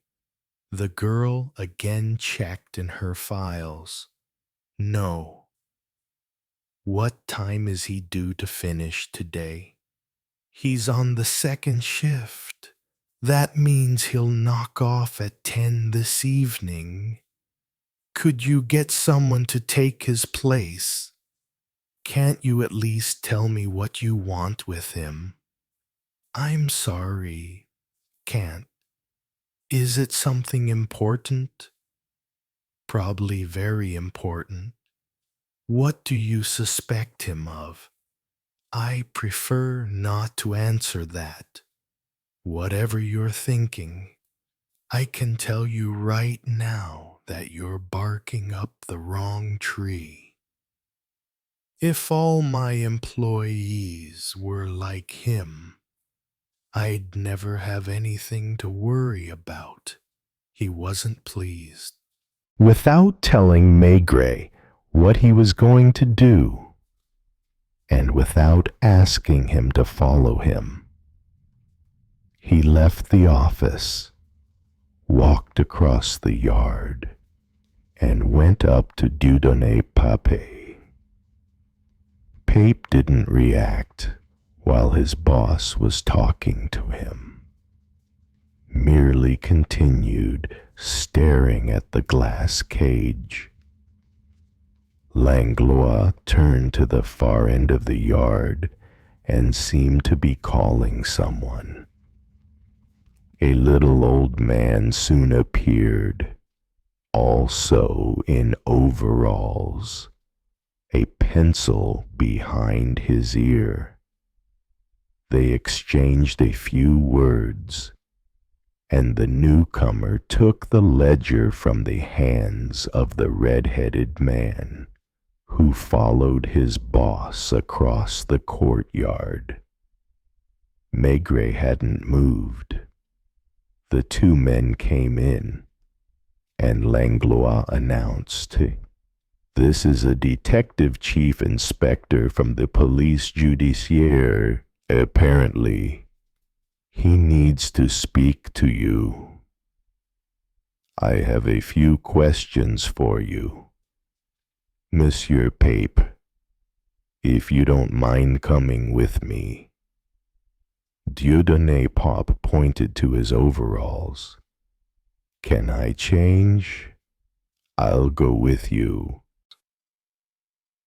Langlois didn't say goodbye to Maigret, who followed Pape into a kind of corridor that had been turned into a cloakroom.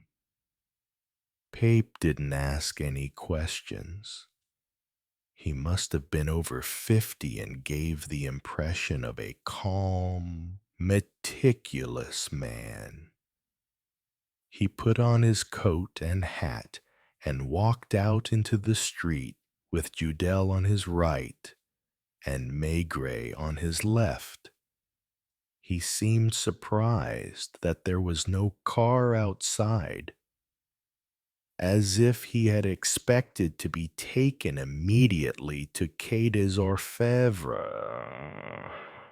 When they got to the corner of the street, opposite the yellow-painted bar, and they made him turn left instead of down towards the center of the city, he opened his mouth to say something, but stopped in time. Judel had realized that Maigret was taking them to Cayless's bistro. The door was still locked, and Maigret knocked. Mowers came and opened up for them. "Go in, Pepe." Maigret turned the key in the lock. "You know this place well, don't you?" The man was disorientated. While he might have foreseen that he would be questioned by the police, he was surprised by the way things were happening. "You can take your coat off. The fire's on." Sit down in your place. I assume you have a regular seat. I don't understand. You know this place pretty well, don't you? I'm a customer. He was trying to figure out what the men were doing in the kitchen with their equipment, and must also be wondering where Madame Calas was. A very good customer. A good customer. Did you come here on Sunday? He looked like an honest man, and there was both gentleness and shyness in his blue eyes, which were like the eyes of some animals which always seem to be wondering why human beings treat them so badly. Sit down. Intimidated, he did as he was told. I wasn't here on Sunday, he had thought before answering. Did you stay at home all day? I went to see my sister. Does she live in Paris? No, in Nogent-sur-Marne. Does she have a telephone? Nogent 317. Her husband's a building contractor. Did you see anyone else apart from your sister? Her husband, her children.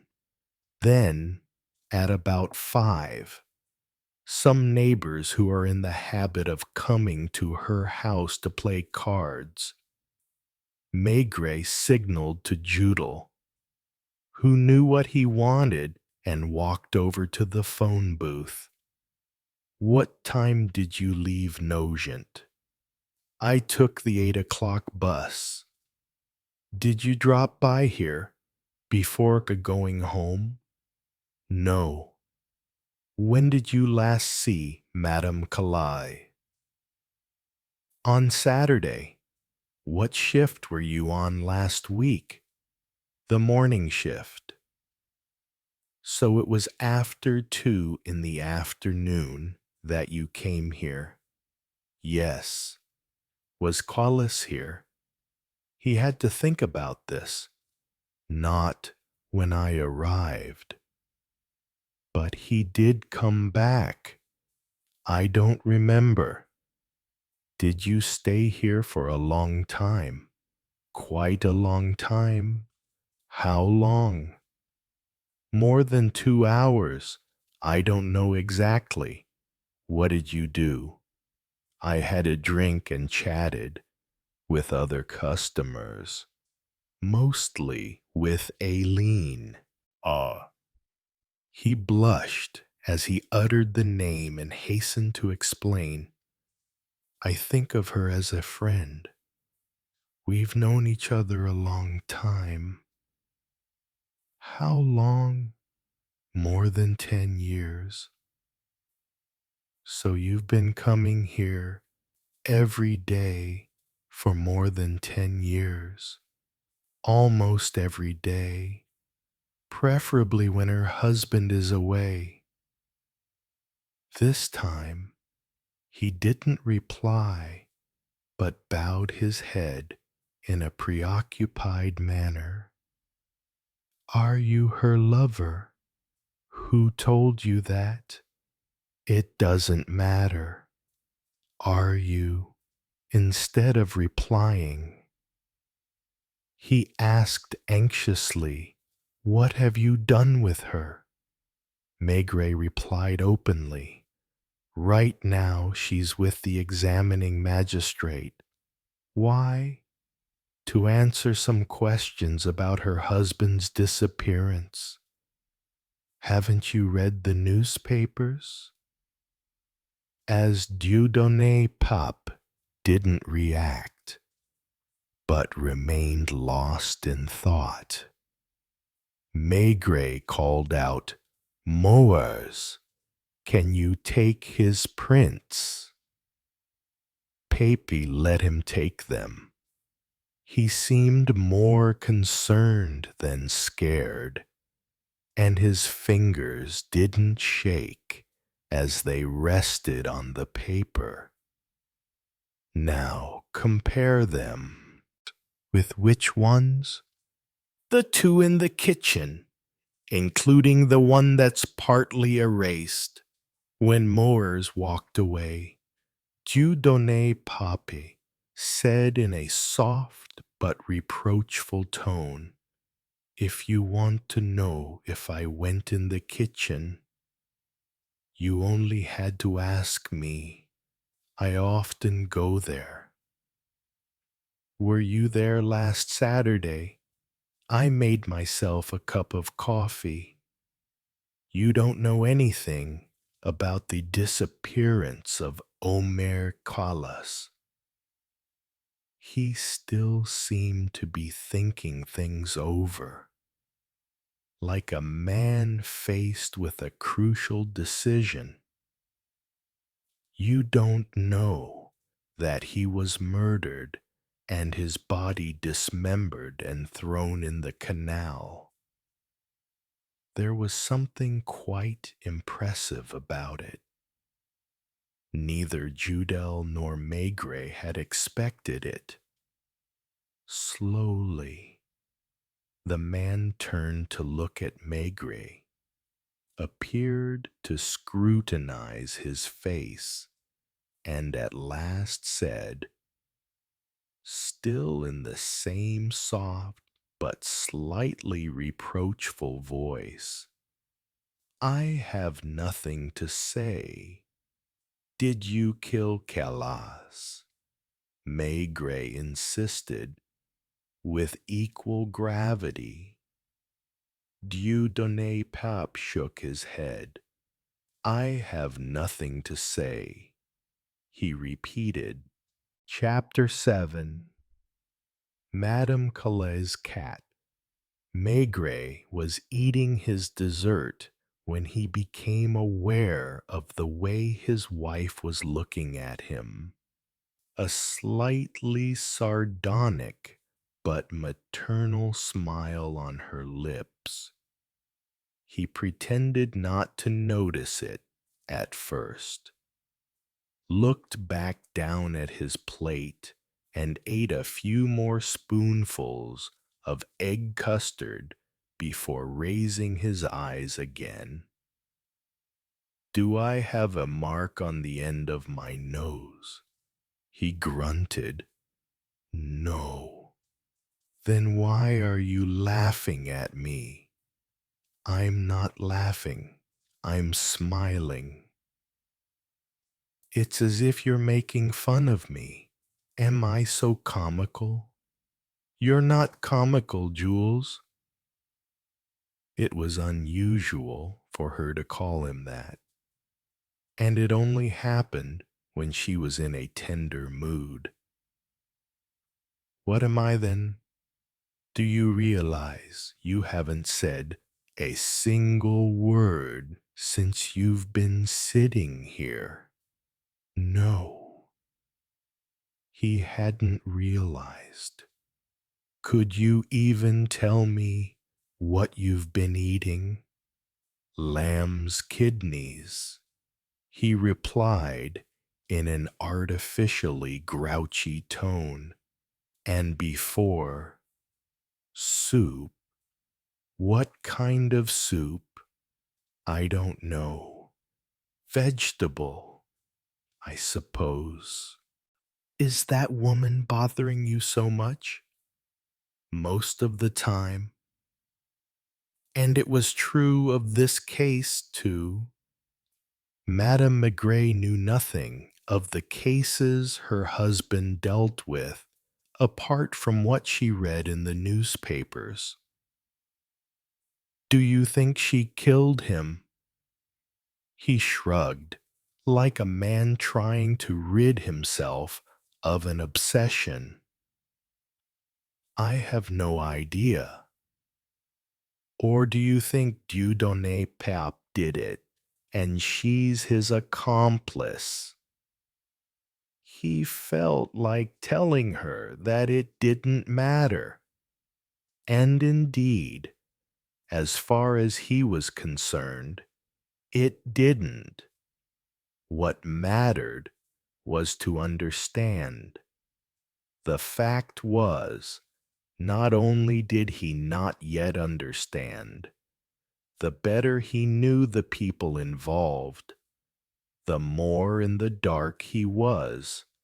The very reason he had come home for dinner instead of working away at his investigation was to clear his head, to plunge back into everyday life, as if to see the protagonists of the Quai de Valmy drama from another angle, instead of which, as his wife had remarked teasingly, he hadn't opened his mouth throughout the meal and had never for a moment stopped thinking about Madame Calas. Pepe, or, to a lesser degree, young Antoine. It was unusual for him to feel so far from the solution to a problem, or more precisely, for a problem to be posed in such an untechnical way. There aren't many different types of crime. They can usually be put into 3 or 4 broad categories. The crimes of professionals are merely a matter of routine.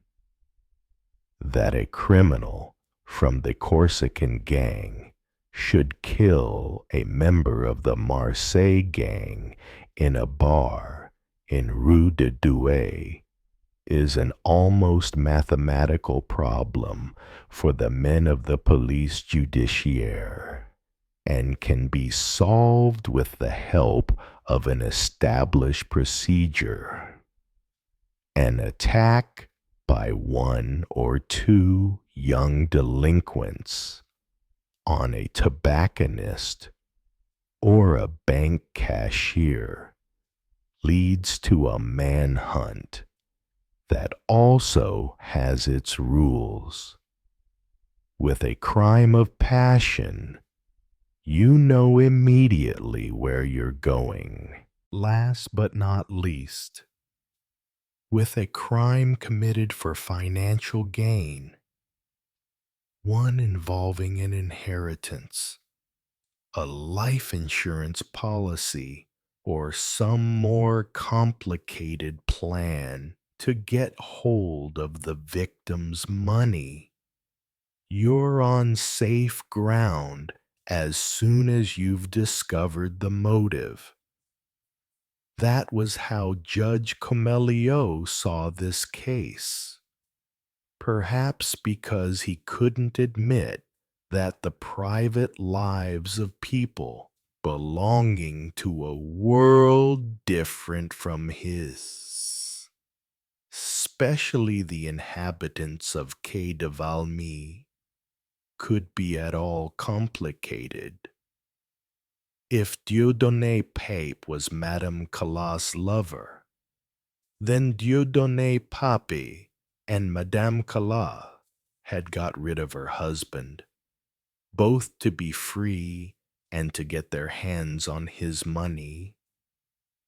They've been lovers for more than 10 years, Maigret had retorted. Why would they have waited all this time?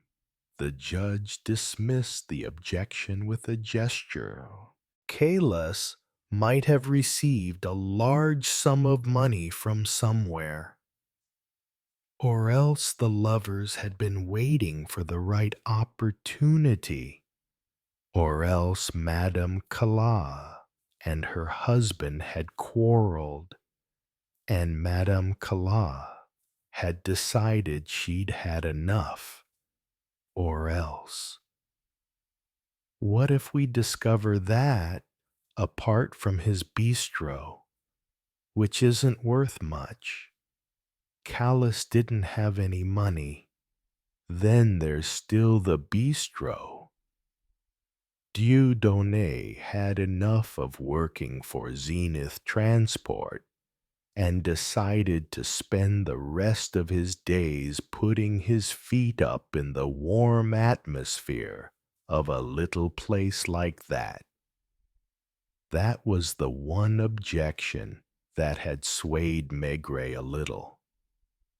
What about Antoine Christin? It was true.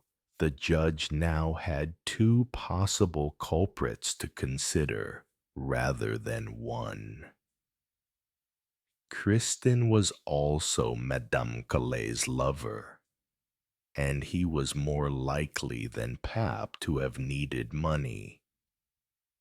The other two used him. You'll see. We'll discover that he was their accomplice. That was what the story had become in moving from Quai de Valmy to an examining magistrate's office. And until the truth came to light, all three of them were under lock and key. What made Maigret even surlier, even angrier with himself, was that he hadn't tried to resist Comelio, had given in immediately out of laziness or fear of complications. Ever since the start of his career, he had learned from his elders, then from his own experience, that you should never question a suspect in depth before you've built up a clear picture of the case. An interrogation is not about throwing out hypotheses haphazardly, constantly telling someone he's guilty, and hoping that after hammering away at him for a certain number of hours he'll confess. Even the most short-sighted of suspects has a kind of sixth sense and can immediately sense if the police are making random accusations or have something solid to go on. Maigret had always preferred to wait. Sometimes, in difficult cases, when he didn't feel sure of himself, he actually preferred to leave a suspect at large for as long as was necessary, even if that meant taking a bit of a risk. It had always worked, contrary to what people might suppose. He liked to say, a suspect feels a kind of relief when he's arrested, because now he knows where he stands. He no longer has to wonder if he's being followed, if he's being watched, if he's under suspicion, if a trap is being set for him. He's accused, and he defends himself. And now he benefits from the protection of the law. In prison, he becomes an almost sacred person, and everything that's done to build up a case against him will have to be done according to a number of specific rules. Aline Kelas had been a good example of this. Once, in the magistrate's office, she had hardly opened her mouth. Comelio hadn't got anything more from her then from one of the stones transported by the Nod brothers. I have nothing to say, she kept saying in a neutral voice, adding when he bombarded her with questions. You have no right to interrogate me without a lawyer present. Then tell me the name of your lawyer. I don't have one. Here's a list of members of the Paris bar. Choose a name. I don't know them. Choose one at random. I don't have any money. They were forced to appoint a lawyer, which entailed various formalities and took some time. Comeliot had young Antoine brought in, late in the afternoon. Having withstood Lapointe's questioning for hours, he wasn't going to be any more forthcoming with the magistrate. I didn't kill Monsieur Calas. I didn't go to Quai de Valmy on Saturday afternoon. I didn't leave a suitcase in the left luggage office at Gare de l'Est. The man's either lying or mistaken. Meanwhile, his mother was waiting in the corridor of the police judiciaire, red-eyed, holding a handkerchief rolled into a ball. Lapointe had spoken to her, and so had Lucas.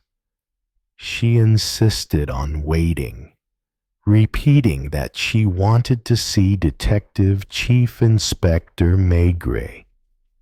That often happened with simple people who assume they won't get anywhere with subordinates and are determined to talk to the boss. Maigret couldn't have seen her at that moment because he was just leaving the bistro on Quai de Valmy with Judel and Dieudonné Pepe. Will you close up and bring the key to headquarters? He said to Moers. All three had crossed the footbridge to Quai de Gemapes.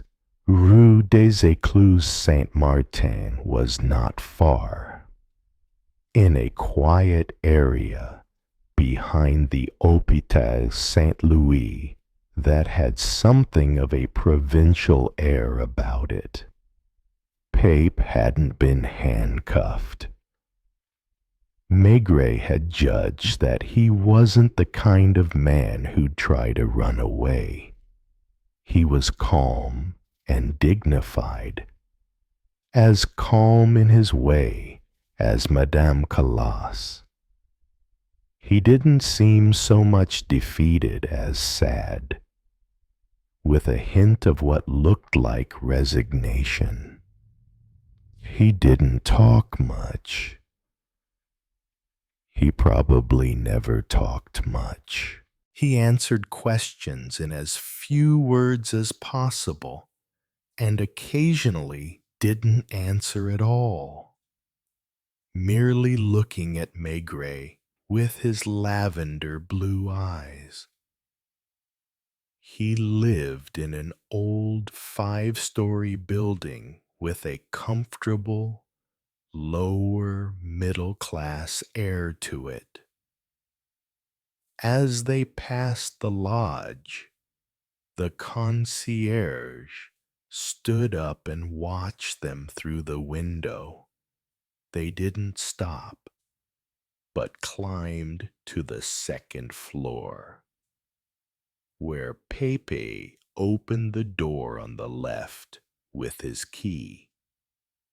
His apartment consisted of 3 rooms, a dining room, a bedroom, and a kitchen, as well as a kind of junk room that had been turned into a bathroom and in which Maigret was quite surprised to find a bathtub.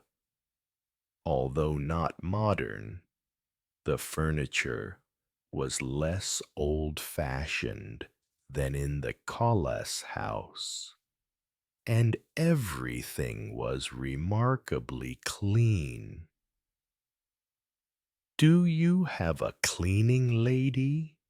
Maigret had asked with surprise. "No." "Do you do the cleaning yourself?" Dieudonné Pape couldn't help but smile with satisfaction. Proud of his home. "Doesn't the concierge ever come up and lend you a hand?" Beyond the kitchen window hung a well-stocked food safe. "You also make your own meals, always." Above the chest of drawers in the dining room hung an enlarged photograph of Madame Calas in a gilded frame, so similar to those found in most households that it gave the apartment a cozy, conjugal feel. Remembering that he hadn't found any photographs in the Calas house, Maigret had asked, "How did you get hold of this?" "I took it with my camera and had it enlarged on Boulevard Saint-Martin." The camera was in a drawer in the chest. In a corner of the bathroom was a little table covered in glass tubs and flasks filled with products used for developing. "Do you do a lot of photography?" "Yes, especially landscapes." It was true. Searching the furniture, Maigret had found a batch of photographs depicting different parts of Paris, and a smaller number of countryside views. Many showed the canal and the Seine. For most of them, Dieudonné Pape must have had to wait a long time in order to obtain certain quite striking lighting effects. "Which suit did you wear to visit your sister?" "The navy blue." He owned 3 suits, including the one he was wearing now. "Take them with you." Maigret had said to Judel, "The shoes, too." And finding dirty washing in a wicker basket, he'd had it added to the rest. He had noticed a canary hopping in a cage, but it wasn't until they were on their way out that he thought about what might happen to it. "Do you know anyone who'll agree to have him?" "I'm sure the concierge will be glad to." Maigret had taken the cage and stopped outside. He didn't even need to knock. "Don't tell me you're taking him away," the concierge had exclaimed angrily. She wasn't talking about the canary, but about her tenant. She had recognized Judel, who was local. She might well have recognized Maigret, too. And she had read the newspapers. To treat a man like him, the best man in the world, like a common criminal. She was short, dark, and slovenly looking, with a shrill voice. She was so angry. It looked as if she might scratch. Could you look after the canary for a while? She had literally torn the cage from his hands. Just wait and see what the tenants and neighbors say. And don't worry, Monsieur Dieudonné. We'll all visit you in prison. Once past a certain age, working-class women often worship bachelors or widowers like Dieudonné Papé, admiring their well-ordered lives. When the three men walked away, she was still on the pavement, weeping and waving goodbye.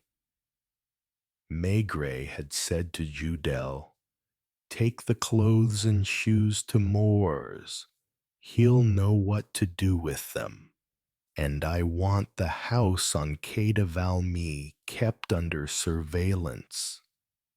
He was ordering this surveillance for no specific reason, more to avoid any possible reproach in the future than for anything else. Meekly, Dieudonné Papé waited at the curb. Then he fell into step with Maigret, and the two of them walked along the quayside in search of a taxi. In the cab, he said nothing, and Maigret, for his part, avoided asking any questions. Filling his pipe, he held it out to Pape. "Do you smoke a pipe?" "No." "Cigarettes?" "I don't smoke." He did ask one question, though one that seemed to have no connection with Kayla's death. "Do you drink?" "No." It was a further anomaly. Maigret found it hard to fit that in with everything else. Madame Calas was an alcoholic and had started drinking years ago, probably even before meeting Pepe. It's quite rare for someone who has a craving for drink to stand the presence of a teetotaler. Maigret had known couples quite similar to the one formed by Madame Calas and Dieudonné Pape. In every case he could remember, both the man and the woman were big drinkers. He had been pondering all this over dinner, unconsciously, while his wife watched him without his realizing it. He had thought of many other things, too. Antoine's mother, for instance, whom he had found waiting in the corridor of the police judiciaire and admitted to his office. He had already handed Pape over to Lucas with the words, "Tell Comelio he's here. If he asks to see him, take him there. Otherwise, take him to the cells without reacting." Pape had followed Lucas into one of the us while Maigret walked away with the woman. "I swear to you, Inspector, my son can't possibly have done that. He wouldn't harm a fly. He tries to act tough, because that's the fashion with young men these days. But I know him. I know he's only a child. I believe you, madame. So if you believe me, Why won't you let me have him back? I promise you I won't let him go out in the evening anymore, and I'll stop him seeing women. When I think that woman is almost the same age as me and has no shame about taking up with a boy who's young enough to be her son, I'd sensed for a while that there was something going on. When I saw him buying products for his hair, cleaning his teeth twice a day, and even putting on scent, I told myself, is he your only child? Yes. And I take particular care of him because his father died of TB. I've done everything for him, Inspector. If only I could see him, talk to him. Do you think they'll let me? They can't stop a mother from seeing her son, can they? All he could do was send her to see Comelio. It was a bit cowardly, he knew, but he had no choice. She must have waited on another bench in the corridor upstairs, and Maigret didn't know if the magistrate had finally agreed to see her. Mowers had got back to headquarters just before 6 o'clock and handed over the key to the Headless house. A big old-fashioned key that Maigret now had in his pocket, along with the key to Pape's apartment. Did Judah let you have the clothes, the shoes, and the linen? Yeah, I have them in the labo. I assume I should be looking for bloodstains. That in particular, tomorrow morning, I may send you to his apartment. I'll come back here and work this evening after I've had a bite to eat. I assume it's urgent. It was always urgent.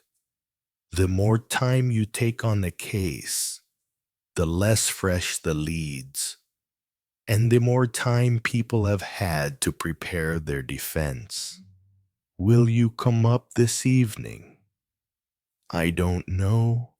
When you leave, drop a note on my desk. Now he stood up from the dining table and filled his pipe, like a man who doesn't know what to do with himself, then looked uncertainly at his armchair. How about giving your mind a rest just for one evening? Madame Maigret ventured. Stop thinking about your case. Read something. Or if you like, let's go to the cinema. And tomorrow morning you'll wake up with a clear head. He gave her a sardonic look. You want to go to the cinema? There's quite a good film playing at the Moderne. She served him his coffee, and if he'd had a coin to hand, he would have been tempted to toss it to decide what to do with his evening. Madame Maigret took care not to hurry him, to let him sip at his coffee. He strode up and down the dining room, stopping every now and again to stare at the carpet. No, he at last said, resolutely, are you going out? Yes. Before putting on his coat, he poured himself a little glass of sloe gin. Will you be back late? I don't know. It's unlikely. Perhaps because he didn't have the impression that what he was going to do was important enough. He didn't take a taxi, nor did he call Quai des Orfèvres and ask for one of the police cars. He walked to the metro, took a train, and got out at Chateau Landon. The neighborhood had put on its unsettling nighttime face, with shadowy figures hugging the buildings, women motionless at the curb, and murky lighting in the bars that made them look like fish tanks. A man standing not far from the Cayless door rushed forwards when Maigret stopped and shone a torch in his face. "Oh, sorry, Inspector. I didn't recognize you in the dark. It was one of Joodle's officers. Anything to report?" "No. Or rather, yes. I don't know if it's of any importance. About an hour ago, a taxi came along the quayside and started slowing down about 50 meters away. It kept going, slowing even more as it got to the house, but didn't stop. Did you see who was inside? A woman. When the cab passed the street lamp, I saw that she was young. She had a gray coat on, no hat. Then the taxi sped up again and turned left into Rue Louis Blanc. Was it Lucette, Madame Calat's daughter, who had come to check that her mother hadn't been released? She knew from the newspapers that she had been taken to Quai des Orfèvres, but so far the press hadn't said anything more. Do you think she saw you? It's quite likely. Judel didn't say anything about having to hide. Most of the time, I walk up and down to keep warm. There was another possibility. Had Lucette Calas intended to go inside the house if it wasn't being watched? To get what? If that was the case? He shrugged, took the key from his pocket, and turned it in the lock. He couldn't immediately find the light switch, not having had occasion to use it before. A single light came on, and he had to go to the bar, where there was another switch, in order to turn on the light at the far end.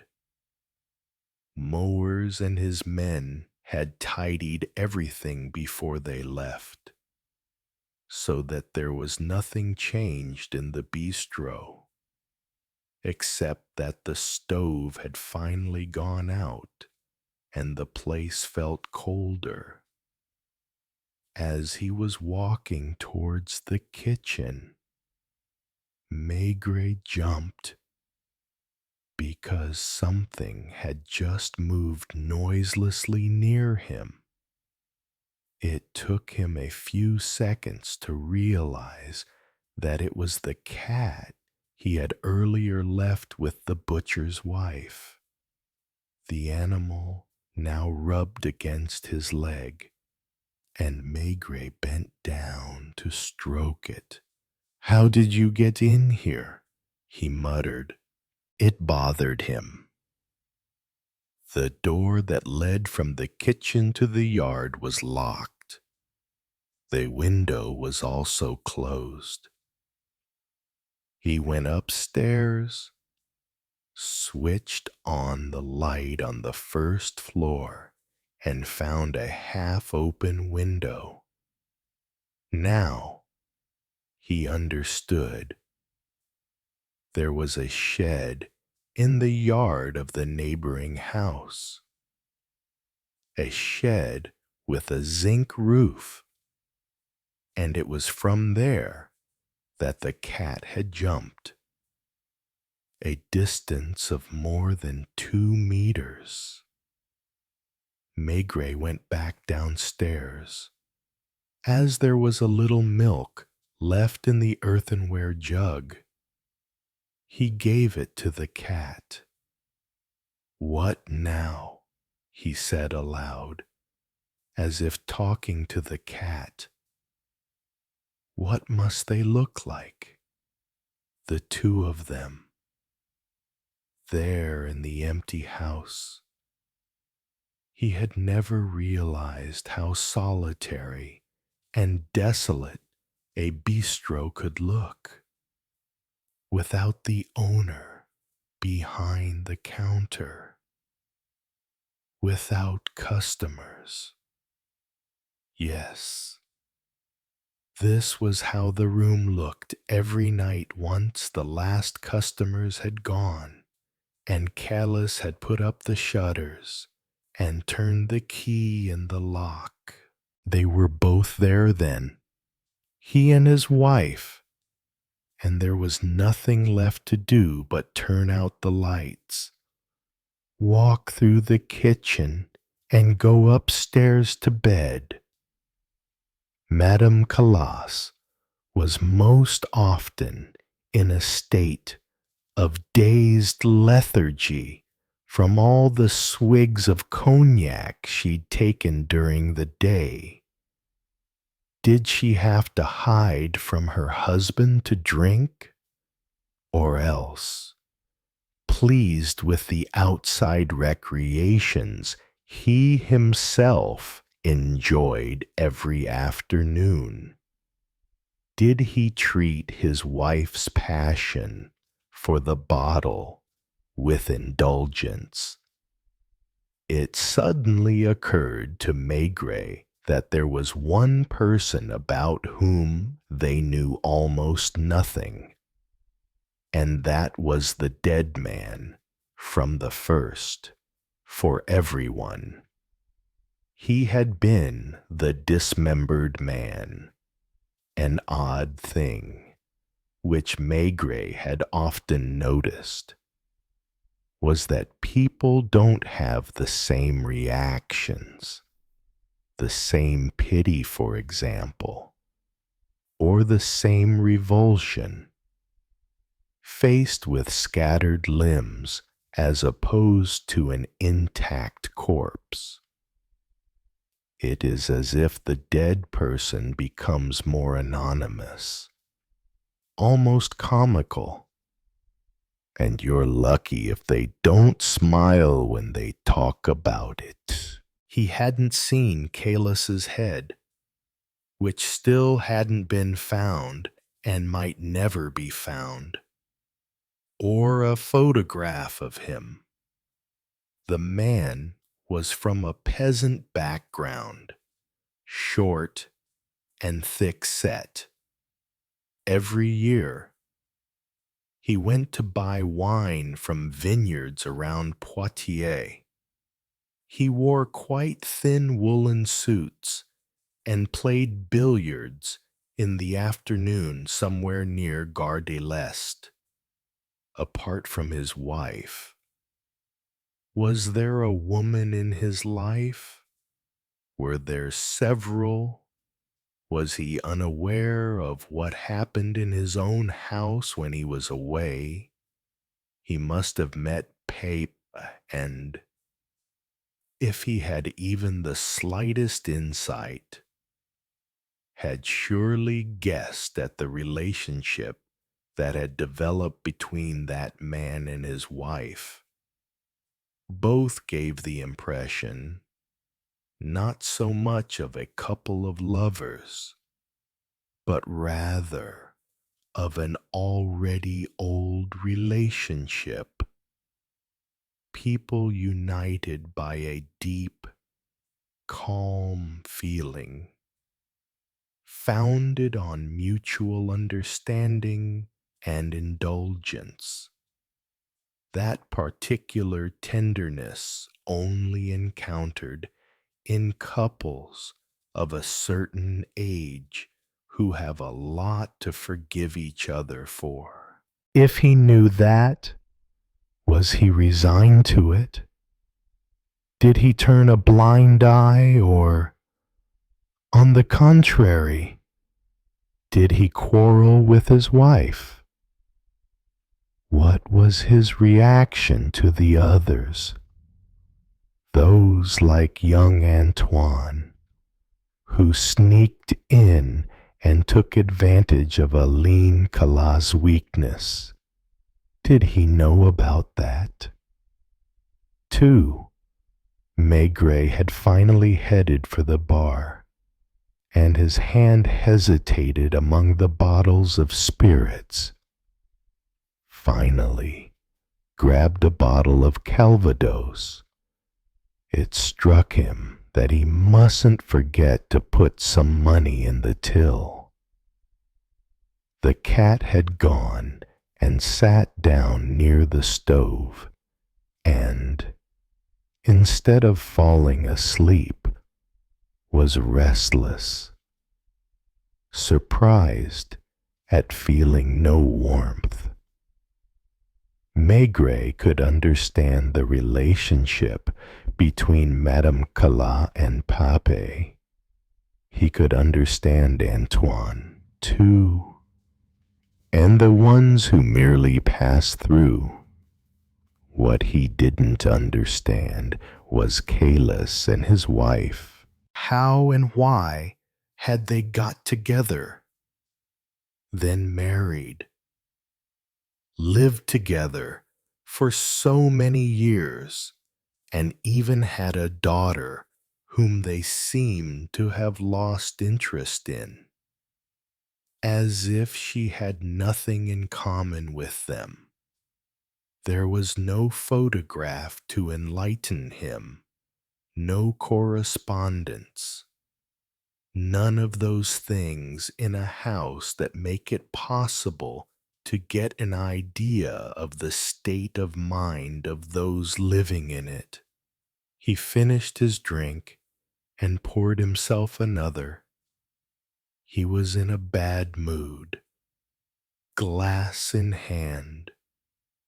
He went and sat down at the table where he had seen Madame Calas sit, as if it was her usual place. He knocked his pipe against his heel, filled another, lit it, his eyes fixed on the counter, the glasses, the bottles. He wondered now if he wasn't in the process of finding the answer to his question, or at least part of his question. When it came down to it, what did the house consist of? A kitchen where nobody ate, because the couple had their meals at the table at the far end of the bistro, and a bedroom where they did nothing but sleep, whether it was Headless or his wife. It was here that they lived, in the bistro, which for them was what the dining room or living room is in an ordinary household. When the couple had arrived in Paris, hadn't they almost immediately settled on Quai de Valmy? Never to move from it, Maigret even had the impression that this too shed a new light on the relationship between Madame Calas and Dieudonné Pape, and he smiled. It was still quite vague, and he would have been unable to express his thoughts in clear sentences. All the same, he was losing the sluggishness that had been affecting him for the last few hours. Finishing his drink, he went to the phone booth and dialed the number of the cells. Detective Chief Inspector Maigret here. Who am I speaking to? Joris? How's your new customer? Yes. The Headless woman. As you call her? What? And what did you do? He felt sorry for her.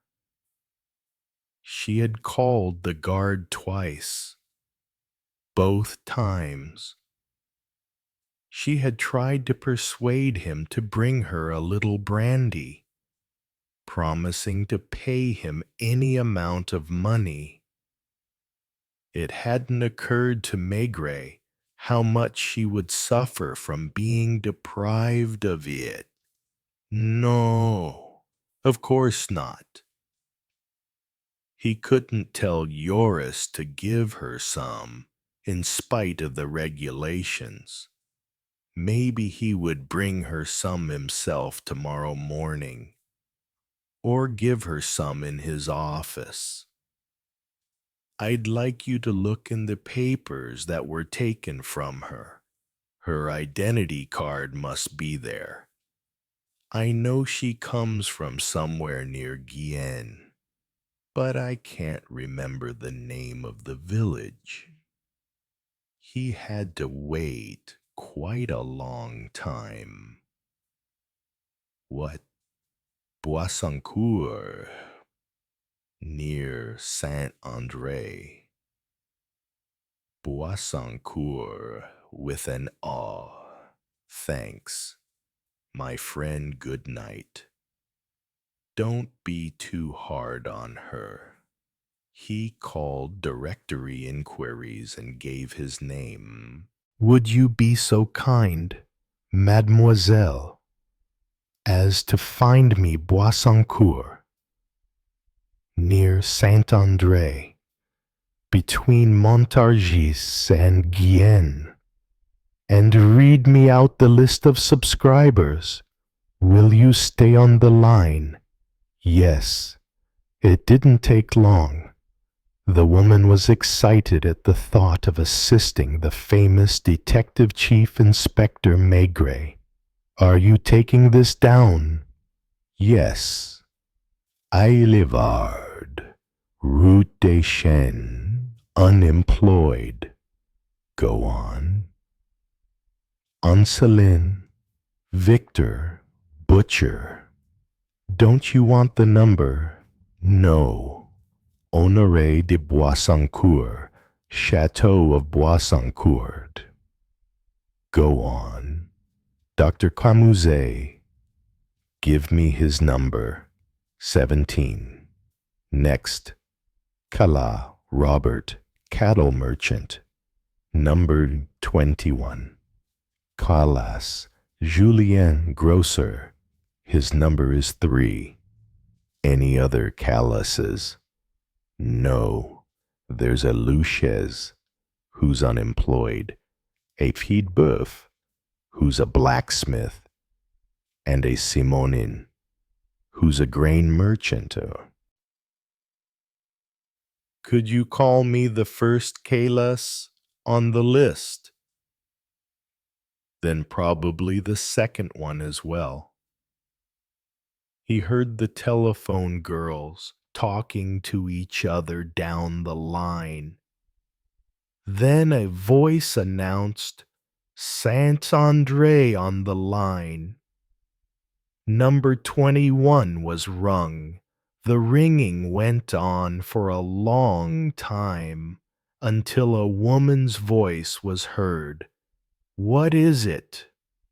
"Detective, Chief Inspector Maigret here, from the police judiciaire in Paris. Are you Madame Cala? Is your husband at home?" "He was at bed with flu."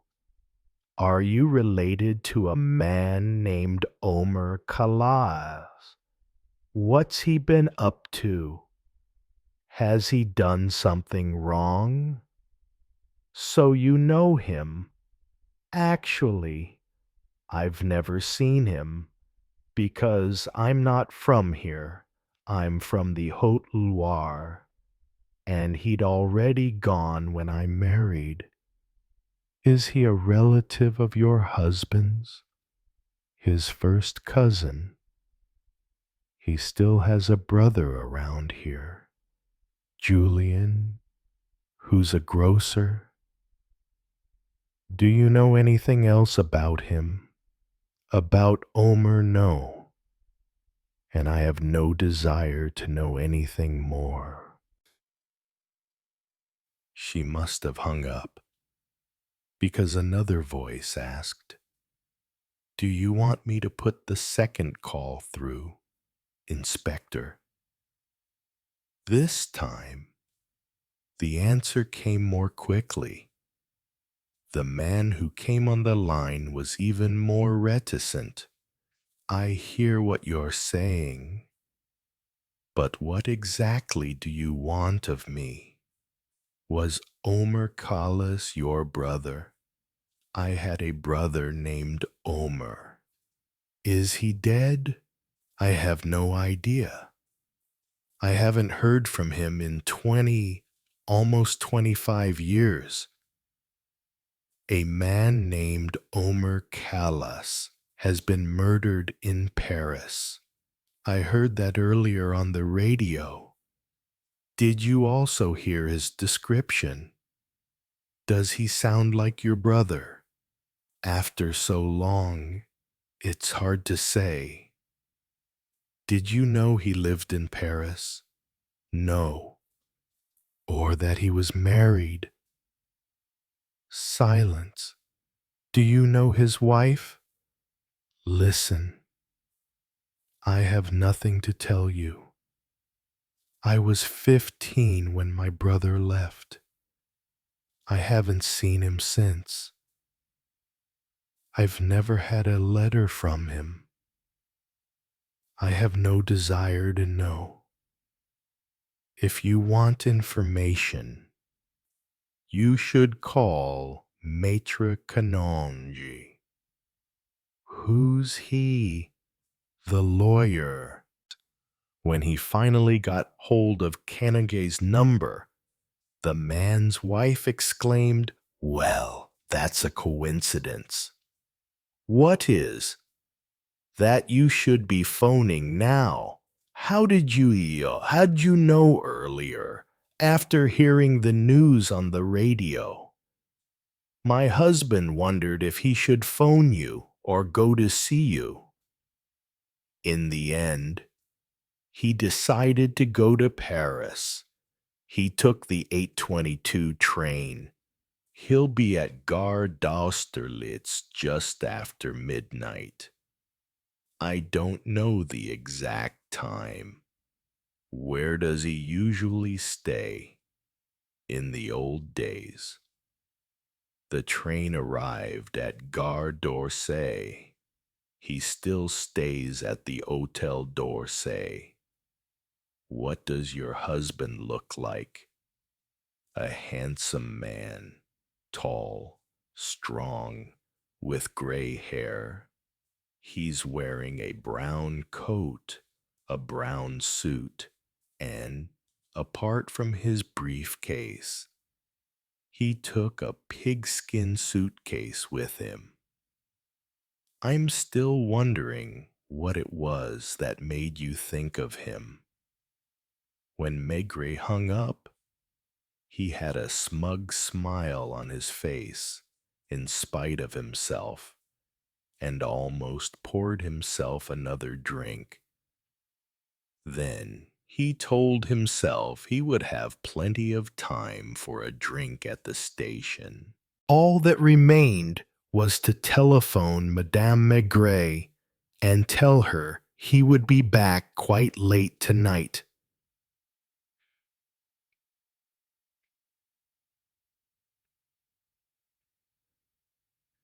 Chapter 8.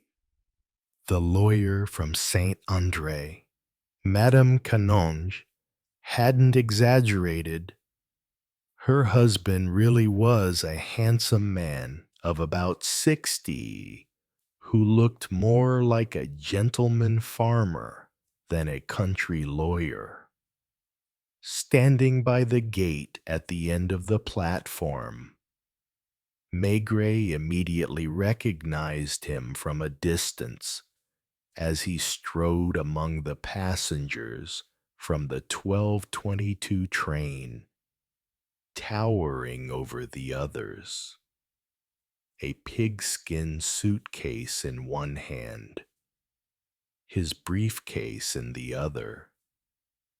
And it was clear from his self-confident demeanor that he was a regular in this station and even on that train. Tall and strong, he was the only one to be dressed with an almost overly studied elegance.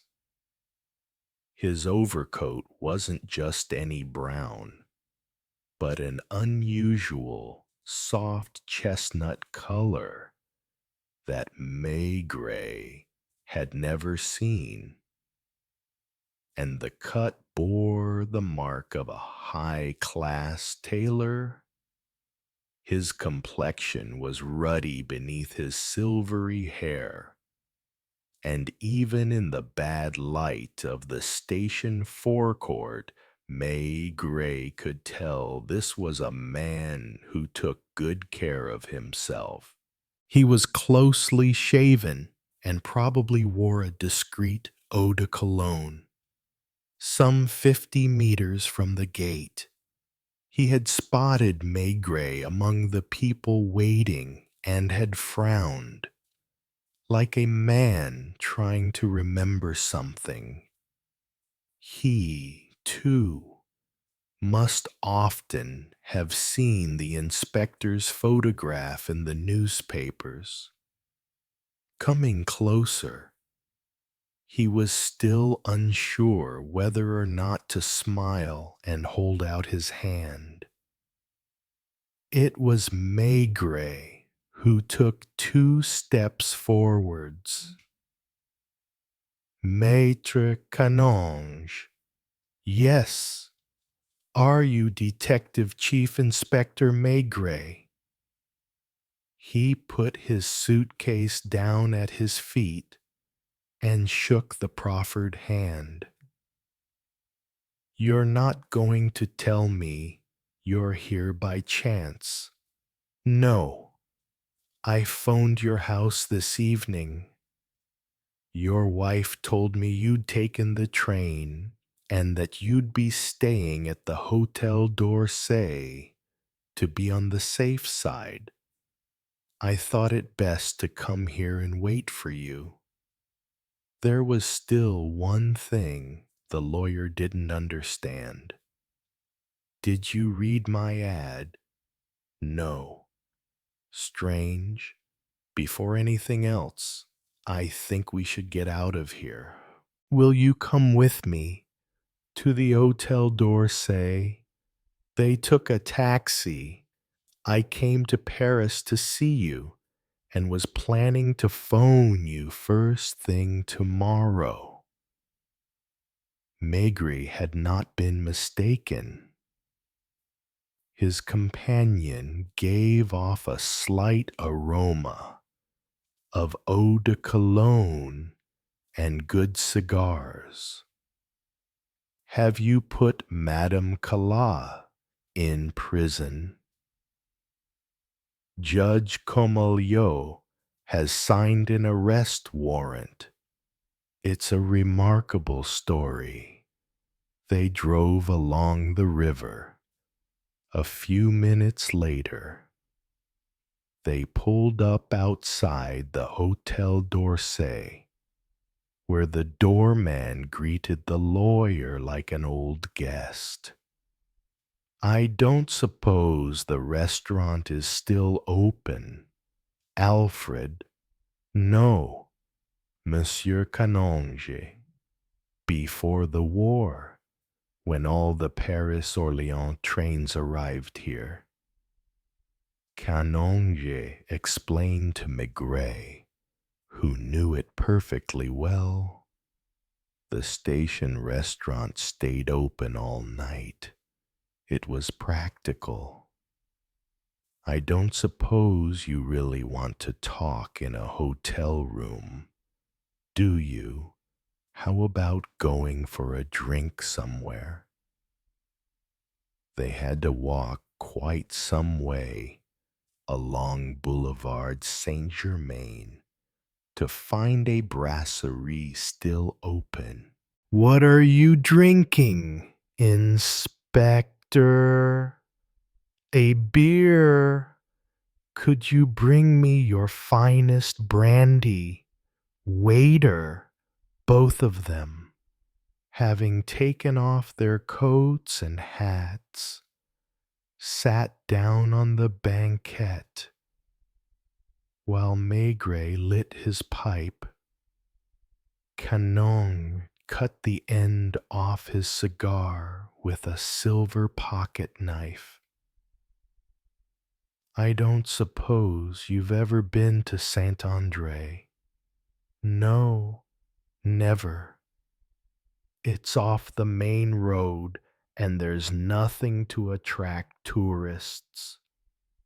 If I understood correctly what the radio announced this afternoon, the dismembered man from the Canal Saint-Martin is none other than that rascal Calas. His fingerprints match those found in the house on Quai de Valmy. When I read the few lines the newspapers devoted to the discovery of the body, I had a feeling it was him, and I almost phoned you. Did you know Calas? I used to. I knew the woman who became his wife rather better. Cheers. What I'm wondering now is where to begin. It's a more complicated story than you might think. Has Aline Calas mentioned me? No. Do you believe she's mixed up in the murder of her husband? I don't know. The examining magistrate is convinced she is. What has she said in her defense? Nothing. Has she confessed? No. She refuses to say a word. I think, Inspector, that she's the most extraordinary person I've ever met in my life. And yet the countryside is full of eccentric characters. I can assure you, he must have been used to being listened to, and he clearly liked the sound of his own voice. He held his cigar between his well-tended fingers in a pose that must have been personal to him, one that displayed his gold signet ring. I'd better begin at the beginning. Obviously, you've never heard of Honoré de Boissancourt. Maigret shook his head. He is, or rather he was until a month ago, the richest man in our region, apart from the chateau of Boissancourt. He owned about 15 farms comprising 2,000 hectares in all, plus a good 1,000 hectares of woods and 2 lakes. If you're familiar with the provinces, you probably get the idea. I was born in the country. Not only had Maigret been born in the country, but his father had been the manager of a similar estate. Now, it's useful for you to know who this Boissancourt was. For that, I have to go back to his grandfather, whom my father, who was also a lawyer in Saint-André, already knew. His name wasn't Boissancourt, but Dupré, Christophe Dupré, the son of a tenant farmer. He first established himself as a cattle merchant and was tough and crafty enough to quickly amass a fortune. I suppose you know that kind of man, too. Listening to him, Maigret felt somewhat as if he was reliving his own childhood in the region he came from. There had been someone like Christophe Dupré, who had become one of the richest men in the country and whose son was now a senator. After a while, Dupré started buying and selling corn. His speculating made him a lot of money. With his profits, he bought land, 1 farm at first, then 2, then 3, so that by the time he died, the chateau of Boissancourt, which used to belong to a widow without children, had passed into his hands along with its outbuildings. Christophe had married the daughter of a cavalry officer, and they had 1 son and 1 daughter. When he died, his son, Alain, started to call himself Dupré de Boissancourt. Gradually, he dropped the Dupré, and eventually, when he was elected to the departmental council, he obtained a decree legalizing his new name. This, too, brought many memories back to Maigret's mind. So much for the older generations. Honoré de Boissancourt, the grandson of Christophe Dupré, who could be called the founder of the dynasty, died a month ago. He'd married Emily Despisac from an old local family that had fallen on hard times after giving him a daughter. She died in a riding accident when the child was still very young. I knew her well, a charming woman who bore her own ugliness with melancholy, and who had let herself be sacrificed by her parents without protest. It was claimed that Boissancourt gave them $1 million to buy her, so to speak. As the family lawyer, I can tell you the figure is exaggerated, but it's true all the same that old Comtesse Despisac received a large sum the day the contract was signed. What kind of man was the last Boissancourt?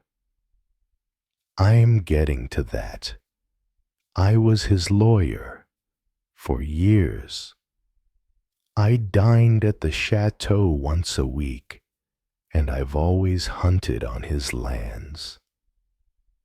So I knew him well.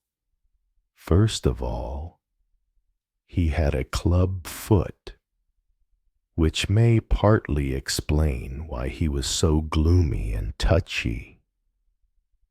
No doubt the fact that everybody knew the history of his family and most of the chateaux in the region were closed to him didn't help to make him any more sociable.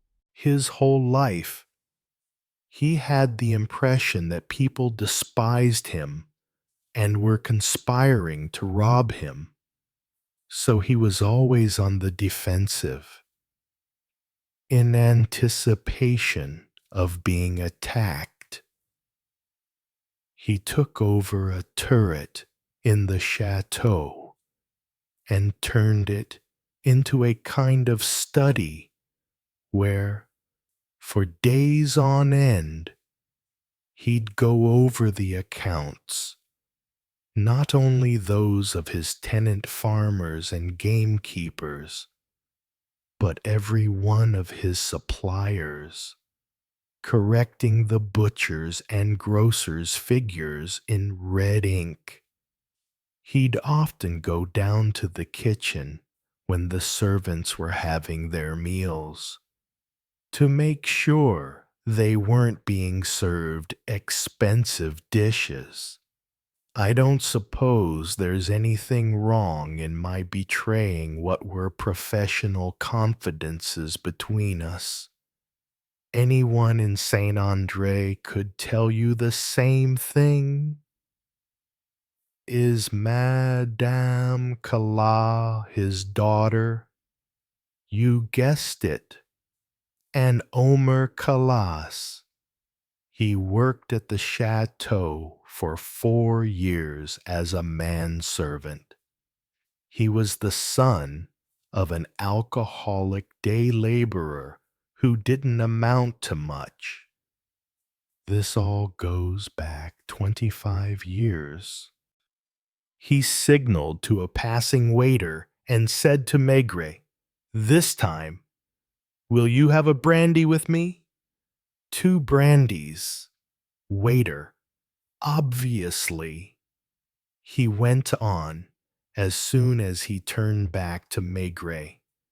You couldn't have surmised all this just from visiting the bistro on Quai de Valmy. That wasn't entirely correct. And Maigret wasn't in the least surprised by what he was learning. I sometimes talked about Aileen with old Dr. Petrel, who's sadly dead now and has been replaced by Camuset. Camuset never knew her and won't be able to tell you anything about her. As for me, I'm incapable of describing her case to you in technical terms. Even when she was a small child, she was different from the other little girls. There was something disturbing about her. She never played with anyone else, didn't go to school either, because her father was determined for her to have a private tutor. She didn't have just one, but a dozen at least, because the child saw to it that she made life impossible for them. Did she hold her father responsible for the fact that she led an existence different from other people? Or was it much more complicated than that? As Petrel claimed, I have no idea. Most girls it seems, love their fathers, sometimes to an exaggerated extent. I have no experience of that, because my wife and I don't have children. Can that kind of love turn to hate? Be that as it may, she seemed to take a delight in being the bane of Boissancourt's life. At the age of 12, she was caught trying to set fire to the chateau. Fire was her obsession for quite a while, and they were forced to keep a close eye on her.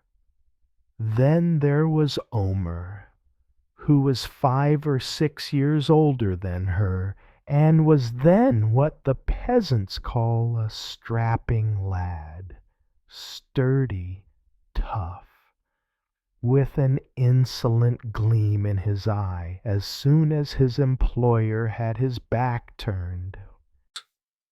Did you see what happened between them? Maigret asked, looking absently around the almost empty brasserie, where the waiters were waiting for the last customers to leave. Not at the time. Again, it was Pétrel who told me this. According to him, she must have started taking an interest in Omer when she was no more than 13 or 14. That happens to other girls that age, but it usually stays quite vague and more or less platonic. Was it any different with her? Did Callus, who wasn't exactly scrupulous, take advantage more than men usually do in such cases? Whatever the truth of it, Pétrel was convinced that they conducted a dubious relationship over a long period of time. He put it down largely to Aline's need to defy her father, to disappoint him. It's possible. It's not my field. The only reason I'm going into all these details is to make the rest more comprehensible. One day, when she wasn't yet 17, she went to see the doctor in secret and asked to be examined. He confirmed that she was pregnant. How did she take it? Maigret asked. Pétrel told me she looked him straight in the face and said between her teeth, "All the better. What you should know is that in the meantime, Headless had married the butcher's daughter because she was pregnant too, and she'd given him a child a few weeks earlier. He was still working as a manservant at the chateau because he had no other trade, and his wife was living with her parents. One Sunday, the village learned that Aline de Boissancourt and Omer Calas had disappeared. According to the servants, there had been a dramatic scene the previous evening between the girl and her father. For more than 2 hours, they'd been heard arguing loudly in the small drawing room. To the best of my knowledge, Boissancourt never tried to find his daughter, and as far as I know, she never wrote to him either. As for Kayla's first wife, she became a depressive. She survived for another 3 years until she was found swinging from a tree in the orchard. The waiters had piled up the chairs on most of the tables, and one of them was looking at Maigret and Canong and holding a big silver watch in his hand. "I think we ought to let them close," Maigret said. Canonge insisted on paying for the drinks, and they left. The night was cool, the sky starry, and they walked for a while in silence. It was Canonge who said, "Maybe we could find another place open for one last drink," each deep in his own thoughts. They walked along much of Boulevard Raspail until they spotted a little nightclub in Montparnasse. The lights outside were blue, and music could be heard wafting out from inside. "Shall we go in?" Instead of letting themselves be led to a table, they sat down at the bar, where two girls were hard at work on a fat man who was more than half drunk. "The same again?" Canonge asked, taking another cigar from his pocket. A few couples were dancing. Two girls left the other end of the room and came and sat down next to them, but Maigret gestured them away, and they didn't insist. "There are still calices in Boissancourt and Saint-André," Canonge said. "I know. A cattle merchant and a grocer." Canonge gave a little laugh. "It would be funny if the cattle merchant became rich enough in his turn to buy the chateau and the land. One of the Calaces is Omer's brother, the other his cousin. He also has a sister who married a gendarme in Guyenne. When Boissancourt had a brain hemorrhage a month ago, just as he was sitting down to eat, I went to see all three of them to find out if they'd heard from Omer." "Hold on," Maigret cut in. "Didn't Boissancourt disown his daughter? Everyone in the area was convinced he had."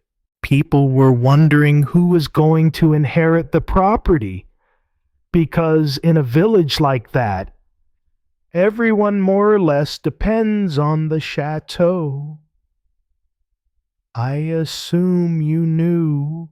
"No. In his last years, Boissancourt made several wills, all of them different, but never gave them to me for safekeeping. He must have torn them up one by one, because none of them were found. In other words, his daughter inherits his property automatically. So you put an ad in the newspapers." "Yes, as is usual in such cases. I couldn't put the name Headless in it, since I didn't know if they were married. Not many people read those kinds of ads. I didn't think it'd lead to anything." He had finished his brandy and was looking at the barman in a particular way. If his train had had a restaurant car, He must have already had 2 or 3 drinks before arriving in Paris, because his face was red and his eyes glistened. Same again, Inspector. Could it be that Maigret, too, had drunk more than he thought? He didn't say no. He felt fine, physically and mentally. He even had the impression that he was endowed with a sixth sense that allowed him to enter the skin of the people being talked about. Would he have been capable of reconstructing the story without Canonguier's help? He hadn't been so far from the truth a few hours earlier, which was proved by the fact that he had thought of phoning Saint Andre if he hadn't guessed everything. The idea he had got of Madame Calas nevertheless matched the one he might have of her now that he knew. She started drinking, he murmured, with the sudden desire to talk in his turn. I know. I saw her. When last week.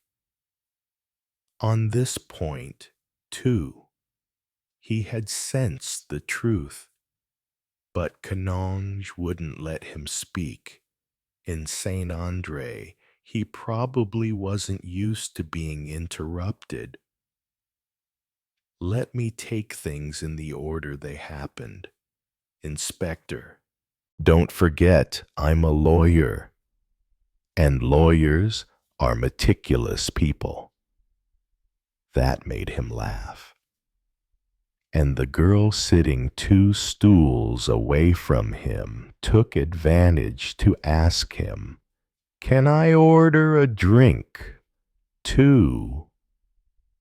"If you wish, my dear, provided you don't butt into our conversation. It's more important than you might think." Smugly, he turned to Maigret.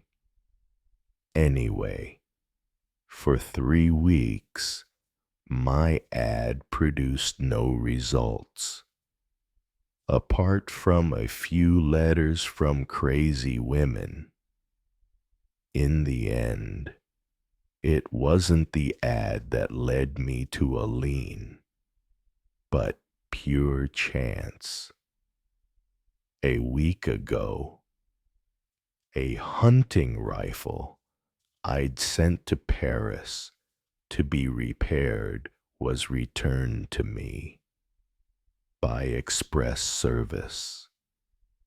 I was at home when it was delivered, and so I was the one who opened the door to the lorry driver.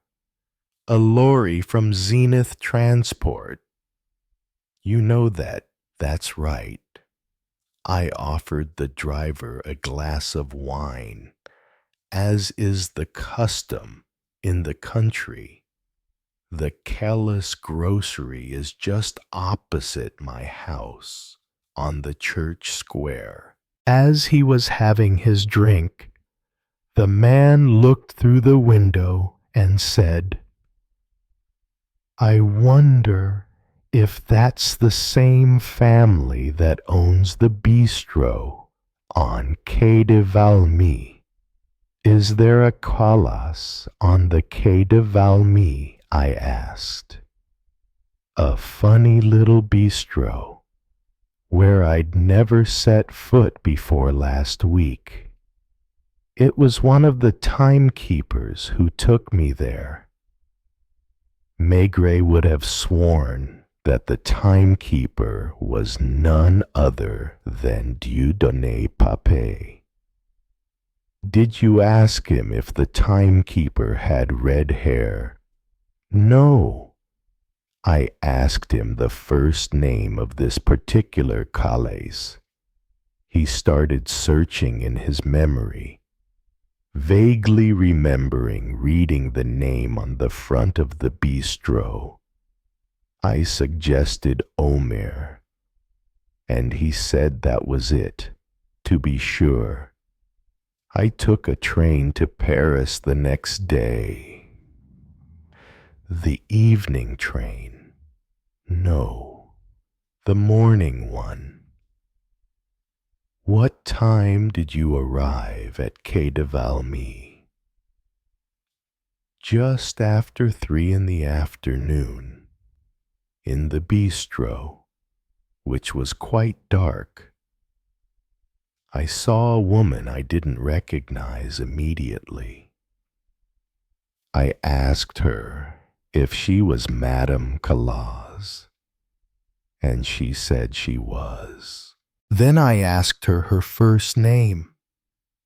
She gave me the impression she was half drunk. She does drink, doesn't she?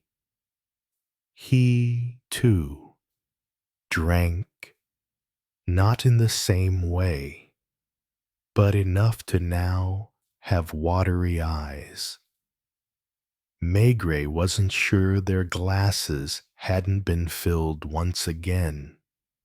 The woman who had changed stools was leaning over Canong and holding his arm. If she was following his story, nothing showed on her expressionless face.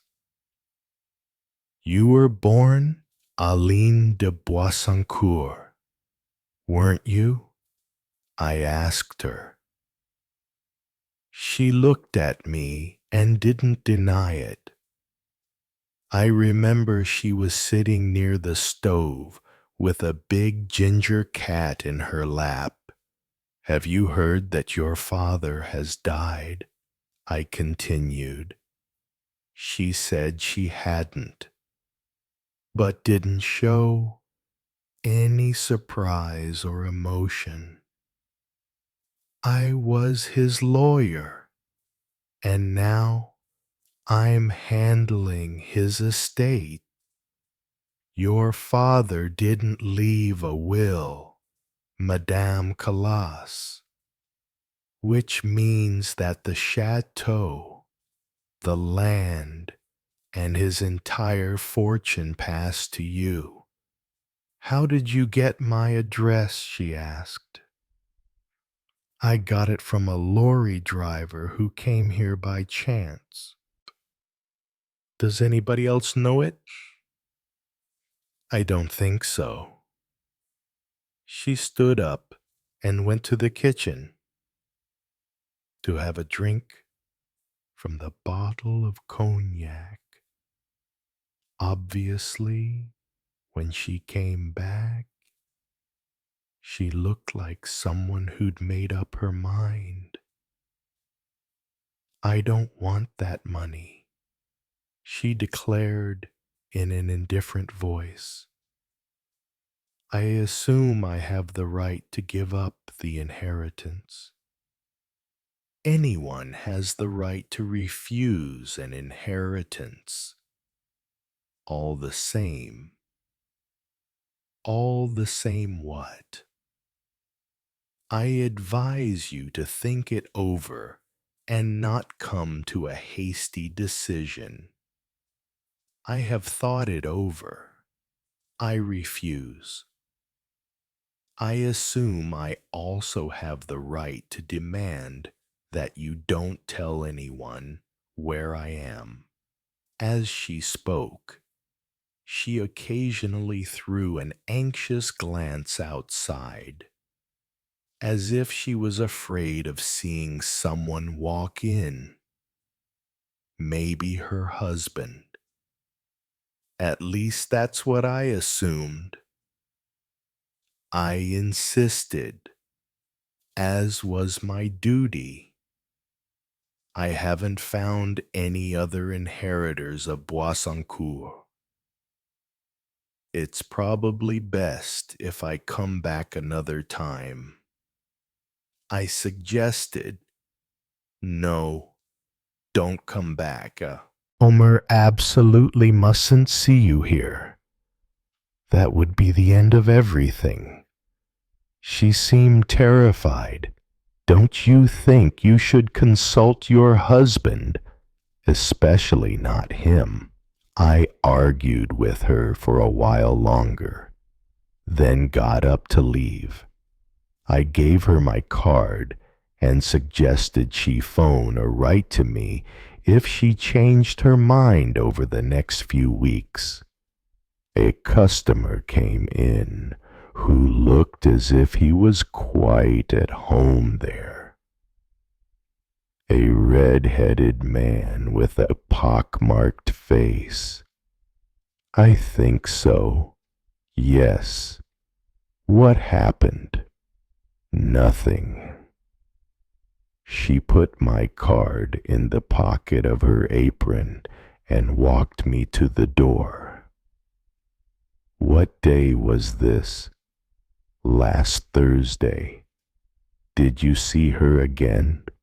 No, but I saw her husband in Paris, in my office in Saint-André.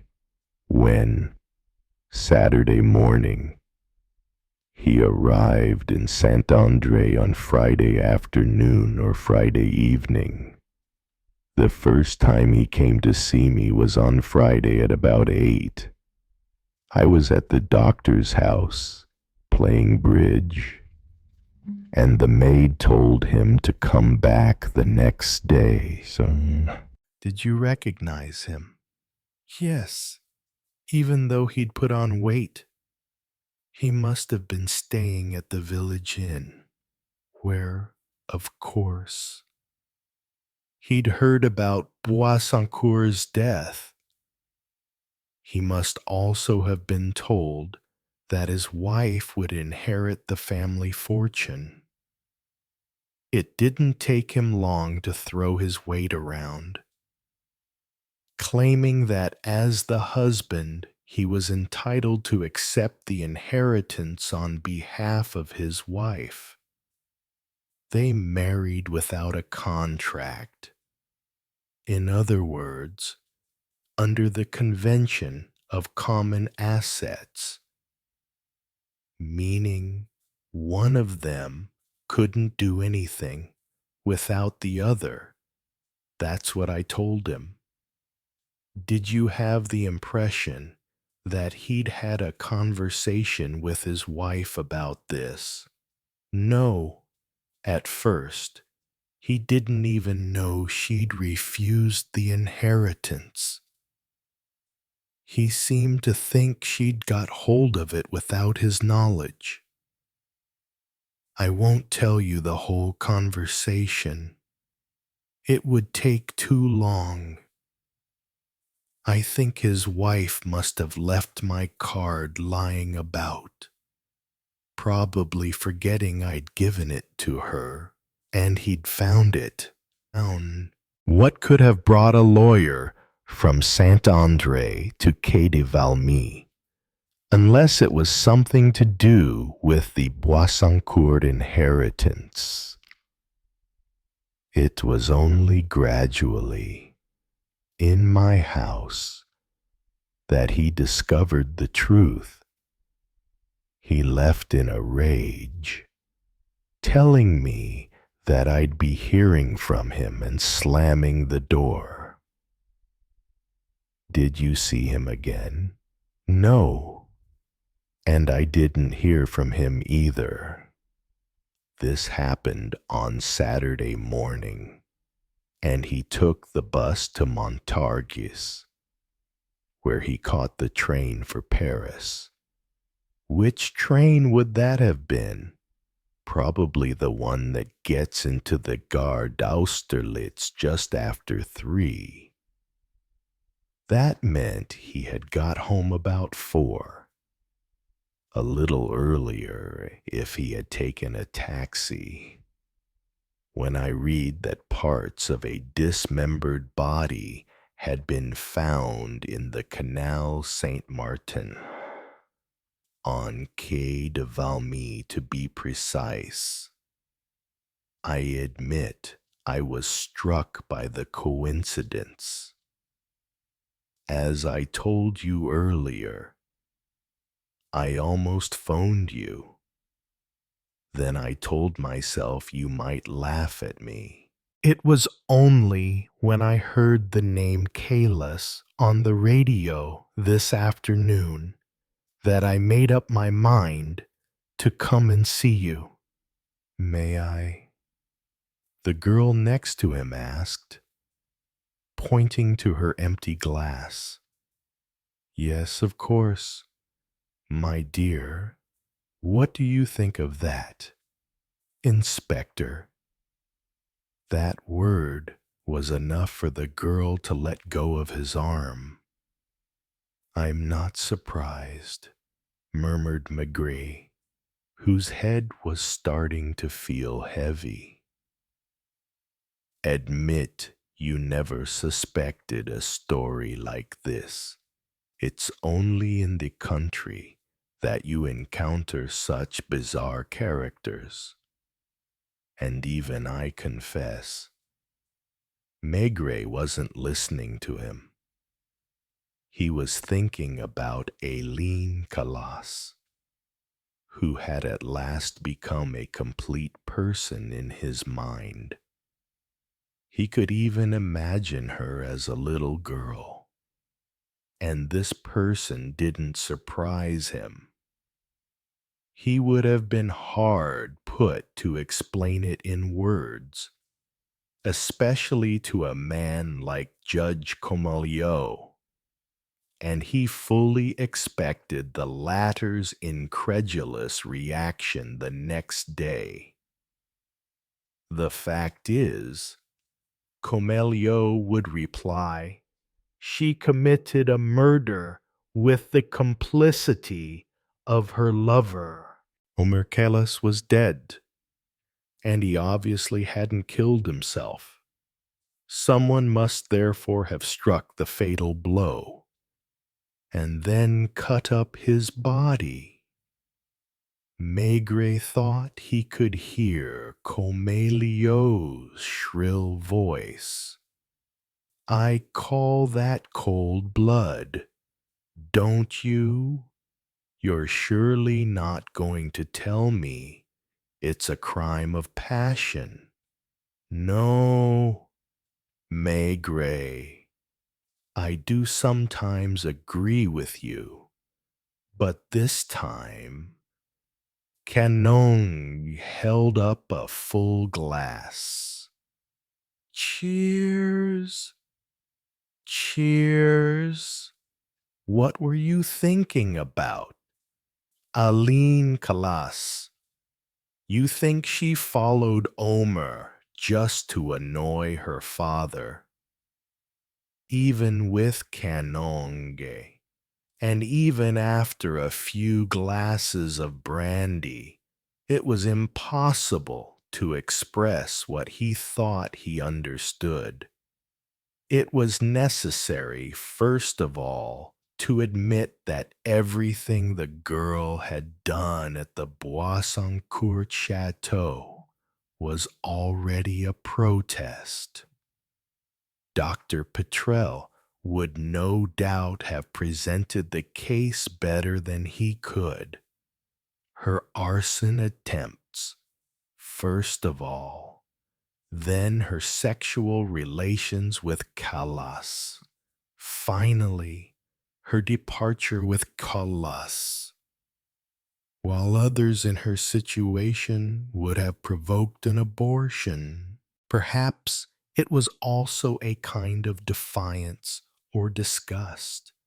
Maigret had often tried to get other people, including men of experience, to admit that those who fall, especially those who have a morbid determination to descend ever lower and take pleasure in disgracing themselves, are almost always idealists.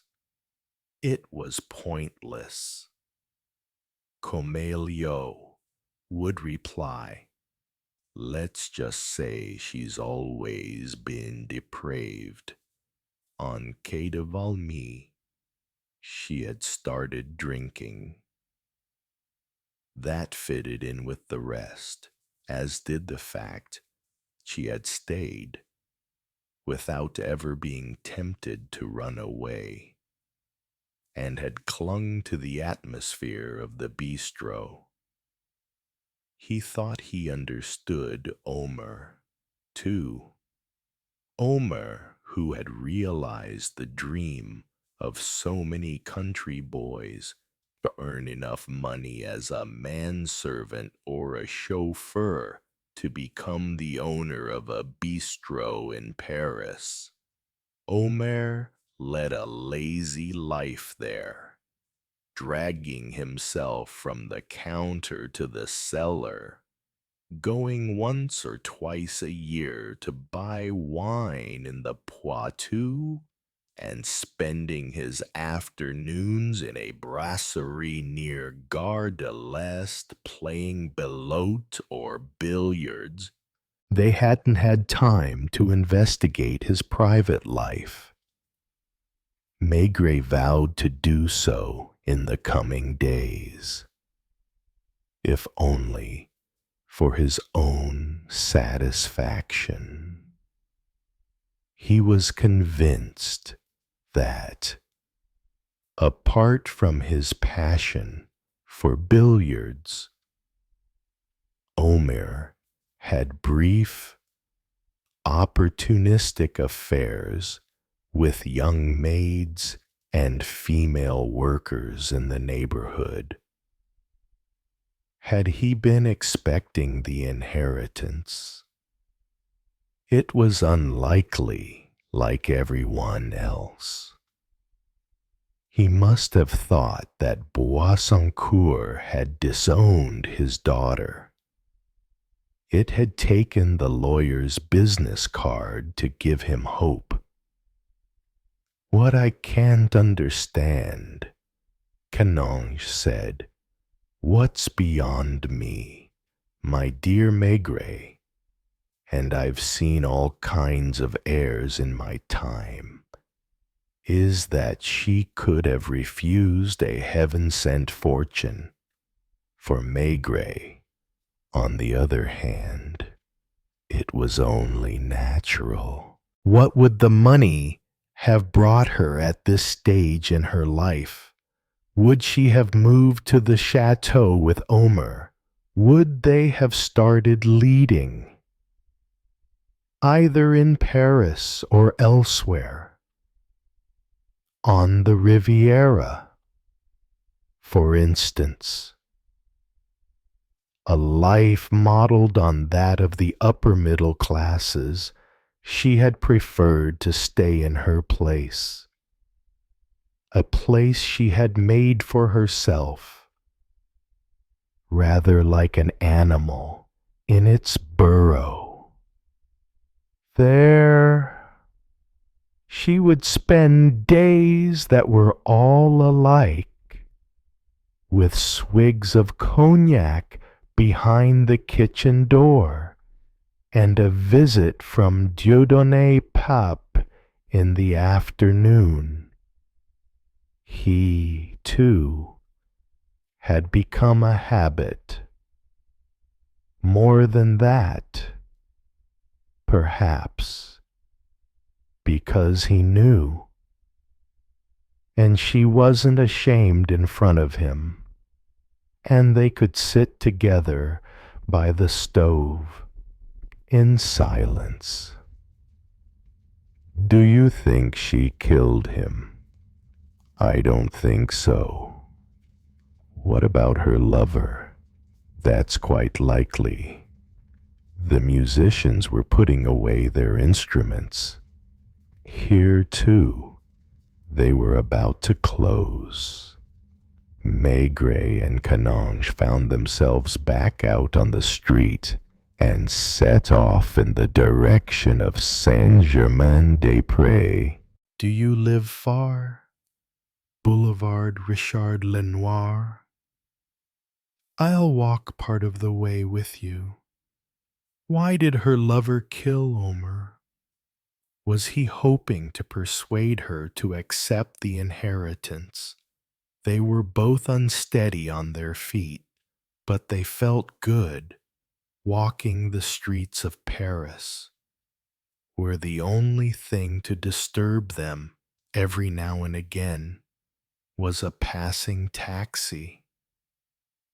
I don't think so. The next day, he would have to talk to Comolio in another tone, because he realized there was something sentimental in his voice. Why did he kill him? What do you think Omer's first concern was when he got back from Saint-André? I don't know. I assume he was angry and ordered his wife to accept the money. An image came back to Maigret's memory: a bottle of ink and a blotting pad containing a few sheets of white paper on the table in the bedroom. That's in his character, isn't it? Very much so. Let's suppose Omer tried to force her to sign a paper saying she accepted, and she dug her heels in. He was the kind of man who'd have given her a thrashing. I know our peasants. He did occasionally beat her. I'm starting to see what you're getting at. When he comes back, he doesn't bother to change. It's Saturday afternoon. About 4.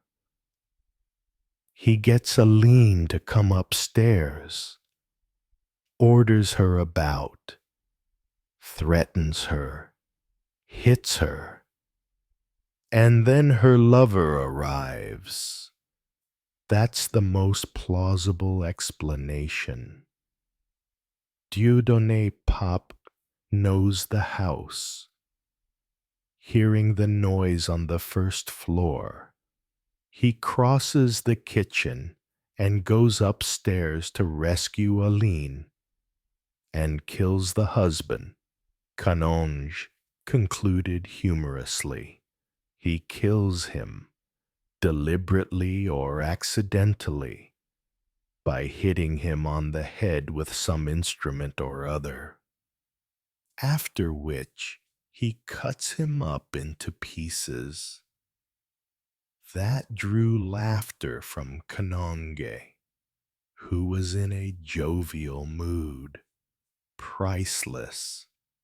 And what really strikes me as priceless is the idea of cutting Omer up into pieces. I mean, if you'd known Omer, instead of sobering him up, the fresh air merely accentuated the effects of the alcohol. Will you walk back with me a little way? They both retraced their steps, then turned and did the same thing again. He's a curious man, Maigret sighed. Who Omer? No, Pepe. To top it all, his name's Pepe, not just Peggy, but Dieudonné Pape. Priceless. He's the quietest man I've ever met. Is that why he cut Omer up into pieces? It was true. It took a man like him, solitary, patient, meticulous, to so successfully erase the traces of a murder. Even Moors and his men, with all their equipment, had found nothing in the house on Quai de Valmy to prove that a crime had been committed there. Had Aline Calais helped to clean everything thoroughly and dispose of the linen and any objects that might have borne incriminating stains, Pape had made only one mistake, a hard one to avoid. As it happened, he hadn't foreseen that Maigret would be surprised at the lack of dirty washing in the house and would think of asking the laundry. What had the couple hoped that weeks or months would pass before parts of Calais' remains would be found in the canal, and that by then these remains would be impossible to identify? That was what would have happened if the Nod brothers' barge hadn't been transporting a few tons of freestone too many and hadn't scraped the sludge at the bottom of the canal. Had the head been thrown in the Seine or in a sewer, Maigret might know in a few days. He was convinced he would know everything in the end. Yet that no longer aroused anything in him but a technical curiosity. What mattered was the drama that had played itself out among the three protagonists. And about that, he was convinced he wasn't wrong. He would have sworn that, once all trace of the crime had been erased, Aline and Pape had entertained the hope of a new life, not very different from the previous one. For a time, Pape would have continued as he had in the past, to spend an hour or two every afternoon in the little bistro. Gradually, his visits would have grown longer until, with the husband forgotten by the customers and the neighbors, he moved in for good. Would Aileen have continued to let Antoine Christin and others have their way with her? It was possible. Maigret didn't dare venture into such deep waters. This time, I'll say good night. May I phone you tomorrow at the hotel? I'll need you for a certain number of formalities. You won't need to phone. I'll be at your office at 9 o'clock. Of course, at 9 o'clock. Canonge hadn't arrived, and Maigret had forgotten that he had promised to be there. He himself didn't feel too lively, and it was with a sense of guilt that he had opened his eyes when his wife, after putting his coffee down on the bedside table, had touched his shoulder. She had an odd smile, more maternal than usual, and quite tender. How do you feel? He couldn't remember ever having such a bad headache on waking, which meant that he had drunk a lot. He had seldom come home drunk, and what most annoyed him was that he hadn't been aware of drinking. It had happened gradually, one glass after another. Do you remember everything you told me last night about a lean coloss. He preferred not to remember because he had the impression he had become more and more sentimental. You sounded as if you were in love with her. If I were a jealous woman. He blushed, and she hastened to reassure him. I'm joking. Are you going to tell all this to Comelio? So he'd told her about Comelio. 2. That was indeed what remained for him to do. Only he wouldn't talk to him in the same terms anything new. Lapointe. Nothing, Chief. Can you put an ad in this afternoon's newspapers asking the young man someone asked to deposit a suitcase at Gare de l'Est on Sunday to make himself known to the police? Wasn't it Antoine? I'm convinced it wasn't. Pepe wouldn't have asked someone who was a regular. The man at the left luggage office says he saw a young man about the same age as Antoine, wearing a leather jacket. There are plenty of people around here who answer that description. Do you have any evidence against Pape? He'll confess. Are you going to interrogate them? I think at this point in the investigation, Comelio will want to deal with that himself. It was becoming easy. It was no longer a question of asking questions haphazardly. Fishing, as they called it at headquarters. Maigret wasn't even sure he was all that determined to force a confession out of Aileen Calas and Dieudonné. They would both struggle to the end until they could no longer keep silent. He spent more than an hour upstairs in the magistrate's office. From there he called Maître Canonge, who must have woken with a start when the telephone rang. Who is it?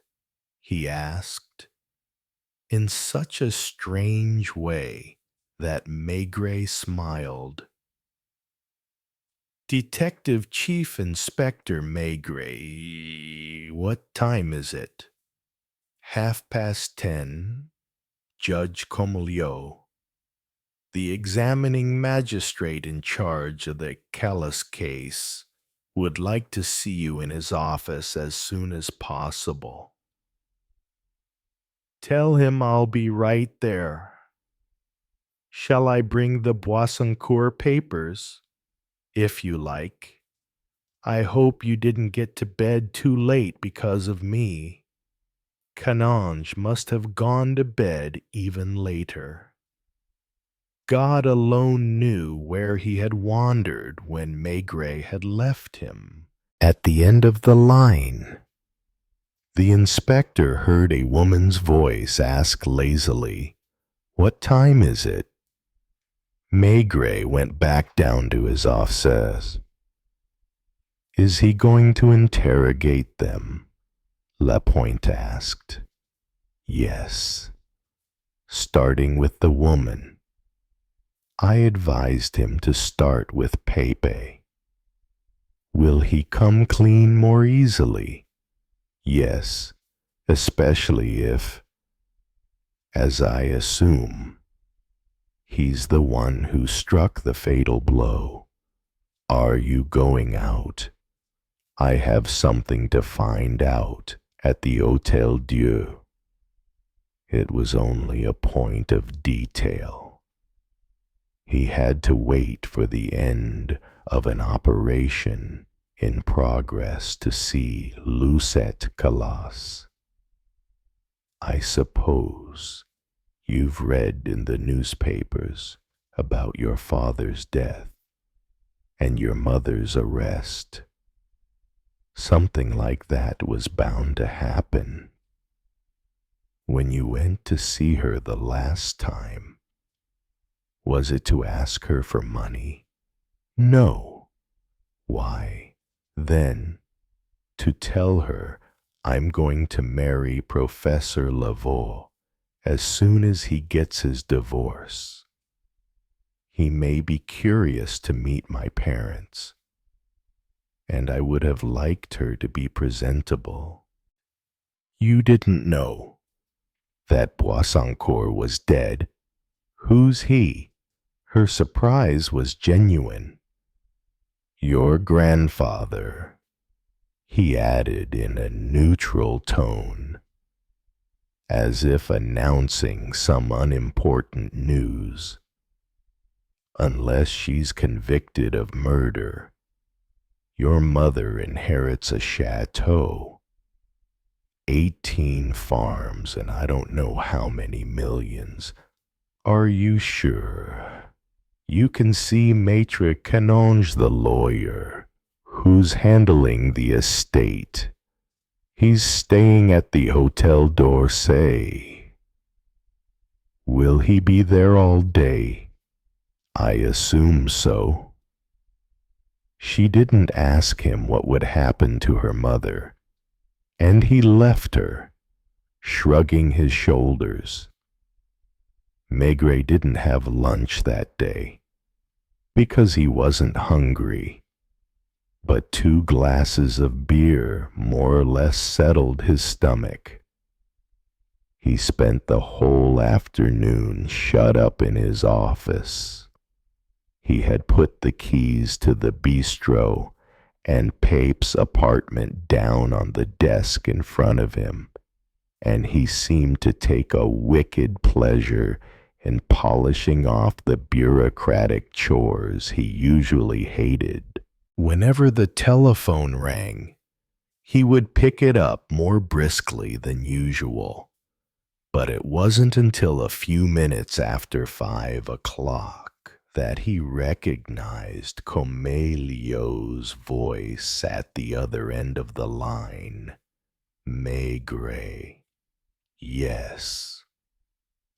The judge could hardly contain a quiver of triumph. I was right to have them arrested. All 3 of them. No, I've just released young Antoine. Have the others confessed? Yes. Everything we assumed. I had the good idea of starting with the man. When I'd finished giving a detailed account of what must have happened, he didn't deny any of it. What about the woman? Pape repeated his confession in her presence. There was no way she could deny it. Did she add anything? As she left my office, she simply asked me if you'd taken care of her cat. What did you tell her? That you had other things to do for the rest of his life. Maigret would resent Judge Comelio for that remark. Commotion at Quai des Orfèvres. From 3:30 on, Maigret began to look up now and then at the clock. At 10 to 4. He initialed the last sheet he had been annotating, pushed back his chair, mopped his brow, and hesitated over his choice from the 5 pipes in the ashtray, which he had smoked without bothering to tap them out afterwards. His foot had pressed the bell under the desk, and there was a knock at the door. Patting his face with his voluminous handkerchief, he called out gruffly, "Come in." It was Inspector Janvier who, like him, had taken off his jacket but had kept on his tie, whereas Maigret had removed his. "Give this to the typist. Have someone bring it for me to sign when it's ready. It has to go to Comelio this evening." It was the 4th of August. The windows were wide open, but brought no relief, since they allowed in even more warm air, which seemed to be rising from the melting tarmac, the burning hot stonework, and even the Seine itself. One could imagine the river steaming like a pan of water on a stove. The taxis and buses on Pont Saint-Michel were moving more slowly than usual, seeming to drag themselves along.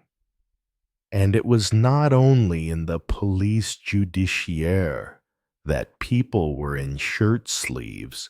Men walking past on the streets were carrying their jackets over their arms, and Maigret had even noticed one or two wearing shorts, as if they were at the seaside. Only about a quarter of Parisians had stayed in the capital, and all of them must be thinking with identical longing of the others, the lucky ones who were at this very moment paddling at the edge of the waves, or fishing in the shade on some quiet river bank. Have they got over there yet? Haven't seen them. La Pointe's watching out for them. Maigret, as if it took some effort, chose one of the pipes and tapped it out, then conscientiously started packing it, before finally moving over to the window, where he stayed standing, his eyes fixed on a certain cafe restaurant on the opposite embankment. Quai des Grands Augustins.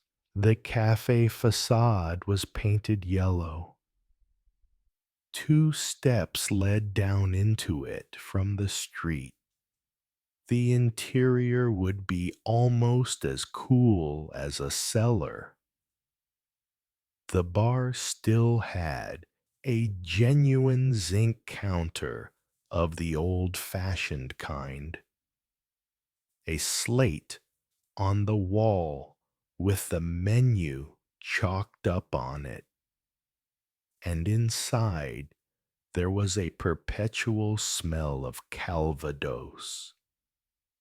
Even some of the booksellers' stalls along the embankments were padlocked for the holidays. He remained without moving for 4 or 5 minutes, drawing on his pipe, then saw a taxi pull up not far from the little restaurant. 3 men got out and headed for the steps. The most familiar of the silhouettes was that of Inspector Lognon, from the 18th arrondissement, who, from a distance, seemed even smaller and thinner than usual, and who was, for the first time in Maigret's experience, wearing a Panama hat.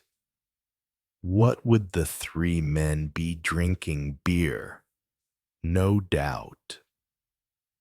Maigret pushed open the door of the inspector's office, where the same torpid atmosphere reigned as in the rest of the city.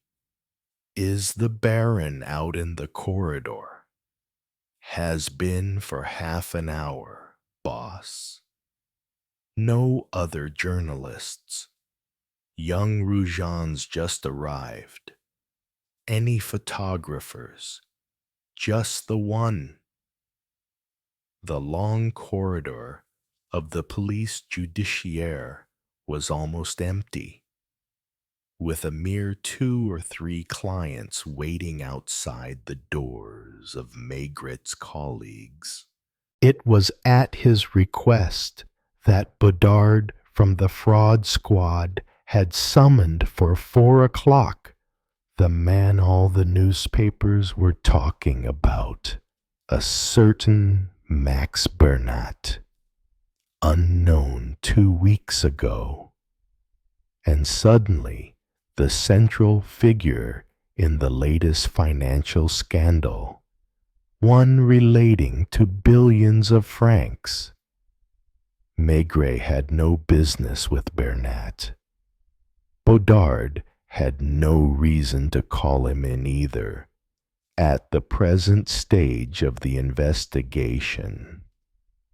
But because Bedard had casually mentioned that he would be interviewing this known criminal figure at 4 p.m. that day, at least 2 reporters who specialized in crime would be there with a photographer. They would stay until the interrogation was over, perhaps. If word got around that Max Bernat was at Quai des Orfèvres, a few more journalists would turn up. From the inspector's office, a slight commotion could be heard at exactly 4 o'clock, heralding the arrival of the fraudster, who had been brought there from the Santé prison. Maigret waited another 10 minutes, pacing up and down, smoking his pipe, mopping his face from time to time, and glancing across at the little restaurant on the far side of the Seine. Then finally he snapped his fingers and said to Janvier, "Go ahead." Janvier picked up the telephone and dialed the restaurant number. Over there, Lognon must have been waiting next to the cabin, ready to tell the cafe proprietor, "It'll be for me. I'm expecting a call." Everything was going according to plan. Maigret, treading heavily and a little anxiously, went back into his own office where, before sitting down, he drew himself a glass of water from the tap over the enamel basin. 10 minutes later, a familiar scene was unfolding in the corridor. Lognon and another inspector from the 18th, a Corsican by the name of Alphonse, were slowly climbing the stairs, with a man between them who appeared ill at ease, and was concealing his face with his hat.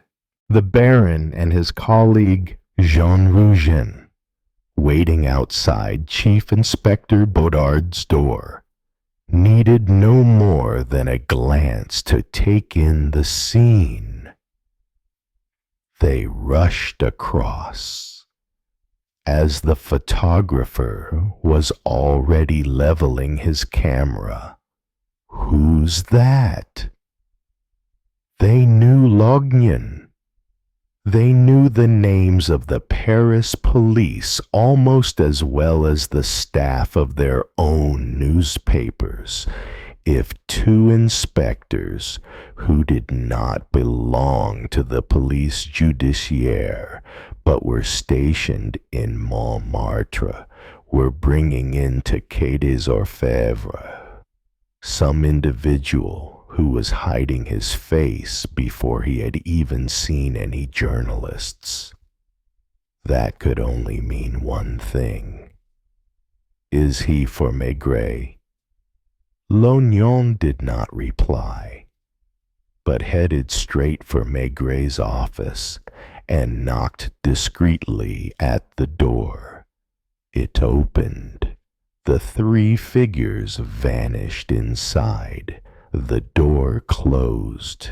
The Baron and Jean Rougen looked at each other with the expressions of men who had just discovered a state secret, knowing that they were both thinking the same thing, but felt no need to comment.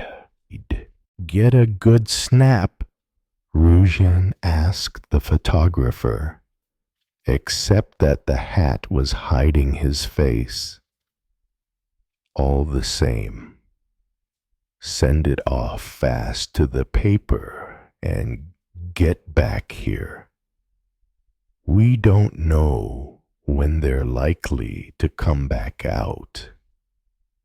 Alphonse emerged almost at once. "Who was that?" they asked. The inspector looked awkward.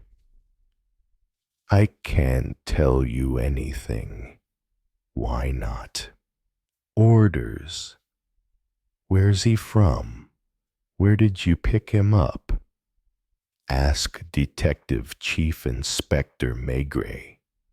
"A witness?" "Don't know." "A new suspect?" "I promise you, I don't know." "Thanks a lot for your help. I suppose if it was the killer, you'd have handcuffed him."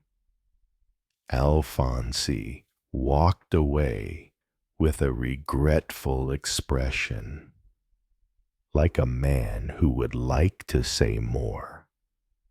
The corridor returned to its calm, and for half an hour there were no further comings or goings.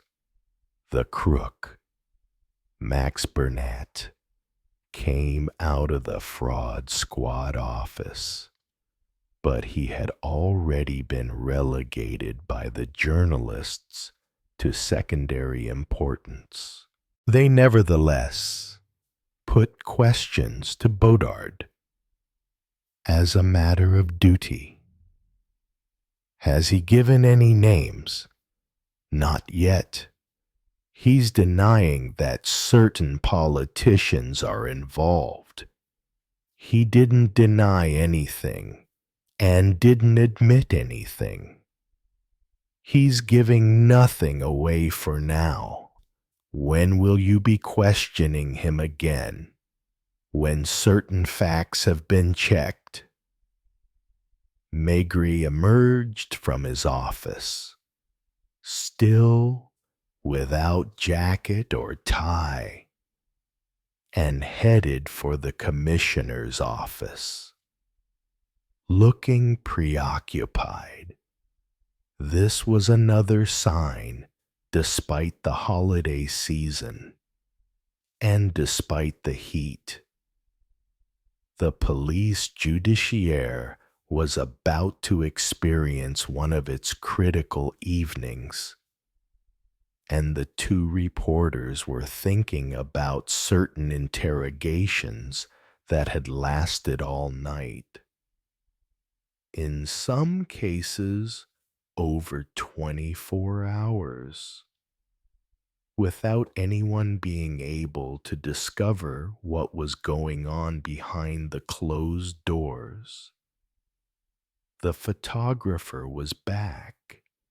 You didn't tell them anything at the paper, did you?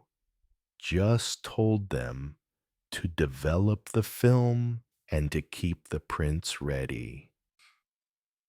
Maigret spent half an hour in the chief's office and returned to his own room, brushing the reporters aside with a weary gesture. Can you at least tell us if this is to do with... I've got nothing to say for the moment.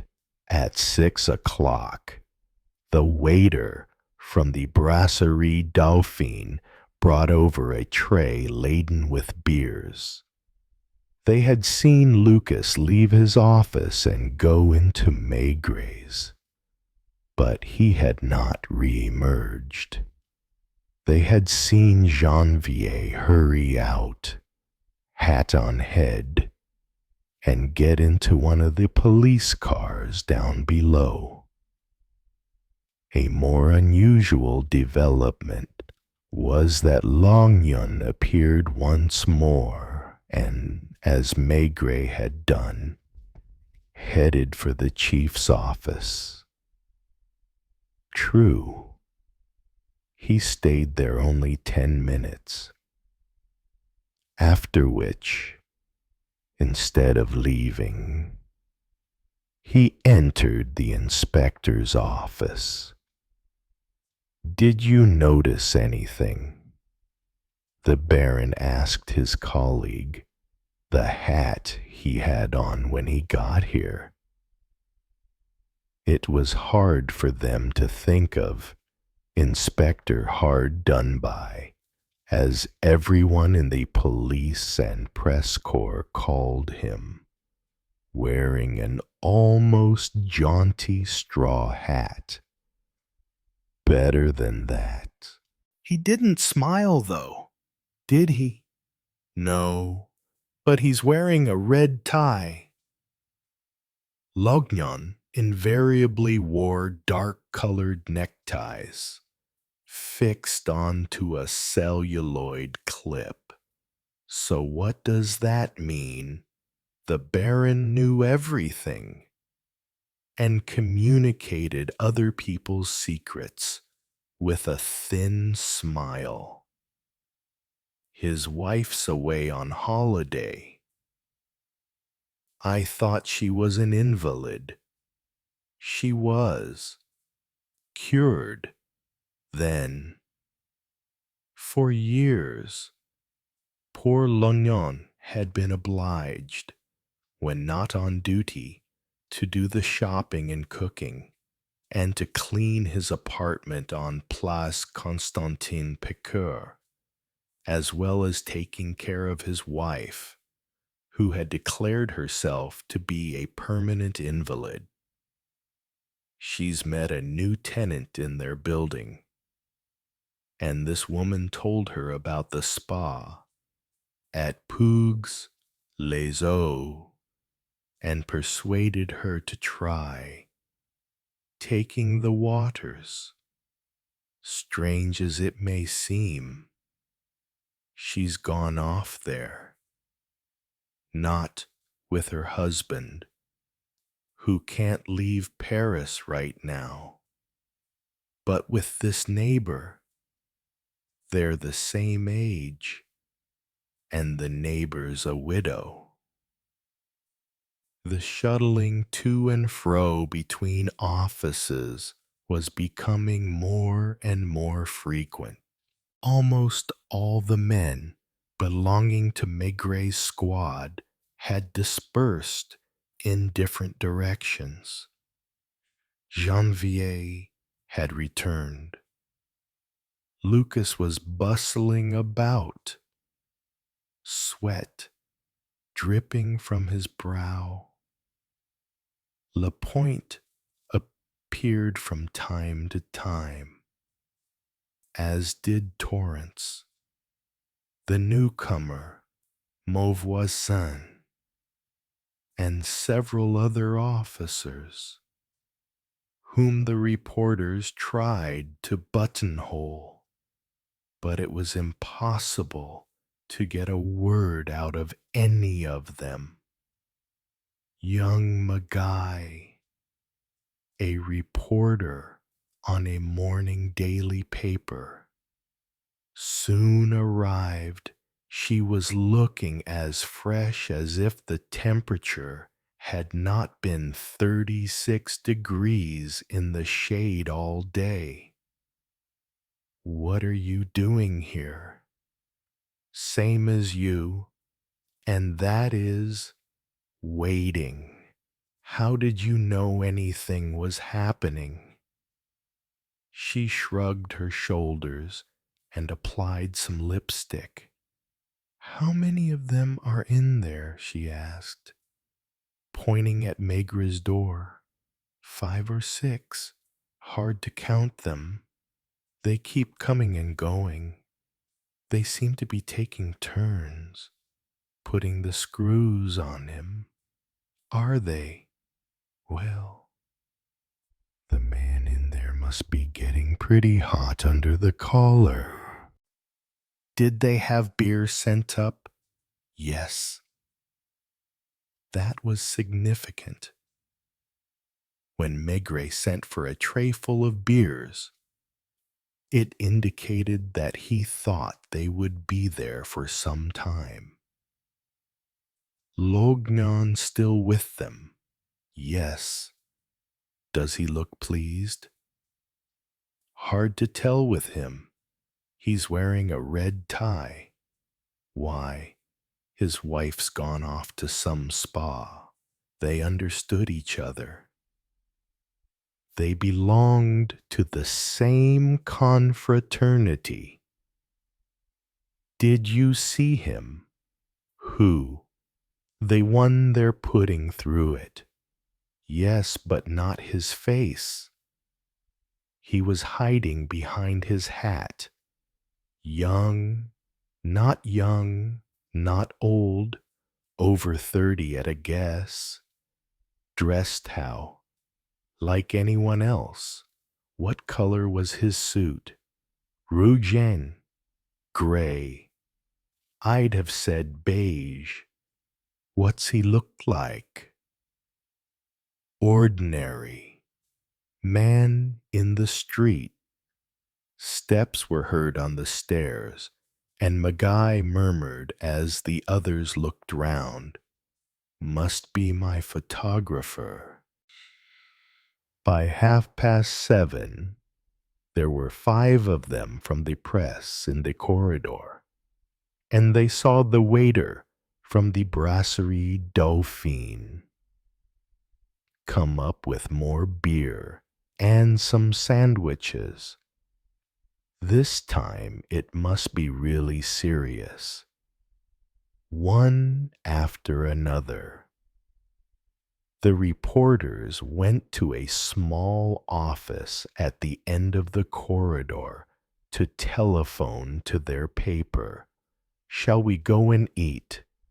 What if he comes out while we're away? What if they're going to be here all night? Shall we send out for some sandwiches too? Good idea. And beer. The sun was vanishing behind the rooftops, but it was still light.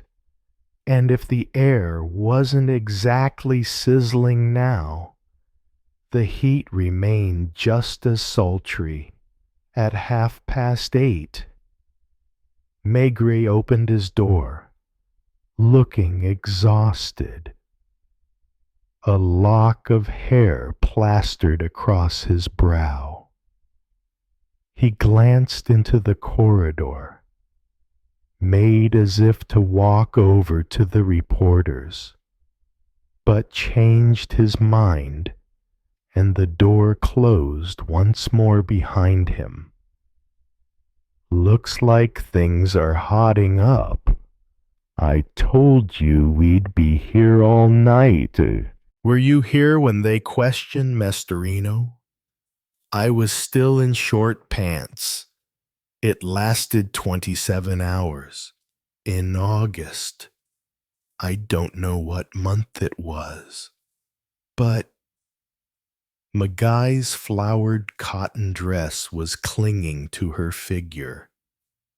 Dark patches had appeared under her arms, and through the fabric, the outline of her bra and panties was visible. Shall we have a game of belote? The lights went on above their heads. Darkness was falling. The night shift clerk took up his place at the end of the corridor. Can we get some air in here? He went to open first one of the office doors, then the window, then another door, and after a few minutes, by trying hard, it was possible to feel something resembling a faint draft. That's all I can do for you, gentlemen. At last, at 11 o'clock, sounds started to come from behind Maigret's door. Lucas was the first to come out, shepherding the unknown man, who was still holding his hat in front of his face. Lognon brought up the rear. All three walked towards the stairs, which connected the police judiciaire to the Palais de Justice, and then to the underground cells known as the Mousetrap. The photographers jostled each other. Flash bulbs went off in the corridor. Less than a minute later, the glass door closed, and everyone rushed towards Maigret's office, which looked like the scene of a battlefield. Beer glasses littered the desks. Cigarette ends and torn papers were strewn everywhere, and the air smelled of tobacco, now stale. Maigret himself, still jacketless, was leaning into the closet and washing his hands at the little enamel basin. Can you give us some pointers, Chief Inspector? He looked at them with the wide-eyed expression he always wore in these circumstances, appearing not to recognize anyone. Pointers, he repeated. Who is he? Who? The man who just left here. Someone with whom I have had a rather long conversation. A witness. No comment. Have you taken him into custody? Maigret seemed to wake up a bit and apologized in an amiable way. Gentlemen, I'm sorry not to be able to give you any answers, but frankly, I can't make any statement at this stage. Will you be making one shortly? I don't know. Are you going to see the examining magistrate? Not tonight. Is it to do with the killer? Once more, you will have to forgive me, but I can't give you any information. Are you going home now? What time is it? 11:30. In that case, the Brasserie Dauphine is still open, so I'm going for a bite to eat. They watched as Maigret, Janvier and Lapointe all left. 2 or 3 journalists followed them as far as the bar and stood at the counter drinking, while the 3 police officers, looking tired and concerned, sat down at a table in the back room and gave their orders to the waiter. A few minutes later, Lognon joined them, but not Lucas. The 4 men were talking in low voices, and it was impossible to hear what they were saying, or to guess anything from their lip movements. Better call it a day. Want me to take you home, Maigret? No. Take me to the paper. Once the door had closed behind them, and only then, Maigret stretched. A merry, youthful smile appeared on his lips. That's it. Then he sighed. Janvier said, I think they've swallowed it. Well, I should damn well hope so. What will they write? No idea, but they'll manage to make it sound sensational, especially that young Rougon. He was a new recruit to journalism, young and aggressive. What if they realize they've been tricked? It's essential they don't. It was an almost entirely different Lognon who was eating with them. A Lognon who since 4 that afternoon had drunk 4 glasses of beer, and was not refusing the shot of spirits the cafe owner came to offer them. So how's your wife getting on? Lognon. She's written to say the treatment's going well. She's just worrying about me. It didn't make them laugh or even smile. Some subjects are sacrosanct. It did not prevent him being relaxed, almost optimistic. You played your role very well. Thank you for that. I hope that apart from Alphonse, nobody in your station knows anything about this. No, nobody. It was midnight when they separated. There were still customers sitting out on cafe terraces, and more people than usual on the streets, breathing in the comparative coolness of the night air. Since there had been none during the day, you're taking the bus. Maigret shook his head. He preferred to make his way home on foot, alone. And as he trod the pavements, his excitement dropped away, and a more serious, almost anguished expression took over his face. If, as happened a few times, he passed a woman hurrying down the street alone, she would invariably be keeping close to the walls and would shrink back, ready to run or shout for help at the slightest move on his part. Over the past 6 months, 5 women who, like these, had been on their way home or to see a friend. 5 women on foot in the streets of Paris had been the victims of the same murderer.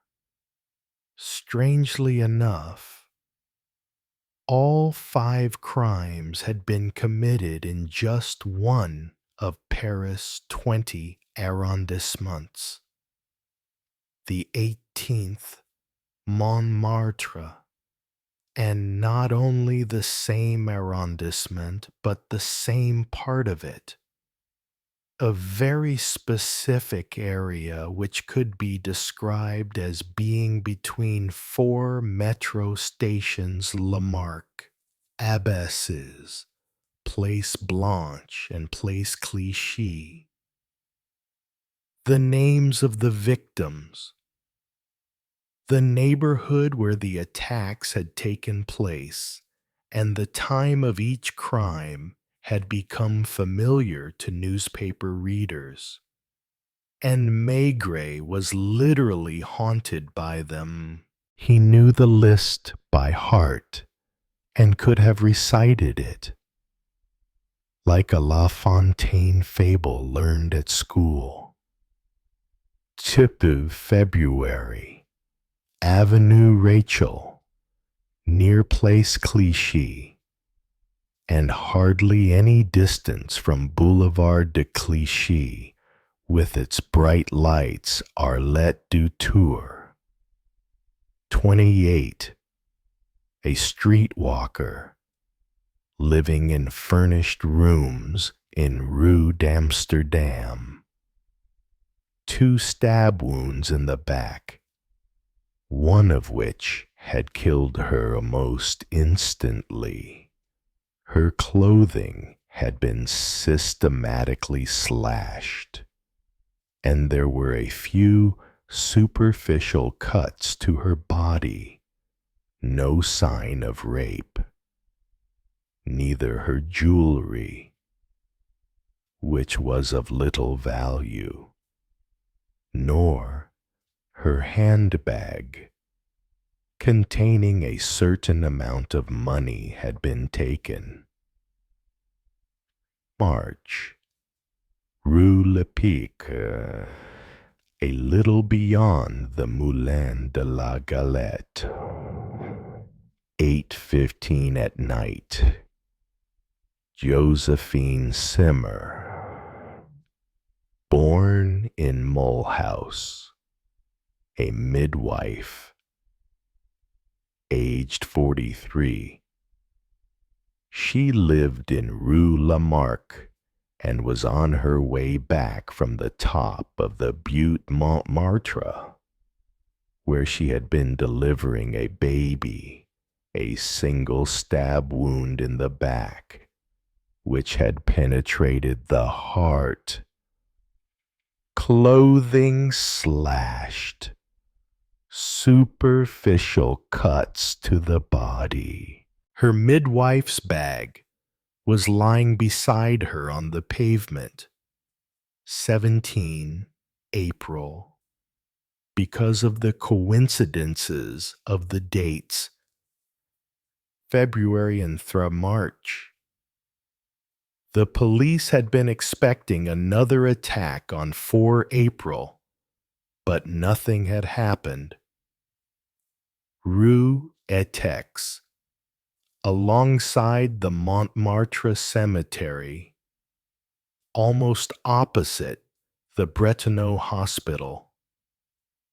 3 minutes past 9 at night. Monique Juteau, a dressmaker, age 24, unmarried, living with her mother.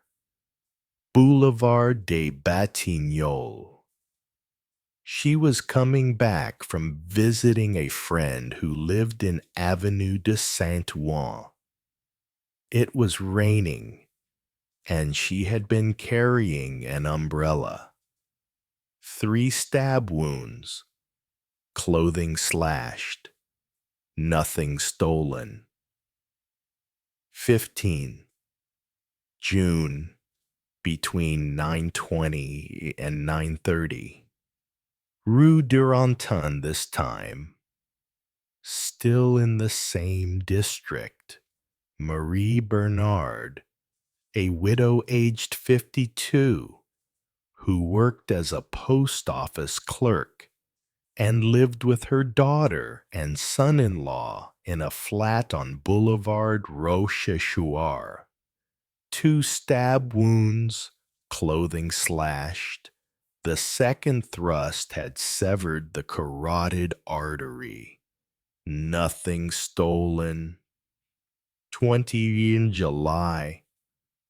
The most recent crime so far. Georgette Lecoeur, age 31, married with 2 children, living in Rue Le Pic, not far from where the second attack had taken place. Her husband worked nights in a garage.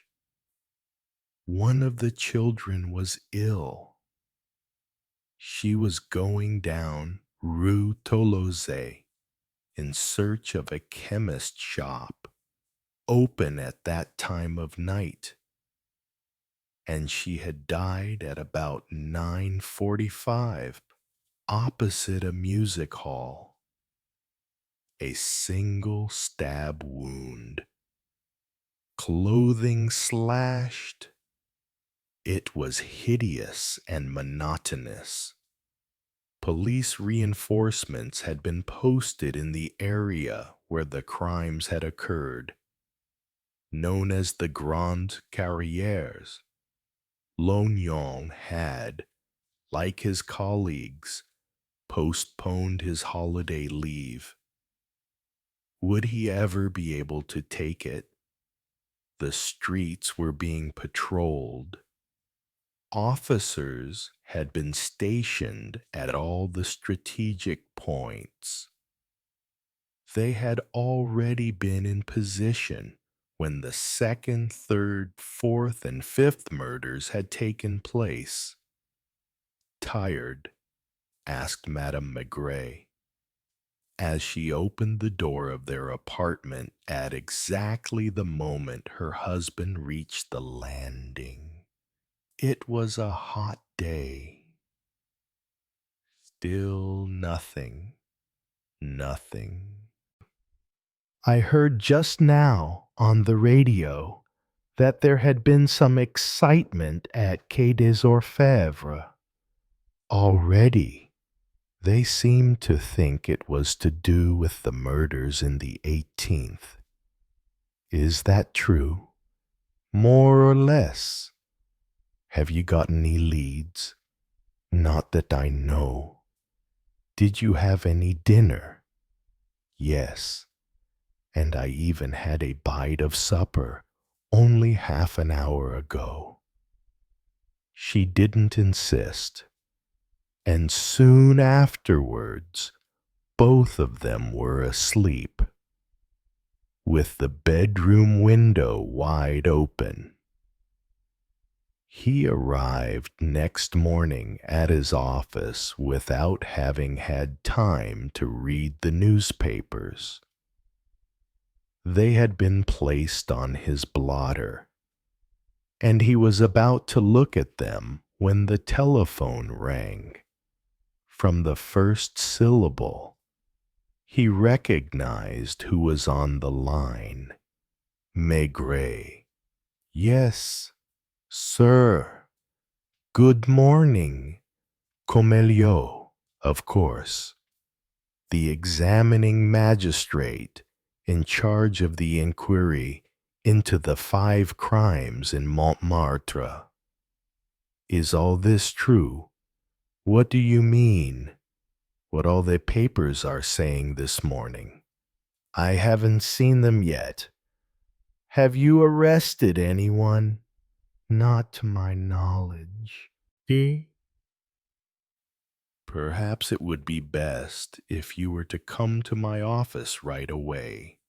Of course, sir. Lucas, who had come into the room and overheard the conversation, understood the expression on Maigret's face.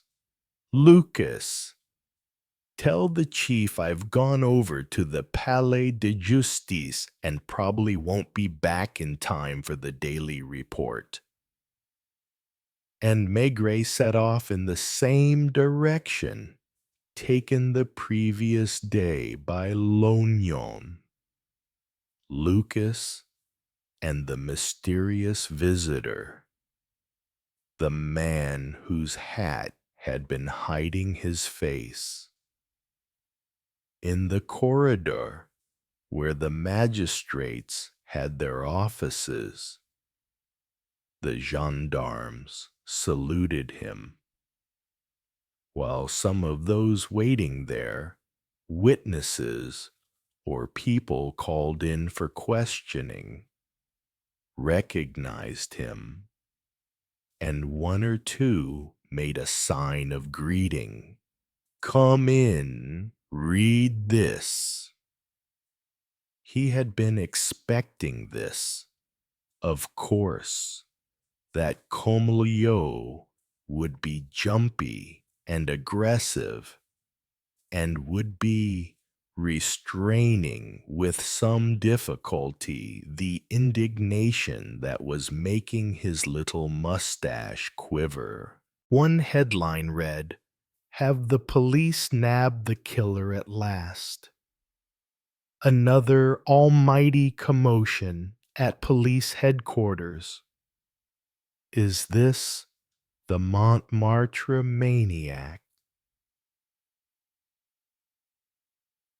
I would observe to you, Detective Chief Inspector, that yesterday at 4 o'clock I was sitting here in my office, less than 200 meters from yours, with a telephone on my desk. I was still here at 5 and at 6, and I left for another engagement only at 10 to 7. Even then, I could have been reached, whether at home, where you have often called me, or later at the home of some friends, whose address I took care to leave with my manservant, Maigret, who had remained on his feet, heard all this without reacting. When an event as important as this, looking up, Maigret said quietly, "There hasn't been any event." Comeliot, who was already launched so far into his speech that he could not immediately calm down, rapped the newspapers with his clenched fist. "And all this, are you going to tell me this has all been invented by the journalists? It's mere speculation on their part. In other words, nothing whatsoever happened. And these gentlemen speculated that you had an unknown man brought to your office, interrogated him for 6 hours, then sent him down to the mousetrap, and—" "I didn't interrogate anyone, sir." This time, Comeliot, taken aback, looked at him in complete incomprehension. "I think you had better explain yourself to me, so that I can provide some account to the public prosecutor, whose first action this morning was to call my office. A certain person did indeed come to see me yesterday afternoon, along with 2 inspectors. A person whom the 2 inspectors had arrested. It was in the nature of a friendly visit, and that was why the man was hiding his face with his hat." Comeliot pointed to a photograph printed across 2 columns of the front pages of the newspapers. Perhaps that was mere chance, an automatic movement on his part. We had to chat for 6 hours. Passes quickly, and you had beer and sandwiches sent up. That is quite true, sir. The magistrate once more slapped his hand down on the newspapers. I have in front of me a detailed account of all your comings and goings. I am sure that is correct. Who is this man? He's a likable fellow by the name of Maigret, Pierre Maigret, who worked in my squad for a while about 10 years ago. Just after passing his exams, later, hoping for faster promotion, and also, I believe, because of some unhappy love affair, he asked to be posted to Equatorial Africa, where he stayed for 5 years. Comelio could make no sense of this and frowned at Maigret, wondering whether the chief inspector was mocking him. He had to leave Africa after an attack of fever, and the doctors have forbidden him to return. When he's fully restored to health, he will probably apply to be reemployed at the police judiciaire. And it was to receive this man that you created what the newspapers have not hesitated to call an almighty commotion. Maigret moved towards the door to check that nobody could be listening to their conversation. Yes, sir, that's right, he finally admitted. I needed a man whose appearance was as ordinary and non-distinctive as possible, and whose face was not known to the press or the general public. Poor Maigret has changed a lot since his spell in Africa. Do you see what I'm getting at? I can't say that I do. I didn't tell the reporters anything. I didn't say a single word to entitle them to think his visit had anything to do with the Montmartre murders. But you didn't deny it either. I repeated that I had nothing to say, which was the truth. And the result, cried the magistrate, pointing to the papers again. The result was the one I wanted to obtain. Without consulting me, of course, or even keeping me informed. That was entirely so, as to spare you from sharing any of the responsibility, sir. It was all mine. What are you hoping to achieve? Maigret, whose pipe had gone out, relit it with a thoughtful expression, and then said slowly, I don't quite know yet. I simply thought that it would be worth trying something. Comelio was still puzzled, and he stared at Maigret's pipe, to which he had never been able to accustom himself. The chief inspector was in fact the only person who ventured to smoke in his office, and the magistrate considered this a kind of provocation. Sit down, he said in the end. regretfully. And before sitting down himself, he went to open the window. Chapter 9. Whisper Beneath the Ice. You sit in a small room on the edge of the Quai de la Râpée, a cold cup of coffee in your hand, your eyes on the silent stretch of river smothered by a winter mist. On the table is a faded leather-bound notebook. It used to belong to Marie Boyer. There was nothing written clearly on it. It was just a bunch of broken notes. The ink was smudged.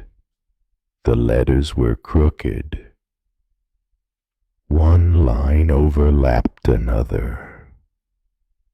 But in the chaos, one sentence repeated over and over again, like a suggestion.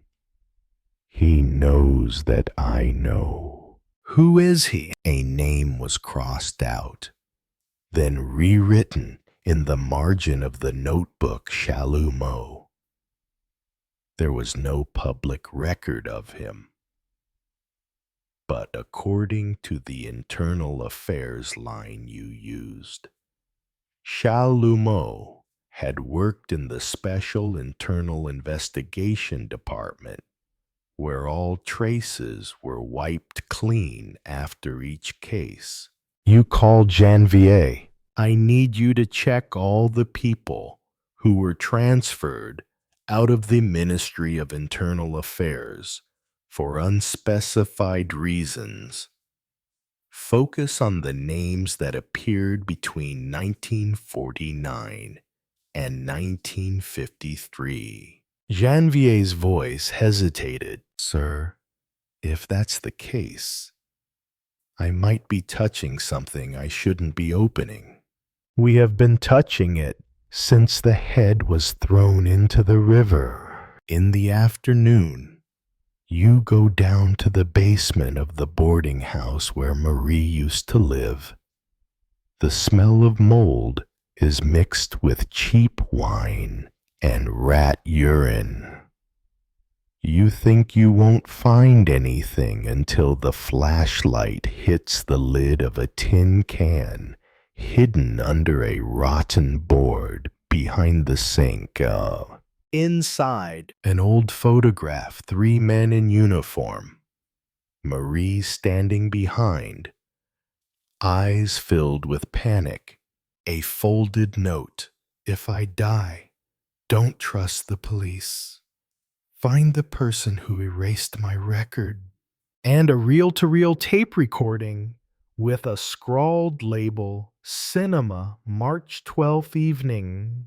You sit in the car, the cassette running through the old audio converter you used when you worked at Quai des Orfèvres.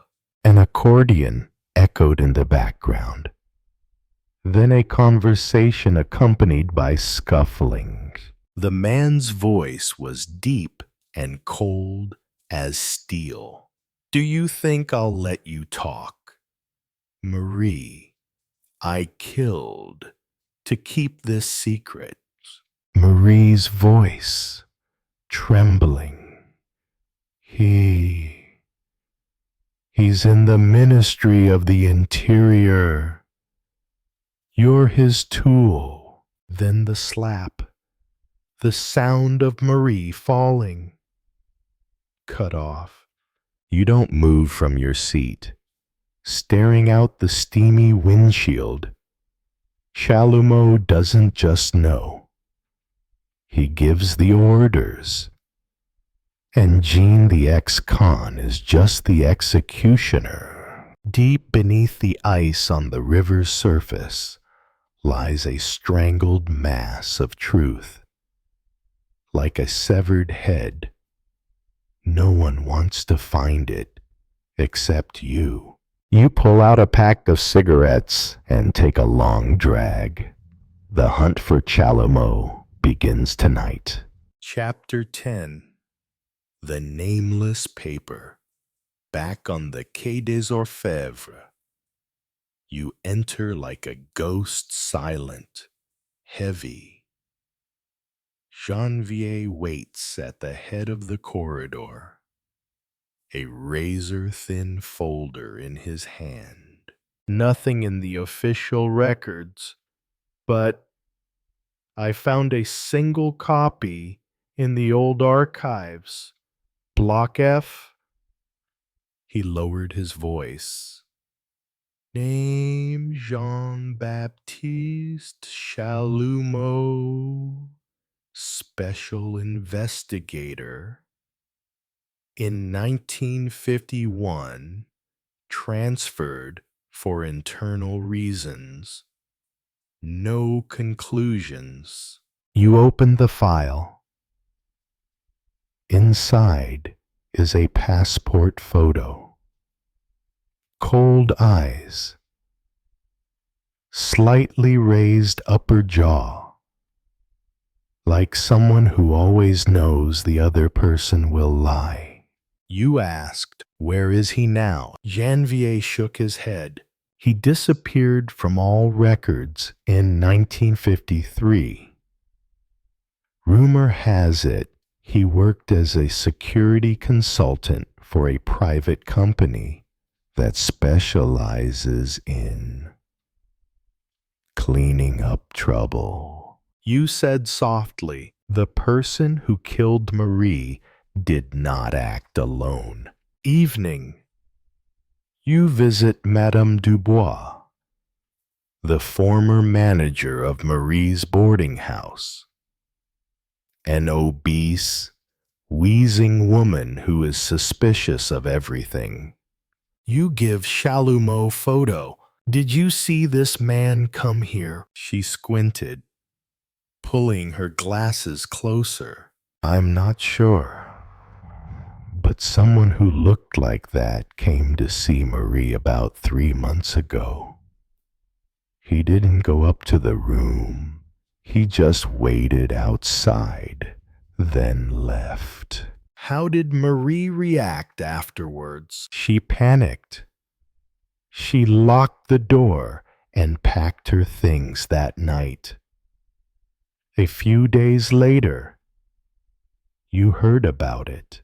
You stand up and nod your thanks.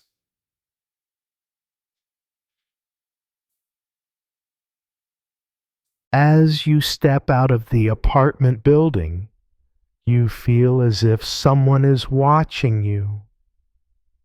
You stop, look back. No one is there, just a black Citroen parked across the street.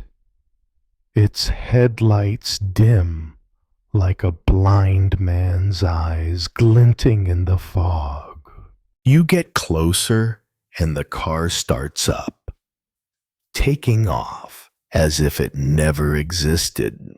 In the office, you spread the files on the table.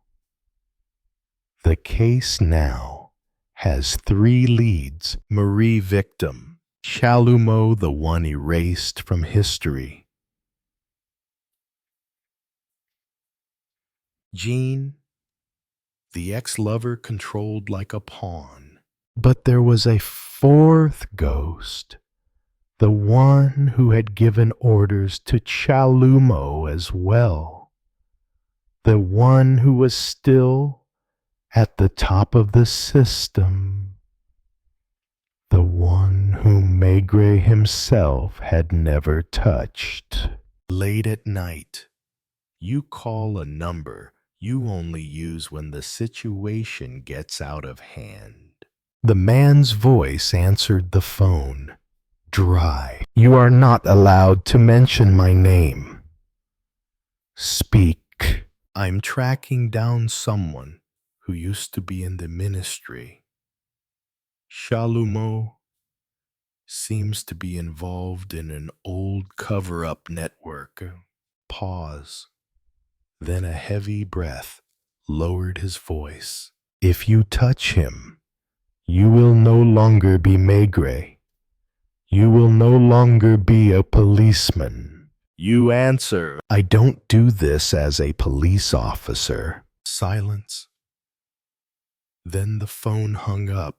You sit alone, looking at a map of the city and pinning down each location where Marie was killed, where Jean worked, where Chalumeau was last seen. An intersection emerges the old financial district.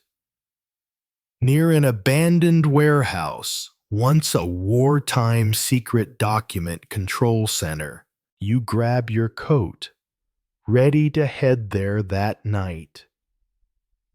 Because if there is a ghost lurking beneath Paris, you are the only one who dares to expose it. Chapter 11. The Nameless Door. The rain falls like sharp nails tearing the Paris night. You drive into the old financial district where no one works anymore. No signs. Only shuttered windows like blind eyes. The abandoned warehouse stood alone in the middle of the square, rotting, the plaster peeling off the walls like a decaying memory. A rusted sign tilted, Archives Administratives, Interdiction d'entrée. You know well-forbidden places are where the truth lies. You reach for the rusty lock, and the door clicks like a sigh of warning. Inside is pitch black. You turn on your flashlight. Dust drifts in a mist. You follow the cracked, tiled path to the room at the end of the hall, where the level 3 files were reportedly stored. The door was open. There was a dim light inside. Someone had arrived before you. You draw your gun. Your heart beats like a drum against your skin. You push the door. A man in a dark cloak was standing at the table, burning documents in a small tin can. You roar, "Stop, police." The other person did not turn his head, just said, "I knew you would come." Maigret, you advance, weapon still pointed. Chalumeau, he turned. Not exactly old, but his face was carved from stone by a dozen winters. His eyes were hollow holes, oh resistance. No fear. Just the emptiness of someone who had killed and survived too long to feel anything. He smiled faintly. That girl isn't really the target. Just a signal. Signal for who? He burned another file. The flames licking the red letters. Personnel Supreme, 1951.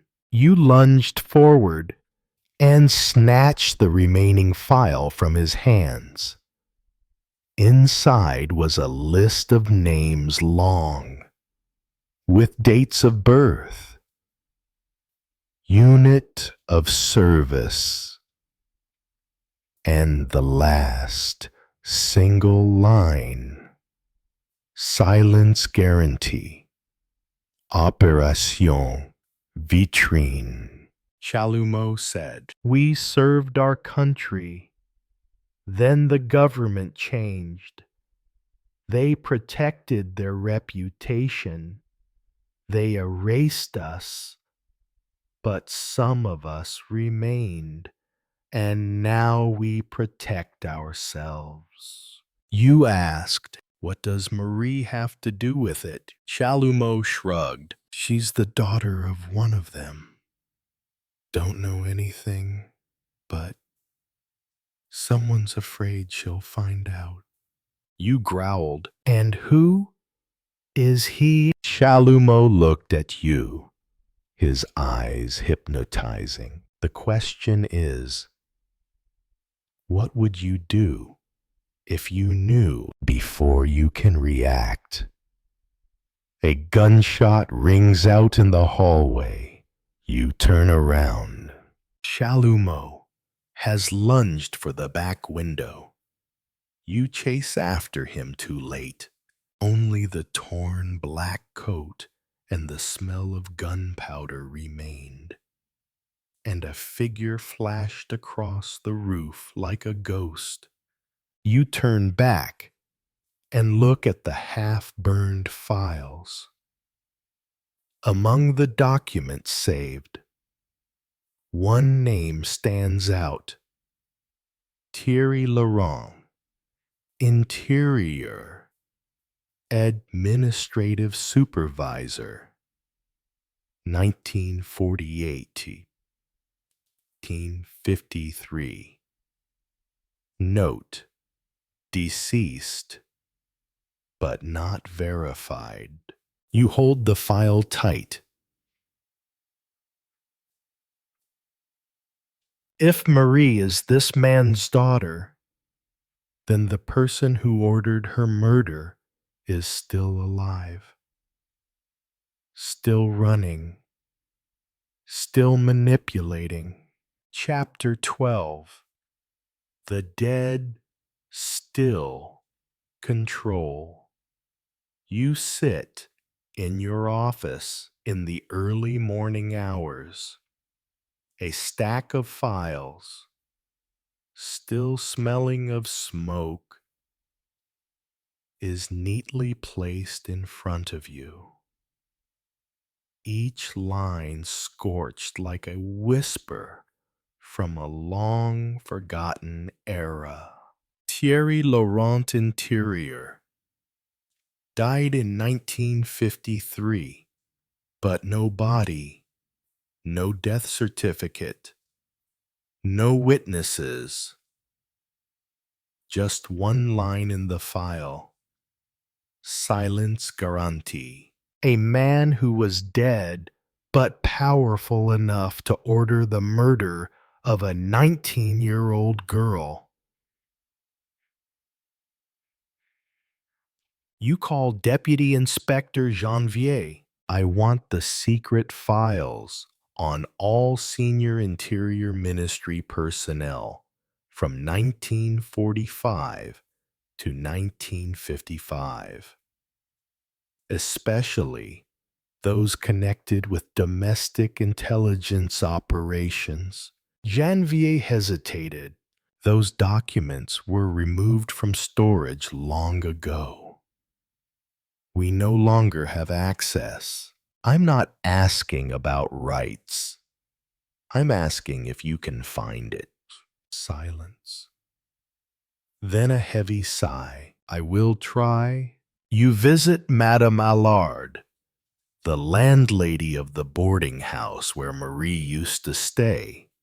She is initially shy and evasive, but when you mention the name Thierry Laurent, her eyes widen. I know that name. My husband used to be a driver for a man by that name. Very discreet. I was young then. Then one day he disappeared. No letters. No mention of him again. Did Marie ever ask you about him? Once. But I told him to stay away. No one touches that name without disappearing. Back at headquarters, Janvier is waiting for you in the dark. He put an envelope on the table. Not through official channels, but I have someone in the defense archives.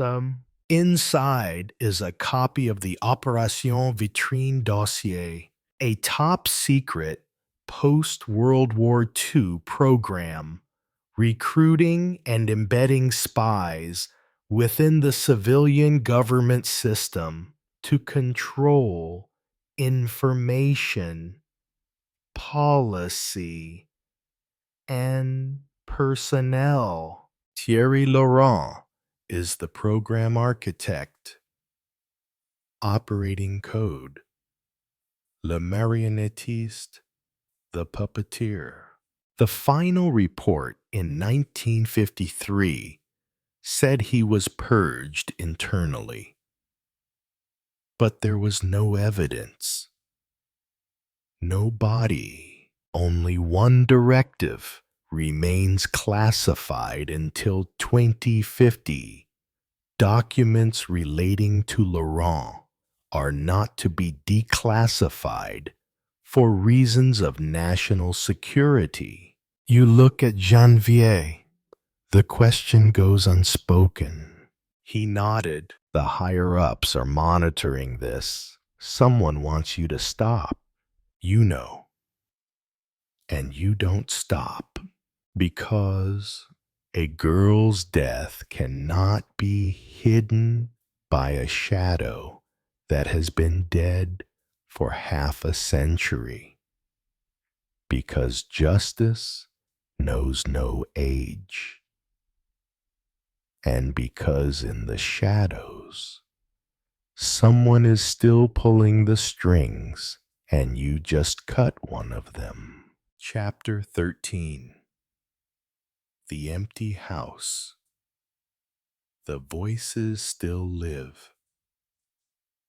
You step out of the car at dawn, barely touching the edge of the abandoned roof.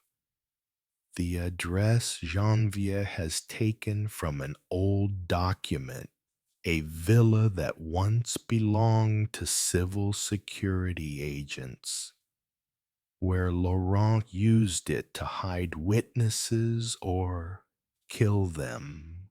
The villa sits quietly in the suburbs of Étampes, covered in dust and vines, like a forgotten body. But when you put your hand on the old wooden door, you know this place has never really died. You don't knock. There's no need. It opens softly, as if someone is inviting you in. Inside, everything was too neat to be abandoned. No dust, no cobwebs. An old radio was still plugged in, emitting a low hiss. You walk up to the desk, where a black and white photo is prominently displayed. Thierry Laurent, sitting with two unnamed men. One of them you saw in a memo from the Ministry of the Interior. The other was the then chief of the gendarmerie. He's still alive, now retired in Bordeaux. You had just pulled out your notepad when you heard a noise behind you. You came at the right time, Inspector. You turn. A man stands there, thin, white-haired, but his eyes are as sharp as a scalpel. What is your name, you asked? It doesn't matter. I'm an observer, like you, but I know better. There are deaths not to investigate, but to maintain order. You clenched your fist, slowly pulling the pistol out of your jacket. Marie had to die to keep order. He shook his head. She accidentally brought back memories. Memories of someone who should have died. But you can't kill a puppet if the puppeteer is still alive. You take a step forward. Is Laurent alive? No. But what he created is still working. We are the next generation. He pulled out a yellowed letter and gave it to you. You will need this when you get to Bordeaux. The last man is still alive, and he has been waiting for you for a long time. You leave the house in silence. Janvier is already waiting in the car. Where are we going? You look into the void behind you.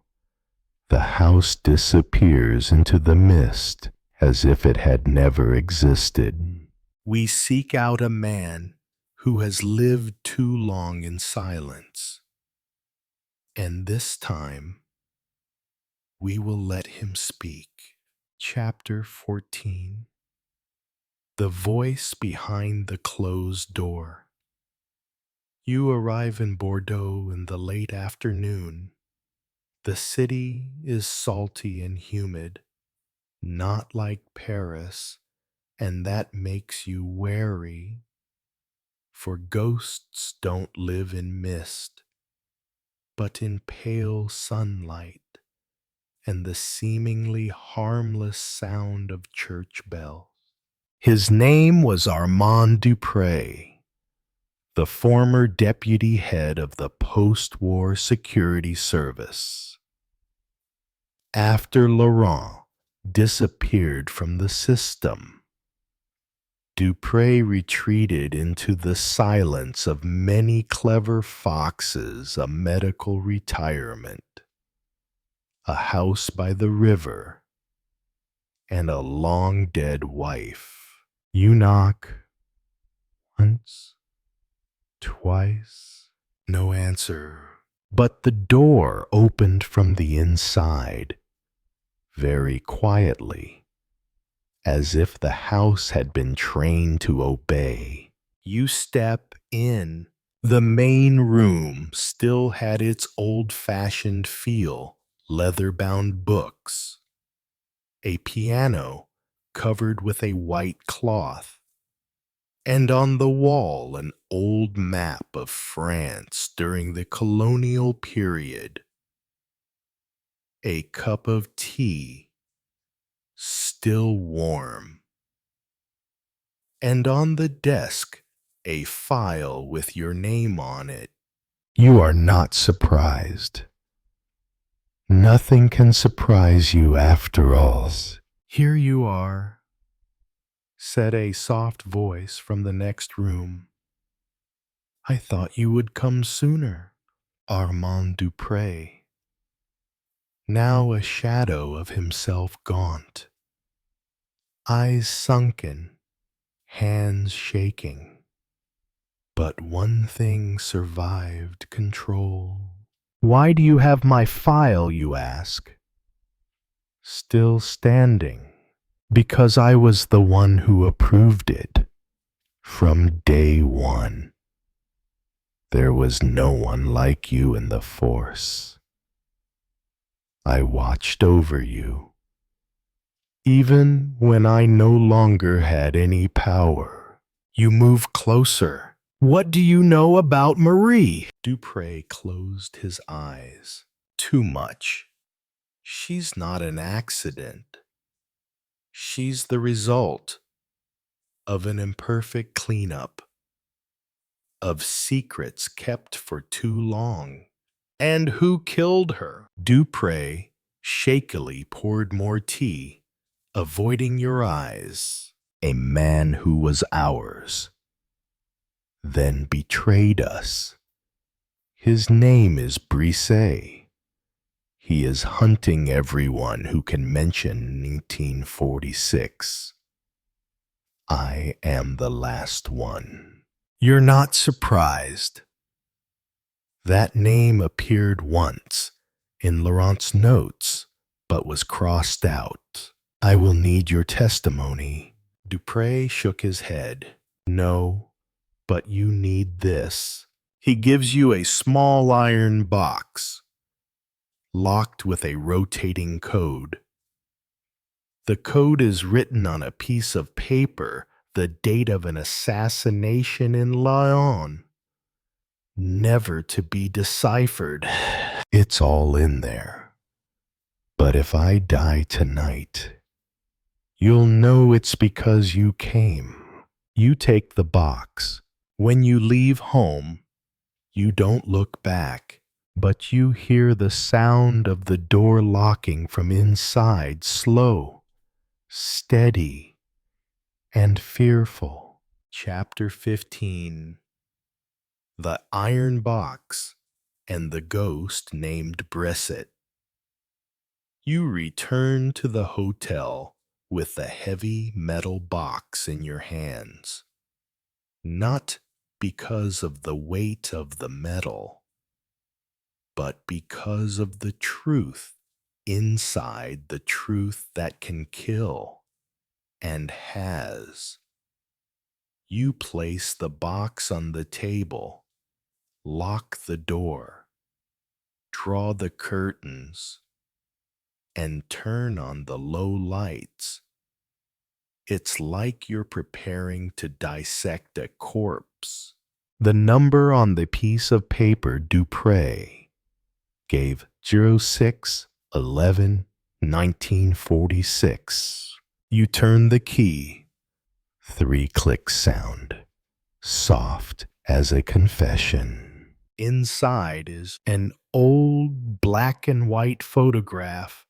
Shows 5 men in French military uniforms standing in front of the Ministry of the Interior headquarters. A copy of a top-secret dispatch, dated November 7, 1946, ordering internal handling of the leak at Corson Camp. A personal file. Dark red cover name Brisset, Marcel, and finally a handwritten note in shaky ink by Dupre himself. The confession is unsigned. Dupre's notes. Brisset was more than a tool. He was a knife sharp, remorseless. We used him to clean up those who couldn't stand trial. But he went further. When the war ended, he didn't stop. He killed as a means of preserving the truth, his truth. Marie was the granddaughter of one of the victims at Corson. She didn't know until she started asking questions, and I kept quiet for too long. You sit silently, seething with anger and understanding. Brisset is more than just an assassin. He's a keeper of memories, ready to kill anyone who dares to turn over a page of the past he wants buried. There was a knock at the door. You do not answer. The tapping repeats, persistently, as if the person outside knows what you're reading. You slowly draw your gun, stepping lightly towards the door, pressing yourself against the wall. The room is so quiet you can hear your own heartbeat. Already, a voice hoarse and familiar. Maigret, I know you have it. But you don't understand. You're holding something that will cause more deaths. You release the safety on your gun, but it is not cocked yet. Come out of the shadows. Brise, silence, then a smile. Not yet, but soon. When you know why Marie died, when you understand that you are just as much a part of this game as I was. 1 step, 2 steps. Then the sound disappeared. You opened the door, gun raised, only to find the hallway empty. The lights dim, as if from an old dream. A small piece of paper lies at your feet. Corson is not the starting point. It is the first end. You know this isn't over. The safe is a sentence awaiting sentencing. And Brisset not just an assassin, but the last survivor of a failed purge. Chapter 16. Corson Camp. The survivors and the ghosts. You sit on a night train, heading south. Outside the window, the French countryside stretches out, but your mind is not there.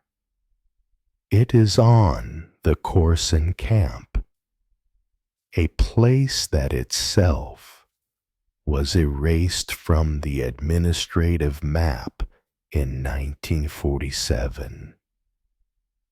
No one talks about it. No one dares. It is as if it never existed. In your hand is an old photograph, found in a safe, 5 men in military uniform. You recognize 2 of them. One is a young Brisset. The other is Colonel Vauclair, who was accused of war crimes but later acquitted. The other 3, 1 person died of suicide, 1 missing in Algiers. The last one, alive, Corson Camp. It's no longer a camp. It's an abandoned lot, surrounded by rusted wire. The remains of wooden barracks still visible on the cracked cement. A ranger leads you along an old trail. They used to bring political prisoners here.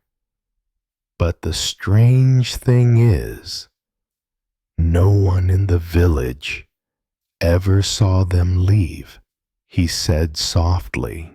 You stand in front of an underground vault, an isolated vault.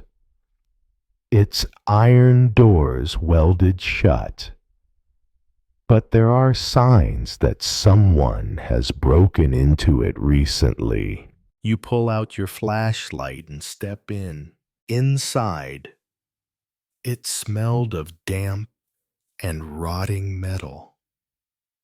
On the walls were scrawled symbols, names, dates, and the last words of those who had been imprisoned. You follow the tunnel to a small chamber, and there you find a rusty metal table and a fresh body, male, about 60, post-war jacket. Next to the body was a note. No one lives to tell the truth. The dead man's name, you find it in your pocket. René Dallet, one of the 3 in the photo. The last to know. The appearance of Brisset. As you turn around, The flashlight beam falls on a familiar face. You came here? I guessed right. Brisset, aging, but eyes still cold as steel. You point your gun, but he doesn't fight back. I didn't come to kill you, Maigret.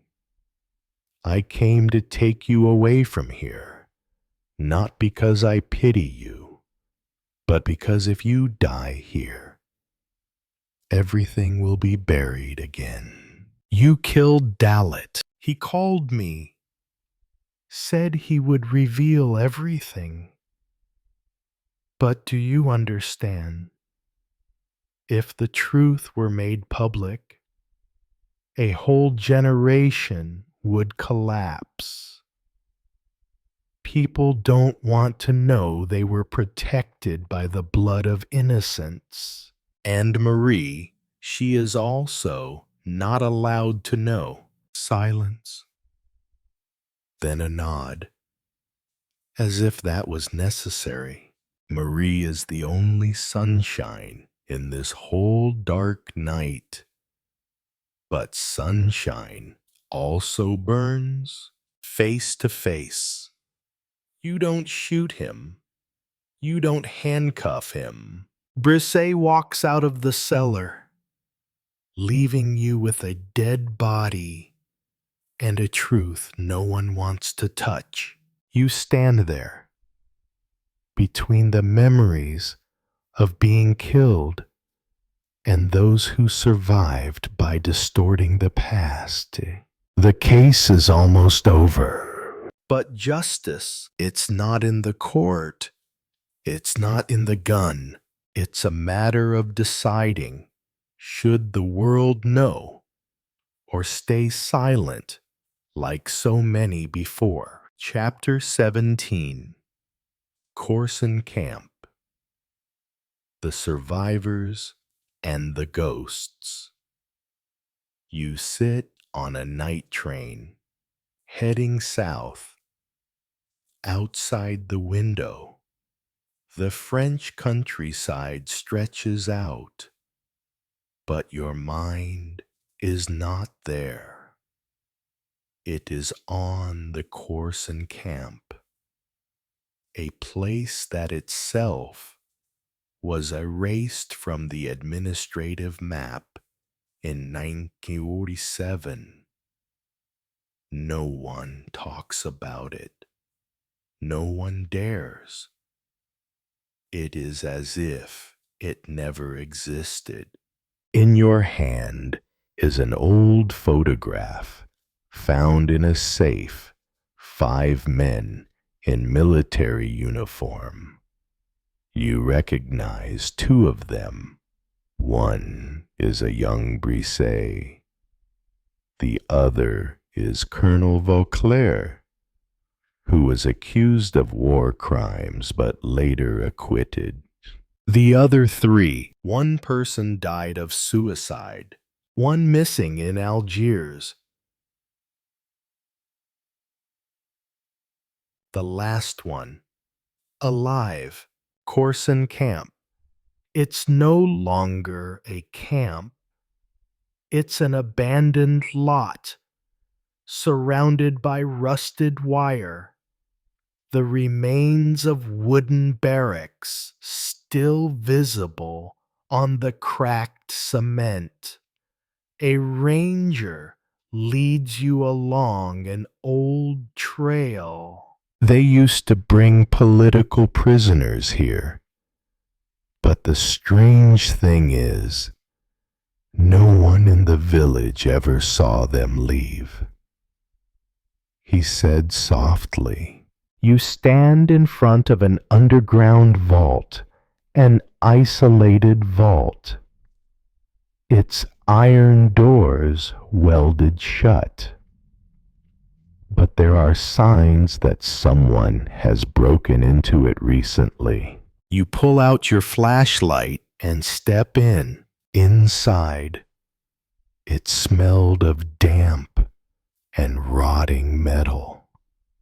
On the walls were were scrawled symbols, names, dates, and the last words of those who had been imprisoned.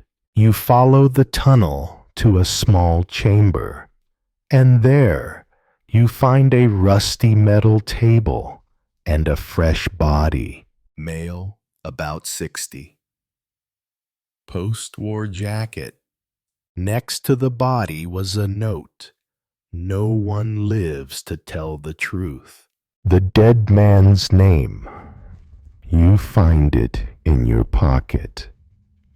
René Dallet, one of the three in the photo, the last to know. The appearance of Brisset. As you turn around, the flashlight beam falls on a familiar face. You came here. I guessed right.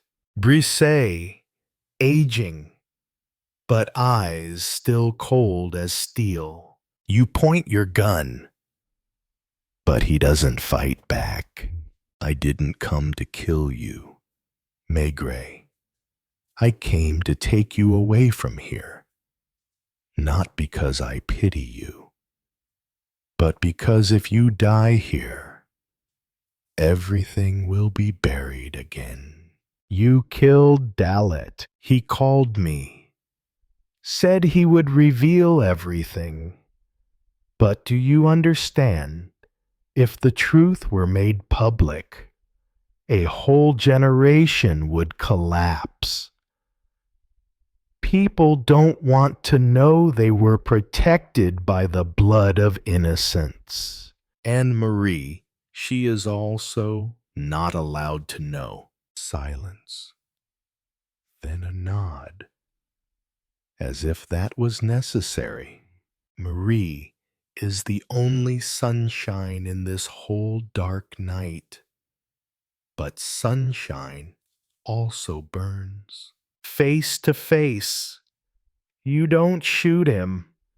You don't handcuff him. Brisset walks out of the cellar, leaving you with a dead body and a truth no one wants to touch. You stand there, between the memories of being killed and those who survived by distorting the past. The case is almost over. But justice, it's not in the court. It's not in the gun.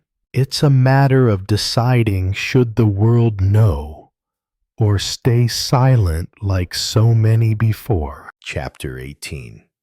A report. No one wants to read.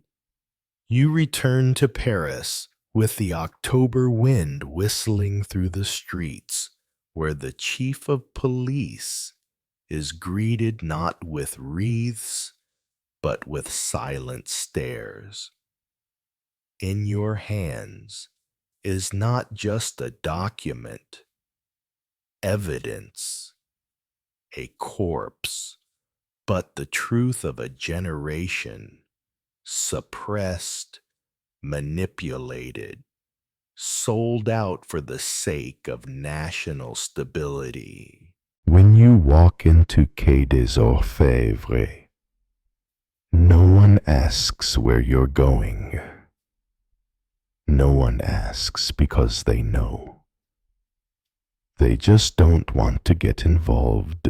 On your desk is a file stamped in red, confidential, no further processing. You open it. Inside is a short letter from the senior inspector at the Ministry of Internal Affairs himself. Mr. Maigret, in the national interest, we ask you to cease all investigative activities regarding individuals connected to the Corson camp. What happened there belongs to the past and should stay in the past. Signed LFB, Ministry of the Interior.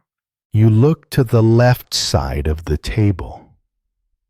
the documents you prepared, photos of the dungeon, notes from Dalit, the identities of the missing victims, and Brisset's vague confession. You can burn it, put it in the dead file, or you can editorial mailbox.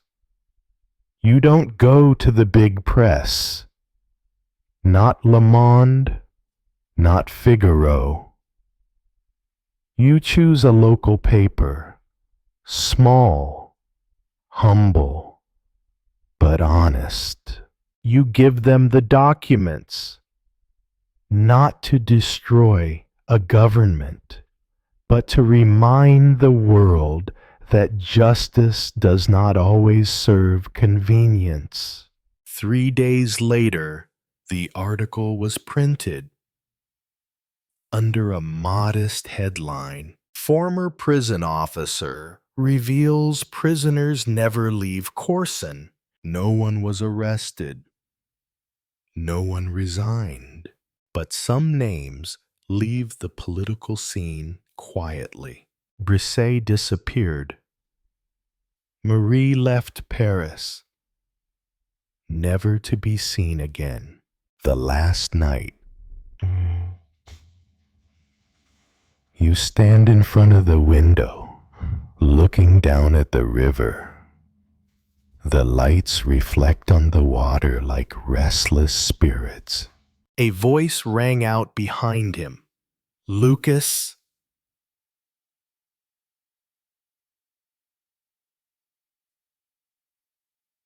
Boss, is it worth it?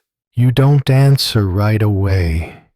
Then you just say softly, justice is not something that one always wins, but it is something one must never forget. You raise your glass, not in celebration, just in remembrance. A case closed, a secret revealed, and Paris went on living as if nothing had happened.